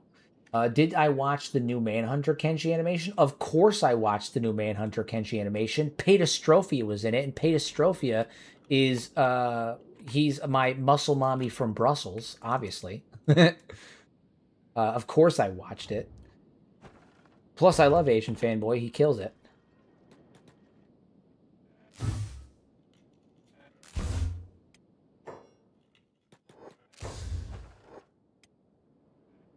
Everybody say hi to Pedo. Pedo, dude, we hit 120 people in the stream tonight. 120 people in the stream. Absolutely fucking ludicrous. I'm not even dual streaming yet either. This isn't even Twitch yet. Don't even have YouTube and Twitch. It's crazy. It's crazy. Yeah, we hit 120 people. It's been phenomenal. Absolutely phenomenal. Guys, everybody in chat, go check out Pedastrophia. He's in the chat right now. Fellow Kenshi YouTuber. My dog over here. And fun fact, everybody. Oh, Pedo, you Chad, you absolute unit. Welcome to the Mad Lads. Pedastrophia and I, Pedo, I'm revealing the secret plans. I'm revealing the secret plans for the 50th time. Pedastrophia and I are going to be launching a Kenshi themed podcast very soon. Pedo, I don't know if you noticed my background, but I'm actually in my new office space. So I am set and ready to go, man. You tell me when, we'll get the first episode planned and we'll go live. I've got some good ideas. We're going to get this moving, man. We're going to get this moving. But I'm in my own office space now. We can do this. We will be We will be live very soon with the with our official Kenshi podcast. It's gonna be great. It's gonna be good. It's gonna be good. Gonna be really good. We're gonna be live streaming our podcast too, so you guys are gonna be able to chat with us live during the pod. It's gonna be a good time. We're hella hyped about it. We've got big plans, big plans, big plans. So, all right, how are we doing? The Tenji Dwarven base is coming along very nicely, Pato. Very nicely. Look at this. Look at this masterpiece. We've got industry, we've got farms, we've got all of it. We've got all of the things. Things are coming along nicely. Coming along quite nicely. How are we doing on equipment building? That's the other thing, because we should be producing armor. How are we doing on that? We are starting to produce armor. Hell yes. What quality? High grades? Not quite as good as when our old smith was still alive, Rusty Thompson, but it'll do. It'll do. We're going to throw this stuff in here. You there, put you there. All right, we're going to start to outfit our guys with proper equipment, and I'm excited about it. We need more steady supply of fabrics, which we won't be able to get until we're getting a steady supply of cotton, which we're working on. We also need someone to haul it over there. Do we have anybody that's not busy right now? I think Ravo could probably do it. He's usually plate beating, but he when he's not doing that, he could be doing something else. At least he could haul to the auto loom. Actually, no, he's gonna be too busy plate beating. We have anybody that's not doing anything else. Fuel. Excuse me, Jesus. Dying over here. Fuel can do it. Fuel's not doing anything. I have some really nice base building for once. That's true. That's true. If you need any assistance with that, Pato, let me know. I can assist you with moving things around using the Shift F12 and getting things set up. So if you need any assistance with it, buddy, let me know. We'll hop on Discord and we'll get it set up. I'll help you with like layout and clipping and all that stuff, and using the Shift F12. Give you some ideas for maybe a compact keep or anything like that. Like I've got this beautiful keep right here that is our central focus. So do let me know, and we'll get that sorted out. Stream SG pops in with the 5. How you doing, Stream? Hey, buddy. Stream, I don't know if you heard me, but we had 120 people in here. 120, bud. It was bananas. We had 120 people. It was absolutely crazy. Okay, there's something that I wanted to put in here. Exterior. Where is it? I saw a video recently about base building, but focused on the interiors. I didn't really care for that video editing and style, but I liked it otherwise. Yeah, it's funny because I don't really do interior base building videos because I am not great at interiors. I try my best, but I wouldn't consider myself great at them. We need to put the Holy Beep statue down. I know that we're a Dwarven faction, but I can't. I need to do it. I need to do it. Holy Beep statue for days. I don't have a dwarf statue, else I put that down. But I think in the center of our keep should be a statue of Beep.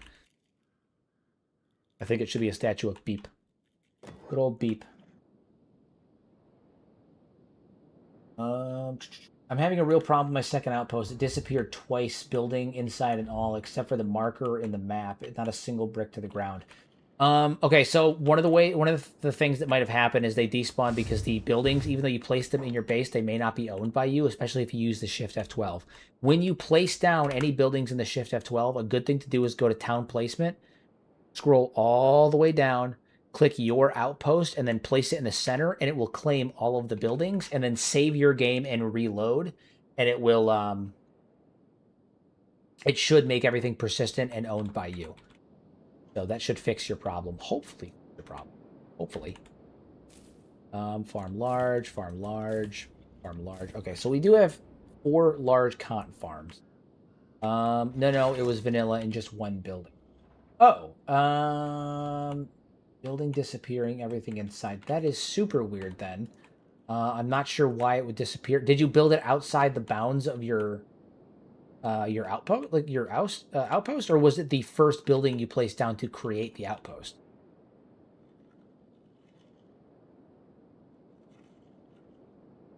Because if that's the case, it might have just been a Kenshi doing Kenshi things glitch, because that does obviously happen sometimes.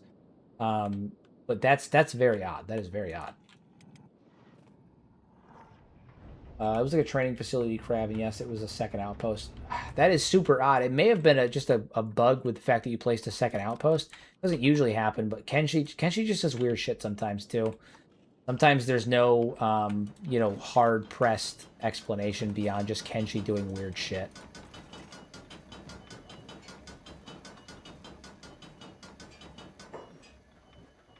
Okay, the only thing that I'm not producing right now is gauntlets, and I probably no, I did produce gauntlets. Do we not have any? Oh, Veal, are you hanging on to those? You need to put those back.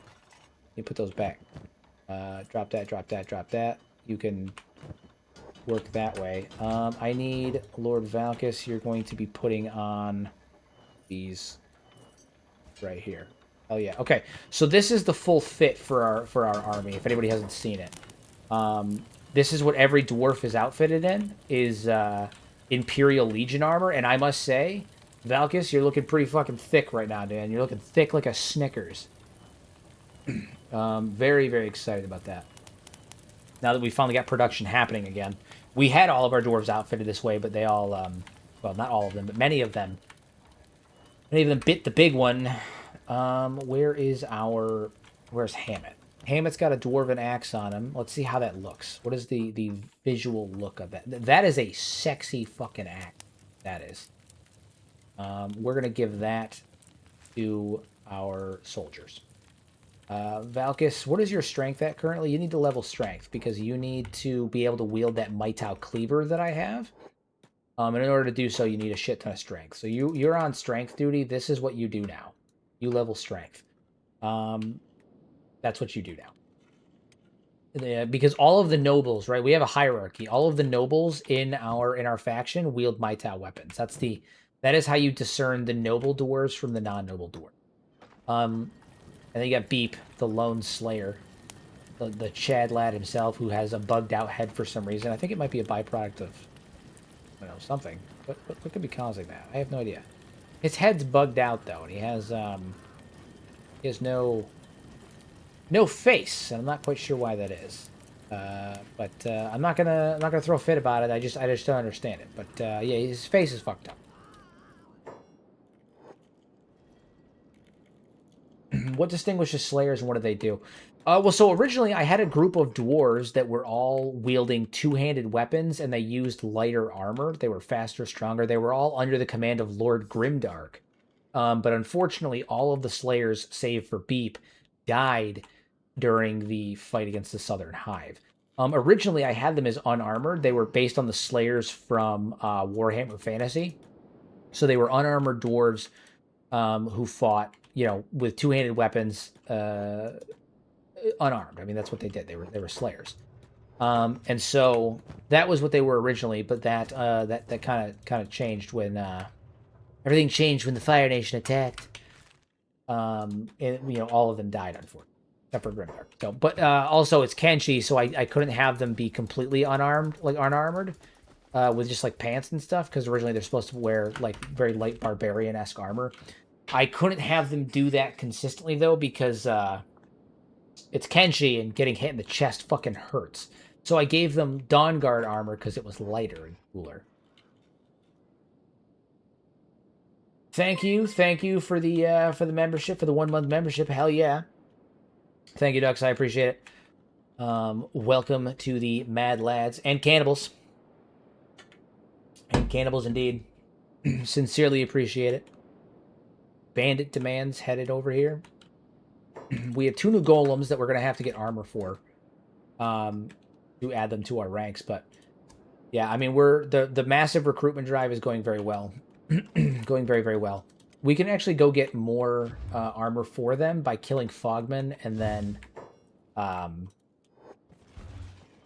just clipped right on through, didn't they? Too bad they're going to die immediately because Like, that's a foolish thing to do. We can get armor for them over in Mongrel. We just have to like get around to doing it. We can actually get really good armor for them at Mongrel too. Light armor is great, but only if the character has decent stats and toughness specifically. Well, exactly, and that's why I made the Slayers the way that I did. I had them originally trained with no armor, but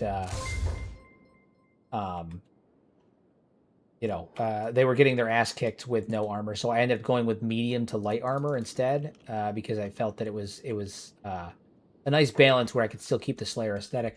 Dux, you absolute mad lad! Thank you for the $20. Thank you for the donut. I appreciate it. He said, "Nah, get some cheap for dinner in this economy." Thank you. I appreciate it. Thank you very much. I gotta fix my chat on screen to display the super chats better. I don't know why it doesn't do that. It might be the I'm using Stream Elements. I might switch over to Stream Labs. See if that fixes my chat a little bit better. Some of the stuff didn't show up for some reason. I gotta figure out why that is. I might switch over to Stream Labs. We're doing really well. We're doing really well.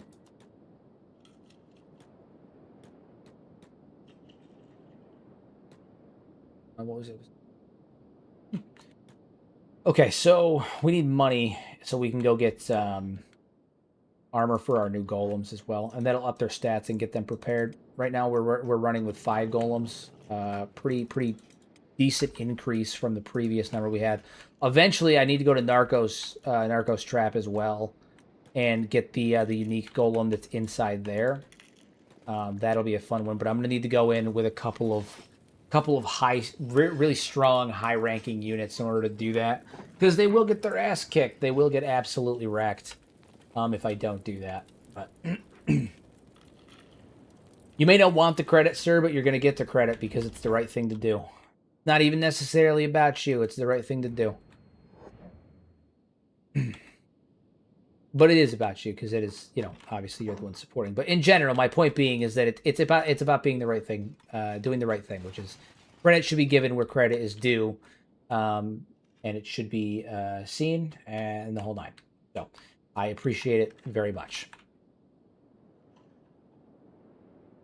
Hell yeah. We got another. I feel like we're getting Dust Bandit raids like one right after another, after another. Wild stuff. Turret guard, get up there on your turret. Ever build a stealth knockout specialist character? I have. Actually, in the Nugget Mafia playthrough, there's going to be a lot of knocking out, a lot of stealth. That one is like this is very much a military style campaign, whereas my other playthrough that I'm doing simultaneously, I'm actually doing it tomorrow. That playthrough is much more economic and stealth based. We're doing a number of adventures there from an economic perspective. The goal in that one is to make 10 million cats through economies. We're going to be opening up restaurants. We're going to be selling hashish, the whole nine. So 10 million cats through economy is the goal on that playthrough. That one is less military oriented. Doing just gunning them. They don't even stand a chance. And every so often, one clips through. We kill them as they come in, and then it's all good. So funny. All right, they break the gate. We go up here and we just pound them like this. There's not even a chance. They don't even stand a chance. This is why we got our asses handed to us by the Southern Hive, right? We came in hot thinking that we could do this. Whoa, my bone dogs. No. You guys need to get back here. You're babies. You can't do that. We came in hot. We took out we destroyed Flats Lagoon. We thought we could take them. We thought we could do it, and we couldn't. May I ask what your difficulty settings are? I have squad spawn size. I mean, I have the number of squads set to ×2. Let me restart. Actually, damage and bleed out rate are at the base game. The number of squads that spawn is set to 2, and the number of NPCs in each squad is set to 2.25. And then in addition to that, I have other mods that increase the difficulty by adding in like juggernauts that spawn passively in all factions. They have a 10% chance of any human spawning as a juggernaut. So they're stronger, they're, much tougher, they're harder to kill, and all of that stuff. But yeah, so I roughly 2.25. So if a squad by default is supposed to spawn with 10 people, mine's going to spawn with 25. So it makes fighting groups of starving bandits really fun, especially as you go into places like why is Valkus starving? Go over by the food. It makes fighting groups of starving bandits fun late game because you get like hundreds of starving bandits at once. Ooh, that's why he's starving. He's currently carrying crap and not getting food as a result. You need to go get food, my good guy. Go get food. Is he stuck? No, he's not. He's just being a dipshit. Go get food. What the fuck are you doing? A lot of guys over here. A lot of guys. So the game is tough. And I have several mods that expand on various factions. Like the Southern Hive, for instance. They have access to Hive or Praetorians because I'm using the Southern Hive Expanded mod. And then in addition to that, we've got... the king, the robot that they have. King is bugged out, so he has even more stats than usual. His strength, I think last time I went and saw him, he had strength that was like 300, and it's just getting higher. So I mean, so NPC 2.25 and size 2, correct? Yes. Sorry for the maybe too micro explanation. I just wanted to make sure everyone else in the chat understood as well. Understood what the hell I was talking about. Picking up what I was putting down. Animals. I'm going to send Grim and Grunt. King is, in fact, the single strongest unit in the game. That is correct. And he's made even stronger by the Southern Hive Expanded mod, which is... We are in rough shape with him. He's why I'm recruiting so many golems, because I'm going to need a full squad just to fucking take him down. I'm going to need probably 6 or 7 guys on him specifically just to take him down. Of all stats in the 90s. Crazy. It's crazy stuff. Wild work. Wild work. Pato got a channel here. I'll link Pato's channel.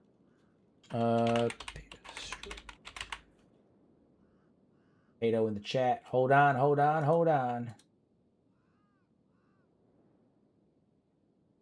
Yeah, that's what I meant to do. Hold on.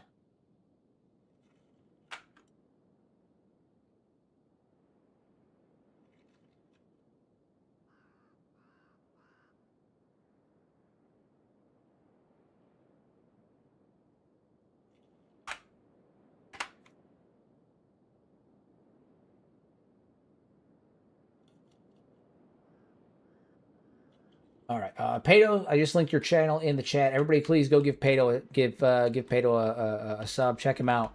Dude is an absolute unit. Stellar content, puts a lot of work in. His stuff is more roleplay oriented than my own. Great voice work, great camera work. I mean, he's just a stellar content creator. Give him some love. Head on over there. Check him out. He's doing a playthrough right now called the Betrayed series. Very, very good stuff. I love the intros. The work he's putting into them is fantastic. And again, you're going to hear my voice in there very soon, right, Pato? We're going to be doing a little bit of voice acting over there. It's going to be good. It's going to be good. I'm excited. I'm excited about it. Pato is an absolute unit. And because we happen to be on not opposite ends of the world, but far ends of the world, Pato's like 6 hours ahead of me. Our stream times tend to not overlap, so you get to enjoy both of us.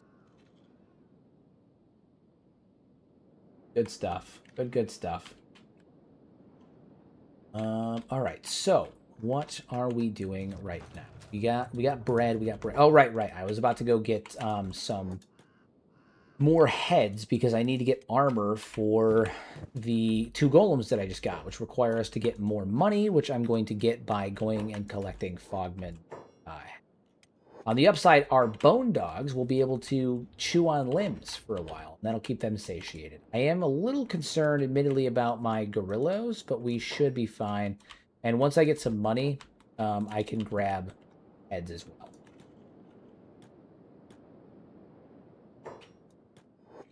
While the women serve. All right, let's get down here and see if we can attract some fogmen down here. We've done this song and dance before. Have anybody else headed towards us? Dust hunters. Yeah, just a constant supply of dust hunters. What do we got here? Got a prince, or is it all just yeah, no one's eating yet. No one's eating yet. But they will. What are your short-term goals right now? Rebuilding. You know, I don't know if you've seen earlier episodes of this playthrough. At one point, we had a military that was 25 dwarves strong. We had golems, we had more armored gorillas, the whole nine, and we lost all but 2 of our military dwarves in a fight against the Southern Hive. And then eventually, afterwards, the Southern Hive attacked our base, and we were forced to flee with all of our remaining dwarves. After which time, we lost about 6 or 7 more. So we went from having 50 something people in the faction to having like 20, less than 20. So we're doing a full rebuild arc, and we're doing very, very well. Yeah, they all got eaten by King. They all got killed and eaten by King in a battle. I mean, we went in there. We had 23 dwarves. We went in with 23 dwarves, 3 golems, and 4 armored gorillas, and only 2 dwarves made it out. 2 dwarves and the golems made it out. It was King Vishu and Lord Red. One of the 4 nobles, and the king made it out. Everyone else was killed and eaten. And that, if that wasn't bad enough, we then the Southern Hive attacked our base, which is actually, if we go on the map, my character stats, they were all in the 60s, 70s, and 80s. If we go down here towards the southern end of the map, actually, right at the Fishman Isles, you see we have a base down here. We have a nice big base down here. They attacked it where all of our industrial dwarves were at, and we were forced to flee, and we took refuge in Catan. And while in Catan, we were attacked by the United Cities after one of our guys became starving. They tried to enslave one of our guys. We ended up butchering the entire town of Catan, forcibly recruiting a couple of them, and then fleeing north to rebuild. And I keep making the joke, but unironically, we went from being Dragon Age dwarves who were going to go to war with the Shek to more like Lord of the Rings Tolkien style dwarves. Except unlike the dwarves of Erebor who got forced out of the Misty Mountains, we actually got forced to the Misty Mountains, and we are rebuilding. And the end goal for this playthrough, the final goal for this playthrough, was originally to fight the Shek because we were Dragon Age dwarves, so I kind of like compared the Shek to the Darkspawn. That has changed.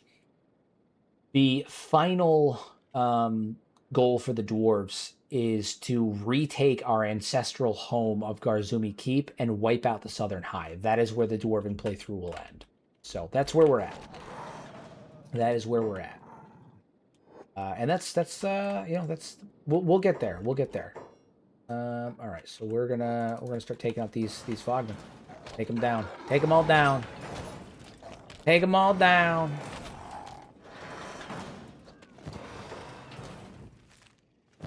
Take them down, take their heads. That's the goal. And then we'll sell their heads for money. That's what we do here. Cut off the heads of fogmen and sell them for money. For monetary gain. You guys know how I do love the monetary gain from selling the heads of fogmen.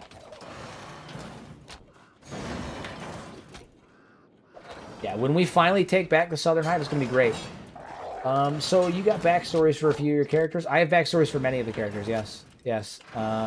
Although many of the characters that had the most in-depth backstories unfortunately died in the fight.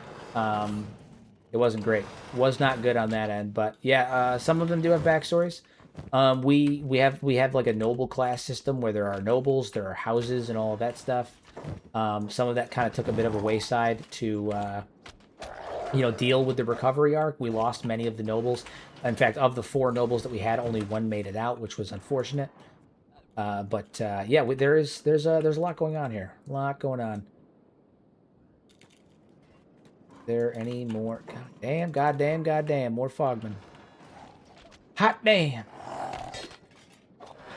And like I said, after the series is finished, I'm actually going to create a separate save right before the final battle, and I want to create a cinematic style, like movie-esque battle of the five armies, machinima for the finale of Kenshi Rise, Return of the Dwarves. So we're gonna finish the series out with a massive cinematic fight, and it's gonna be fire. It's gonna be real fire, straight fire. Straight fire, fam. Straight fire. Alright, we're gonna kill these guys. Hell yeah. Chew, search him. Take his limbs. Remove his dome. Noggin.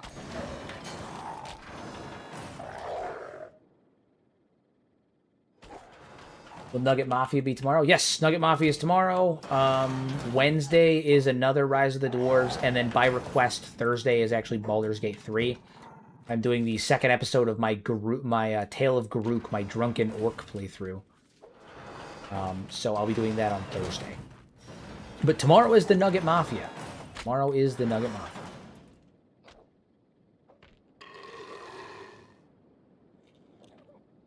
Doing real good. We're doing real good. As many of these heads as we can. I only want heavies, princes, and praetorian rows, so as much of that as we can get. But we're gonna let them eat these triangle bandits because fuck them, they're triangle bandits, and I don't really care for the triangle bandits. We have over here. Is there a prince over here yet? Nope. Just that guy over here crawling.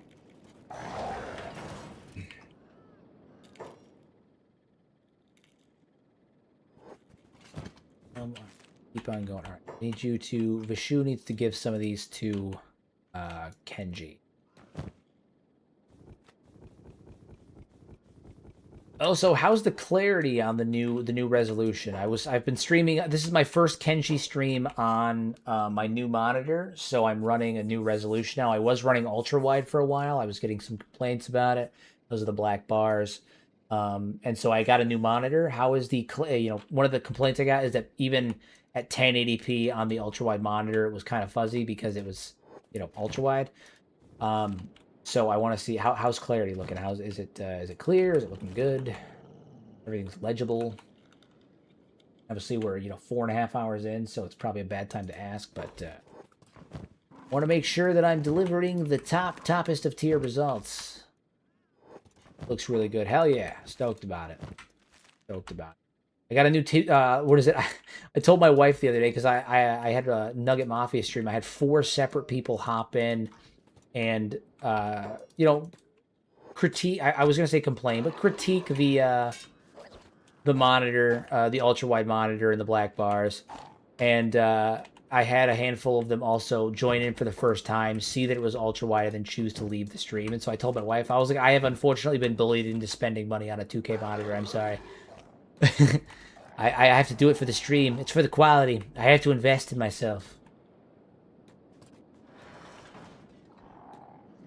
But it's cool, though, because I actually currently have been doing quite well in terms of revenue and whatnot on YouTube. So it's a minor investment. And it'll pay off in dividends.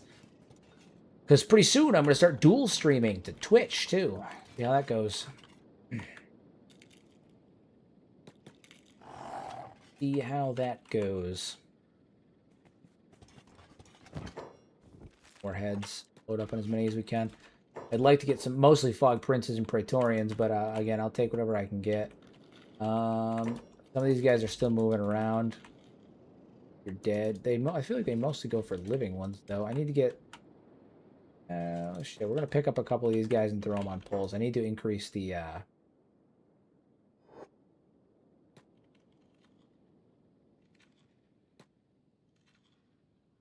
the spawn rate of princes. Although they're just not really coming right now.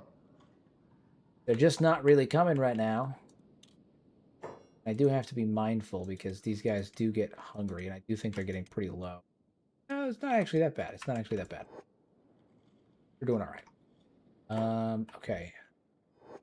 Any other heavies? Yeah, all right. It's fine.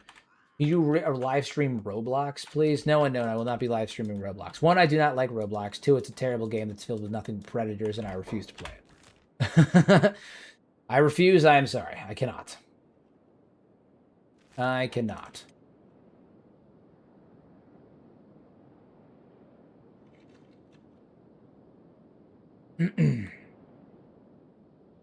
All right, we're gonna head over to Mongrel, sell off some of these heads, get better armor for my dudes, and we're gonna go. Yeah.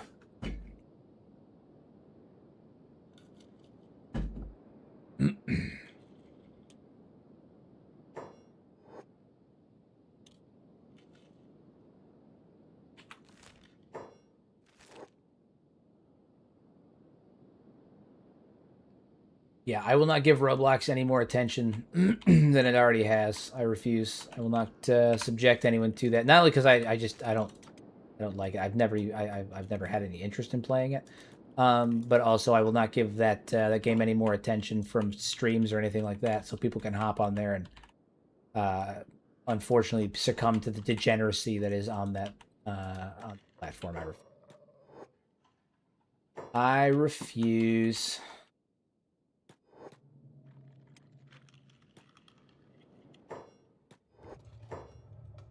Where is the vendor? There he is. There he is. Okay, so Kenji, you go ahead and get in here too.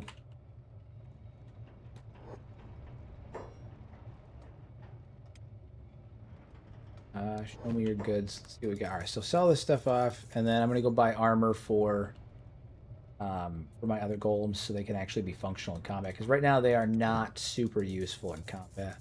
They're kind of busted and dilapidated, but we can fix that by giving them new armor, which we can buy from the healer over here. My dogs mind their own. Sometimes certain enemies or people, like we're at war with the mercenary guild, the mercenaries and whatnot, and they will sometimes cause problems.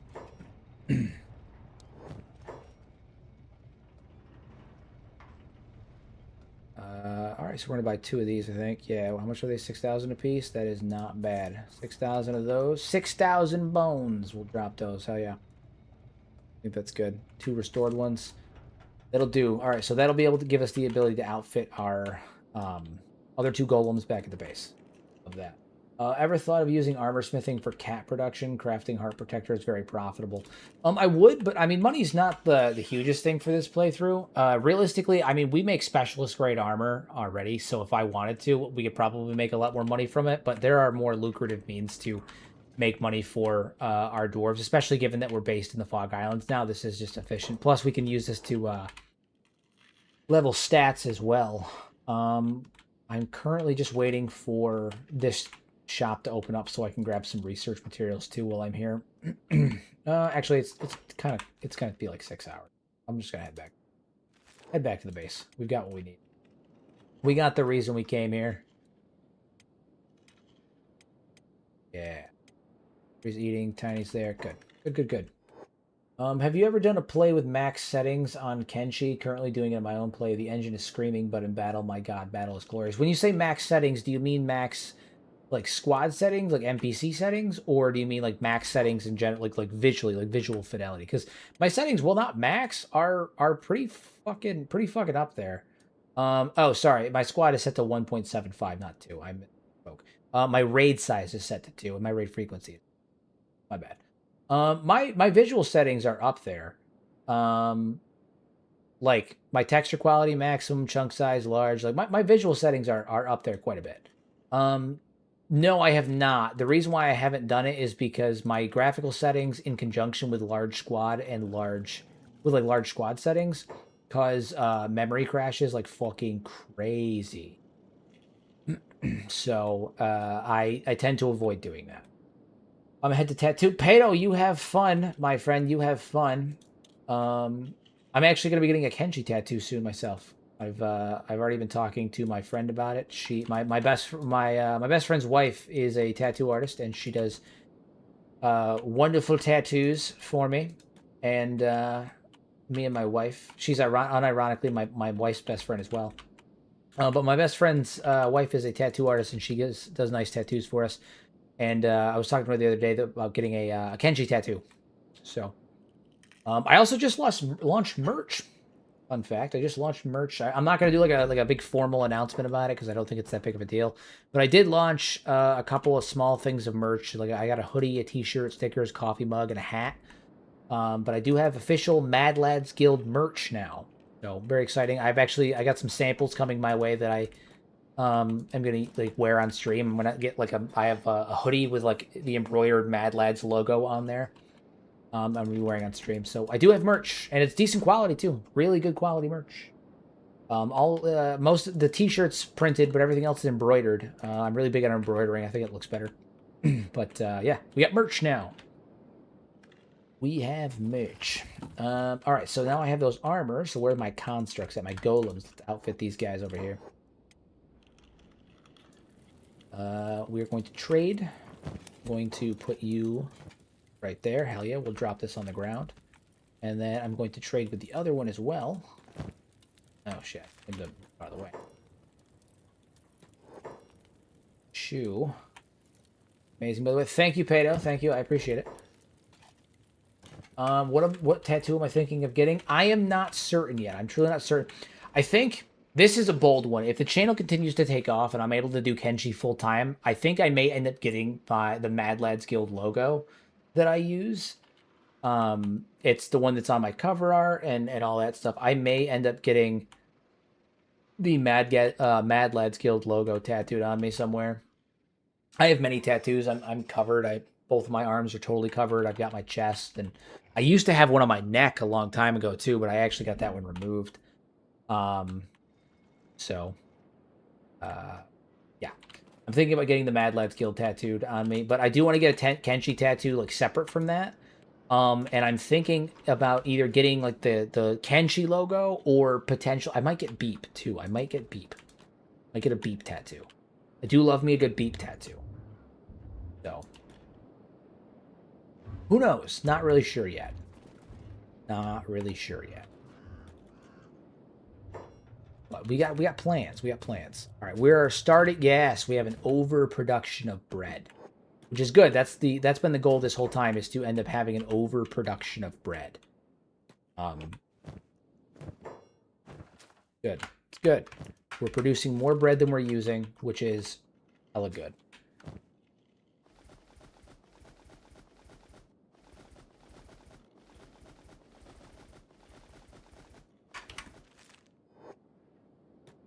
Mostly for the gorillas. The dogs feed themselves on the limbs of the enemies that try and run in here, so that's pretty cool. But we will be making grog, yes. It's actually my whole right arm. It's Nordic style with elements of dragons and Uldra. Oh, fun fact, actually, Pato, I don't know if you've ever seen this, but my whole upper right arm is Nordic. I don't know if you can see it in the stream, but my whole upper right arm is like a full Nordic motif. So, hell yeah, dude. Hell yeah. And then my left arm is samurai, and then I have one of my nerdy tattoos up top. But I have a samurai on the outer arm, and then an Oni mask on the inner arm. Good feedback on everything, answering what you can, great content. I want to help you out when I can. Tear it up, my guy. You're doing awesome, in my opinions. Thank you so much. I sincerely appreciate that. We got a $50 dono, man. That's crazy. Thank you so much. You absolute unit. You absolute unit. Dux, thank you so much. My lord. My lord. Yeah, Jesus, man. Thank you. Thank you so much. Oh, is this mine? No, that's one of the Dawn Guards.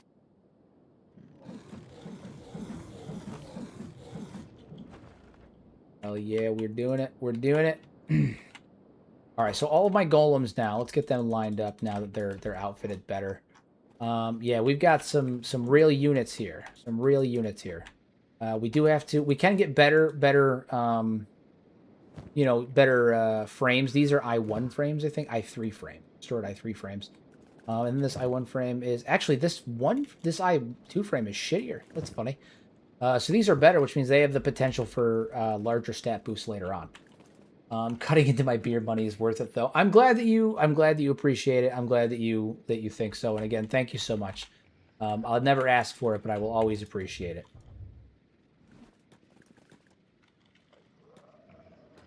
Hell yeah, dude. So this is our army of golems right now. We've got some good golems going on.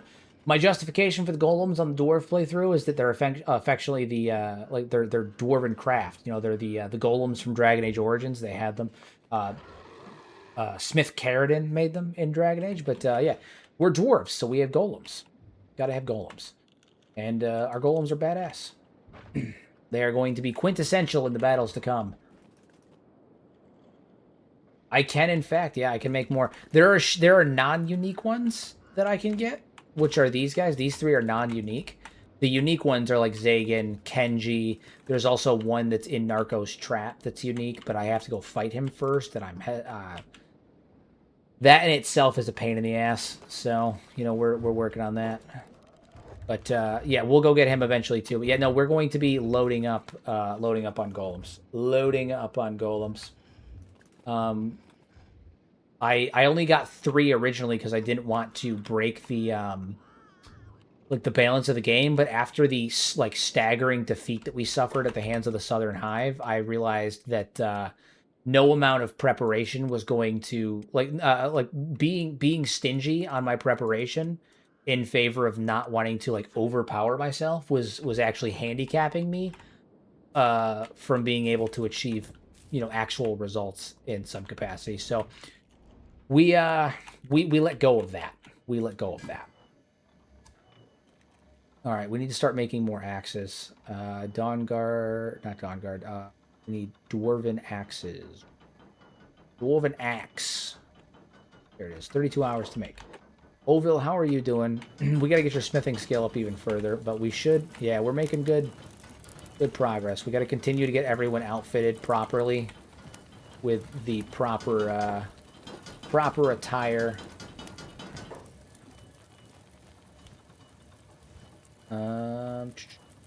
Oh yeah, we're gonna give you specialist, yes, specialist, yes. And then we'll just give you your greaves. Oh no, you already have your greaves. We need boots and armor, and do we have a? We don't have a chainmail shirt yet. That's gonna take some time. Yeah, the gauntlets take time. Unfortunately, they take like 30 hours to make. It will get better as Oville gets better at armor smithing, but unfortunately, our better armor smith is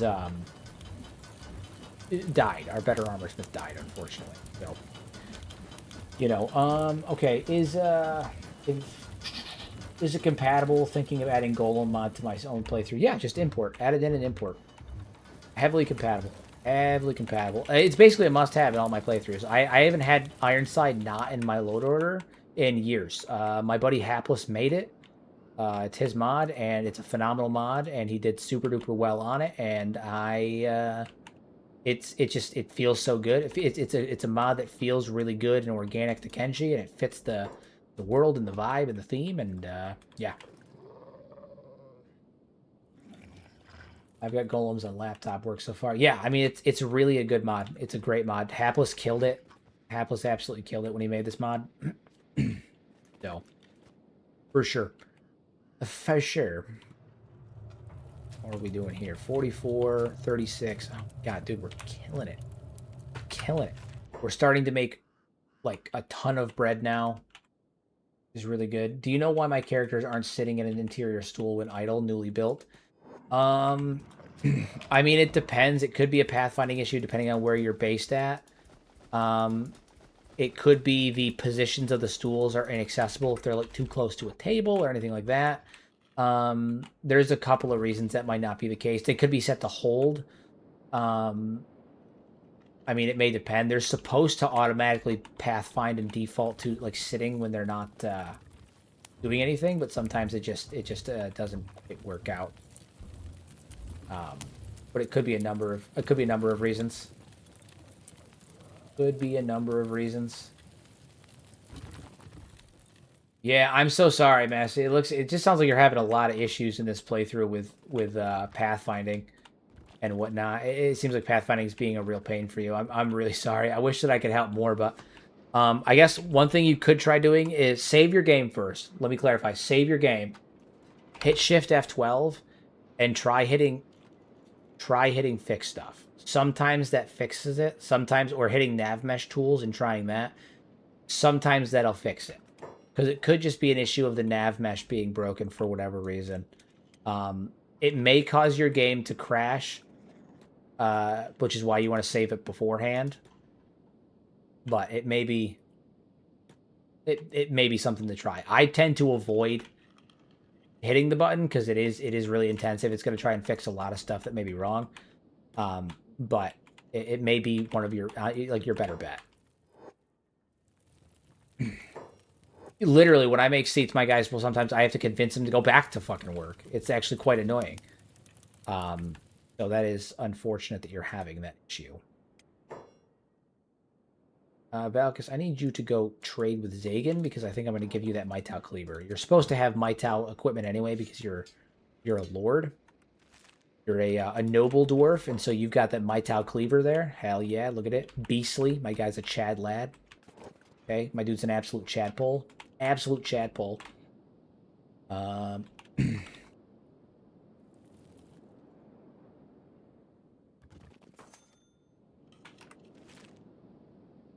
Did that just make a ching sound when I clicked it? That's so funny. I didn't realize it was going to do that. That's funny. And we're starting to make weapons, too. Hammett's up here making weapons. Hammett was the blacksmith at Garzumi Keep. He managed to make it out. Unfortunately, our dwarven armor smith did not. Our armor smith passed. They passed.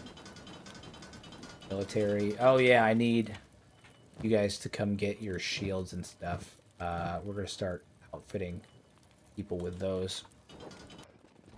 Come get your shields. Yeah, give you a shield. I need Jumil to come here and get a shield as well. Nice. Nice, nice, nice. Everybody gets a shield. You get a shield. I'm like the Oprah Winfrey of dwarven shields. You get a shield, and you get a shield. Everybody gets a shield. Got it. You're going to come up here, and you're going to trade and get your axe, because you're going to be using a dwarven axe now, like an absolute unit. Hell yeah. Hell yeah. And then you're actually going to take Oville's armor as well, because they don't need it.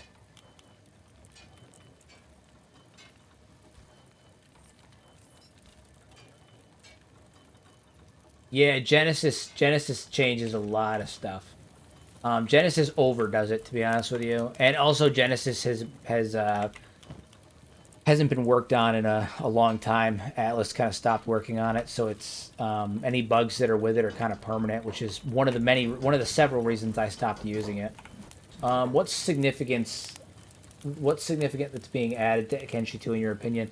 Fingers crossed, boats for one, and proper siege equipment. Stuff like that can be in there. Ropes, boats, traps, stuff like that. But boats are most likely. Hell yeah, dude. We got axes and shields, like proper dwarves. I love it. I love it. We're killing it. Okay.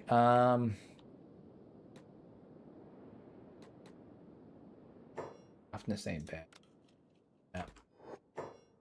Your dexterity 23. You can work on dex. You can get dex up to 30 with these things.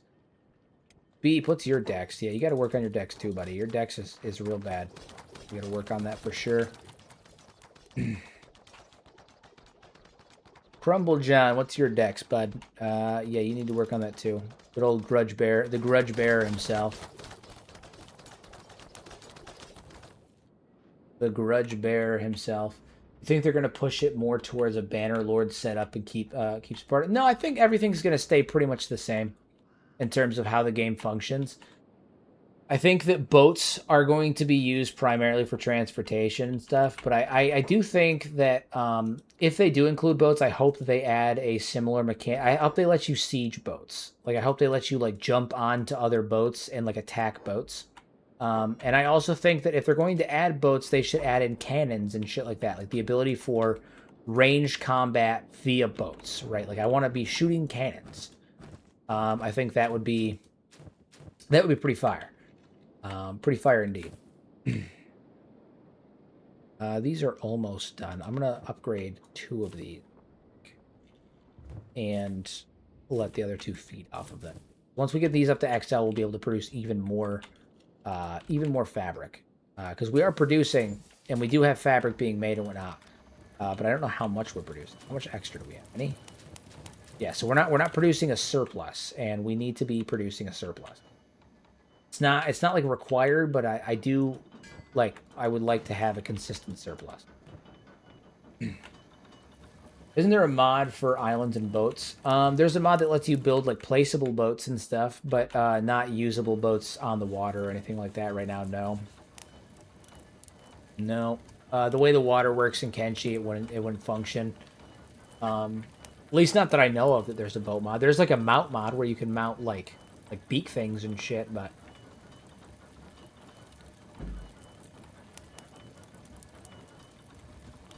mount up some beak things. All right, so we've got some good stuff happening. We've got weapons and armor being made. We've got just good stuff. Good stuff's happening. What are you wearing over? What are you doing? You got, yeah, good stuff. Good stuff. I like your base. Thank you, Josh. I appreciate it. I sincerely appreciate it. This is our second base, actually. The first one was much larger, but maybe not as aesthetically pleasing. We did have a grand agricultural entryway, but you know, things kind of got a little murky on that. Also, love your lore deep dives. Thank you. I appreciate it. I've got more coming. I just I've got a stupid amount of projects that I'm working on simultaneously, and as a result, all of them are taking a bit more time. And then in conjunction to all of that, I'm you know, doing some other stuff as well on the side, like in real life, not related to YouTube and stuff. So we're working on it. But I don't think the bunk beds are going to work for two. So what I'm gonna do is I'm gonna delete you. And what's your favorite character in this playthrough? My favorite character, well, it was Lord Grimdark for a while. He was my favorite. Now, probably Red. I'm gonna be honest with you. Red is a beast. Red, not so during. Let me give you some lore on Red. Some actual lore about how Red's done. Red here was originally a member of the Slayers unit under Lord Grimdark, and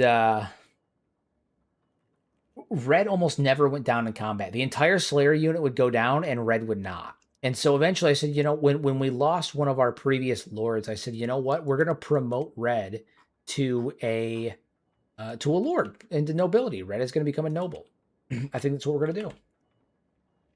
And so we promoted Red to a noble in the faction, and Red was there during the battle with the Southern, at the first fight of the Southern Hive. And Red was one of the last ones to go down, which was already in itself badass. But Red was actually tied to a pole next to several of her comrades. And she was actively being eaten by King, managed to escape and drag herself almost the entire distance from the Southern Hive back to Garzumi Keep, almost solo, and then would later go back to save the golems and several of the golems and our large gorilla Tiny Kong as well. Red was a absolute unit during the massacre of the Southern Hive, and has consistently, despite her stats being like good, like she's got, you know, high 60s, almost 70 stats.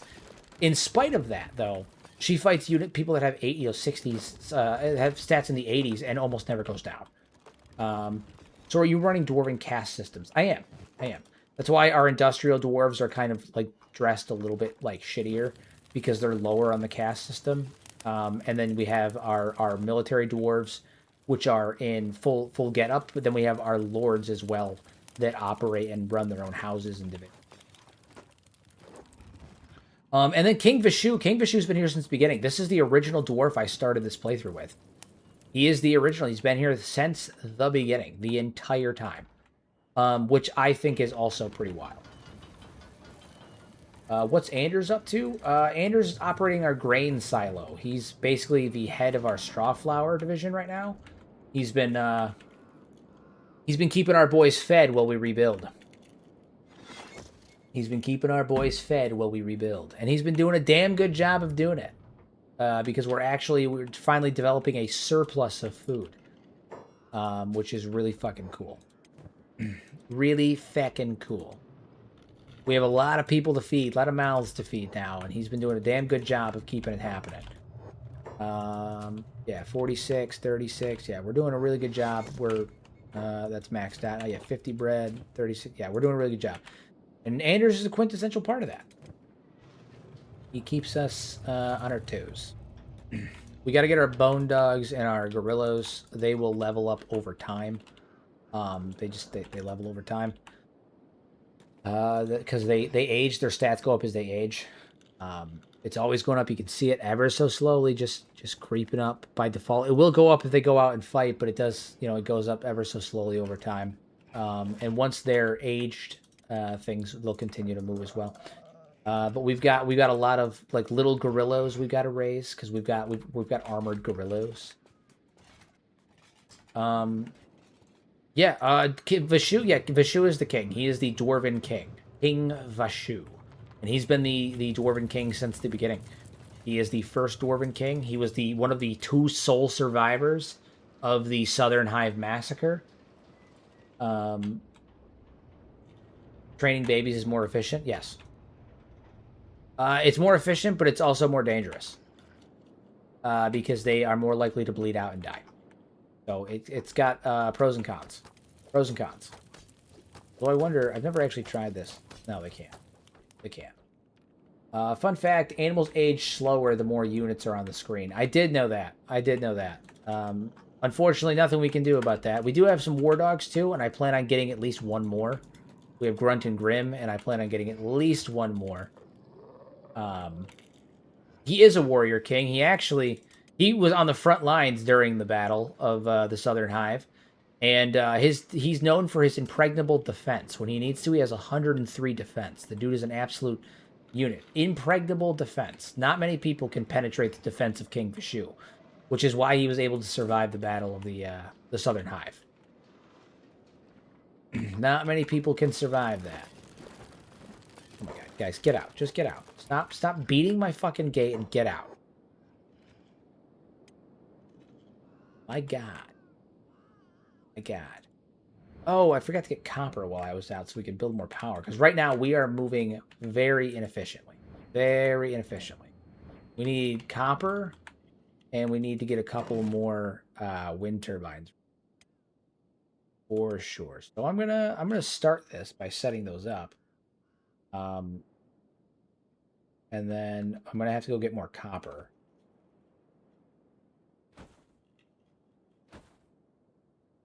We gotta get those built. We're running very inefficiently on power right now, and I need to get those built up. So let's run back to Mongrel, but I should only need one of them. How much copper do I need for this? I need 5. We'll need 15 copper. I should be able to fit 15 copper on me. All right, back to Mongrel we go. We're going on a copper run.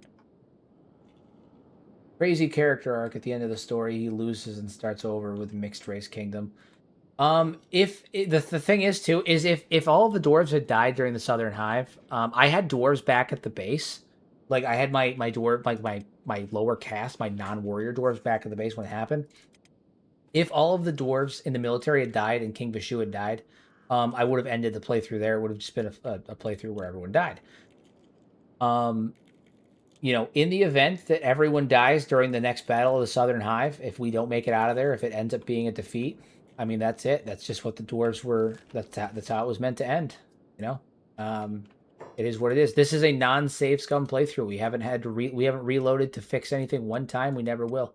Deaths are permanent, and we're building a story. We're building an arc here. So if we lose dwarves, we lose dwarves, and we rebuild. So, but if everyone dies in the final battle, everyone dies. I mean, it is what it is. When the final battle comes, we're not just sending our military in. We're sending everybody in. We're sending everybody in. We're going to bum rush them with everything we've got. I want to go in 50 dwarves deep with animals. I want to send in a vanguard of animal units. Armored gorillas and dogs. And then after the vanguard goes in and clears out some of the stragglers, the early numbers, we're going to run with our golems and our dwarves, and it's going to be A battle of epic proportions. Epic proportions. I'm actually concerned about my computer's ability to handle how fucking badass it's gonna be. Literally 1 second after King goes down, the game crashes and we have to try again. I'll fucking freak out. Don't you do that to me, Vod. Don't you do that to me. You'll see me fully crash out. Fully crash out on stream. Yep, we're still going. Still have 93 viewers strong. Dustin, I don't know if you were here earlier. We actually had 122 tonight. Our peak was 122 viewers. We had 122 lads here. It was bananas. Lads and lasses. Mostly lads, according to my demographics, but lads and lasses. Yeah, absolutely, Hurts. Our previous record was 82, and we hit 122 tonight. Absolutely eclipsed our previous record. Huge stuff. Although I am admittedly getting tired. I'm starting to burn out. And so I might end up closing the stream here soon, but I do want to finish up what I'm doing and get power situated first. We're going to go from there. Hell yeah. All right. Can you wait? What? No, I'm good. I don't want to talk. I don't want to talk to you. Oh shit! And it begins. And it begins. That's not what I wanted to do. Damn it, King, run! God, why are you moving so fucking slow? This was not what I wanted to do. This was not what I wanted to do. Should have put him on block. The Mercenary Guild attacked me. As they do. Damn it, we may have to make a prison run. We may have to make a prison run. Yeah, the Mercenary Guild attacked me because they don't like me, which is fine. The problem is that now Mongrel's attacking me, so son of a bitch, son of a bitch, son of a bitch, son of a bitch. Out of here.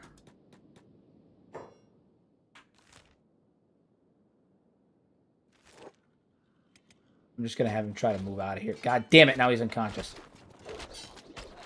It's fine. It's fine. It's fine. We'll be fine. Either the Fogmans are going to pick us up, which is probably what's going to happen. Yeah, okay. We may have to mount a small... The Mercs attacked us? Oh, because in earlier in the playthrough... Oh, shit. He's got a major head damage. If you can regain consciousness before it gets negative 58%, you can save yourself. Yeah, all right. We should be fine.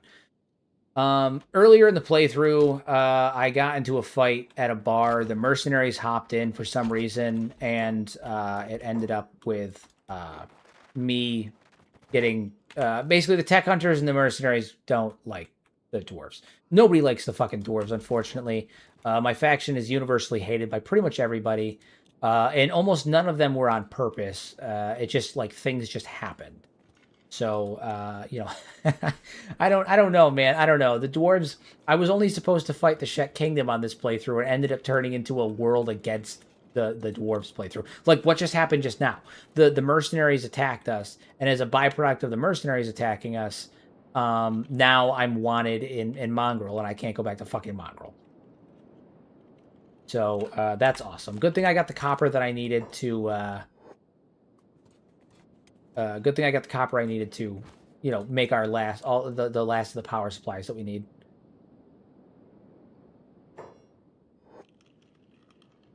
Yeah. So, I suppose that's my last run to Mongrel for a while, but we shouldn't need to run back there at any point for at least a little while. And hopefully my bounty dies off by then. Also, the fact they don't hate all of us, they just have a bounty on Vishu. So just next time, maybe I send a different dwarf, and I remember to put them on block. That way, if the mercenaries attack me, I'm blocking, so I don't get a bounty, and the mercenaries will instead piss off, the forces at Mongrel, and they'll attack them instead. That's one of my tactics in the United Cities is, if any faction has a problem with me, I put my guys on block when they're in the city, so if they get attacked, the United Cities thinks they're committing crime, not me, because I'm just blocking. I'm not hurting anybody. And as a byproduct of that, they will attack.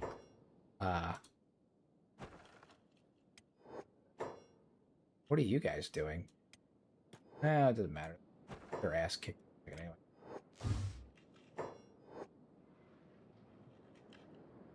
What are you guys doing in here?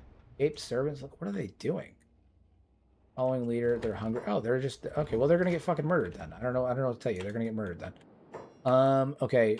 We need to build. You need to get up here and start building stuff. And then you need to go rest. Huge. Finish building and then go rest. Or at least depositing materials. That's kind of the big thing. Is depositing materials. Perfect. Perfect. All right, so now we'll finish building up these. Red's an engineer. Do you have any room in your inventory, Red? You plenty of room. Plenty of room. Plenty of room. All is well. There is no war in Ba Sing Se. All right, we got to heal up some of these guys. Take their licks, but it'll be fine. More power means we can start producing faster. Because one of the things that was holding us back right now is that we're not producing things at peak efficiency. And it's making things take a hell of a lot longer, which is why weapons and armor are taking so goddamn long. Granted, they're still going to take a long time, but wait, why is Hammett's skill down?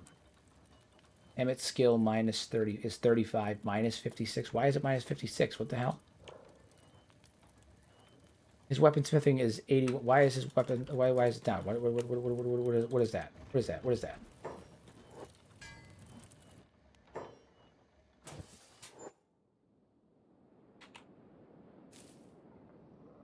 That doesn't make any sense.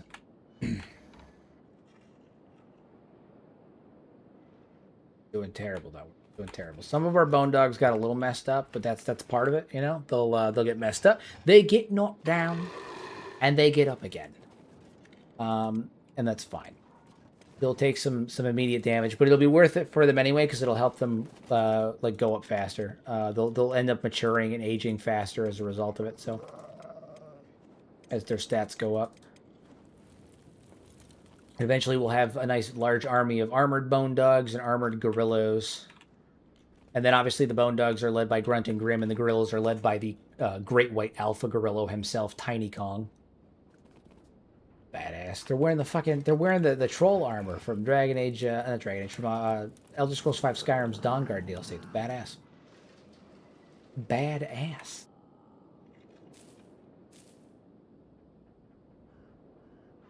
Needs to finish being constructed. Yeah, so those two need to finish being constructed. In order to do that, we need these two to finish growing. So I guess we're almost there. Production has gotten slower though because of that. 22. Why is it low for you? Yeah, whoa, dude, go fucking eat. What are you doing? Oh my god. Sometimes the fact that some of them will choose to do things instead of eat, and then the fact that some of them will choose to not eat is crazy. See you later, Ducks. I appreciate all of your time and your support and chatting with you. It's good to have you here. It's good to have you here. Welcome to the Mad Lads. Welcome to the Mad Lads. They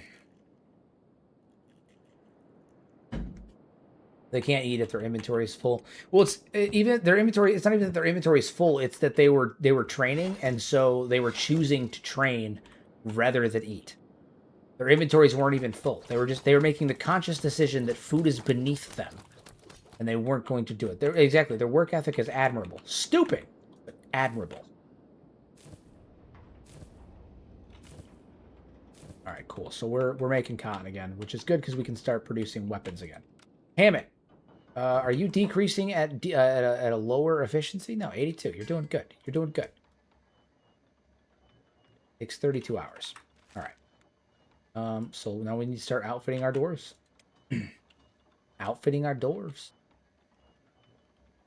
Gonnet, Vigo, Anders. I guess we'll just work our way over.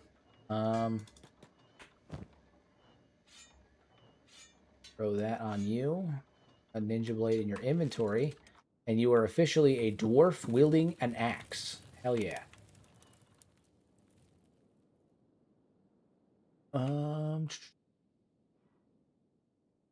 Armor. We need to outfit you with armor. How's that doing? How's armor production going? It's going. Got it. What do you have? Do you have everything? Excuse me. Yes, you do. All right, cool. I need to build a item furnace too, so I can start getting rid of this old armor that we're not using anymore.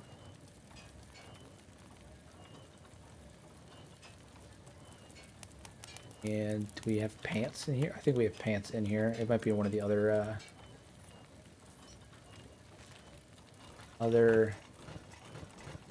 no?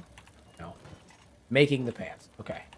Who is your strongest character? My strongest character? It would probably... I mean, I guess it depends on how you define strongest. Golem has some pretty high stats when he's not in a building. He has bad stats in a building.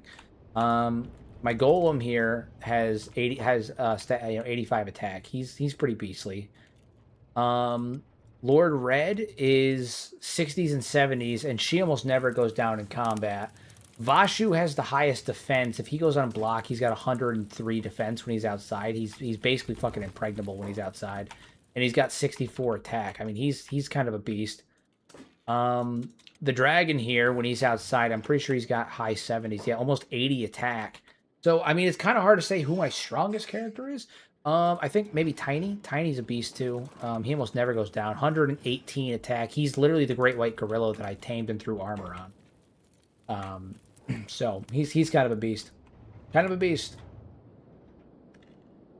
Oof. Okay. Well, we've gotten a lot done tonight, but I am in full transparency. I am my commentary is starting to suffer because I'm getting really tired.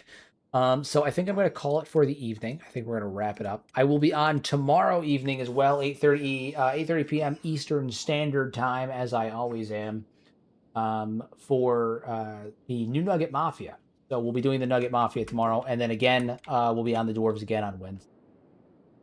So it has been a ton of fun talking with you guys. I appreciate all the support. We hit some massive numbers tonight. Absolutely good stuff. Crazy stuff. 122 people is astronomical. Absolutely incredible.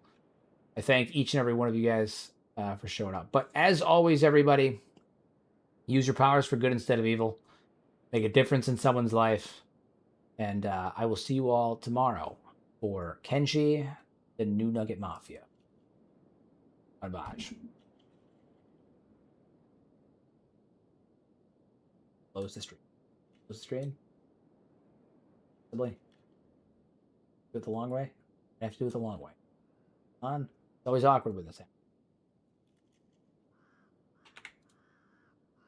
Do it the long way because OBS is not letting me close the stream.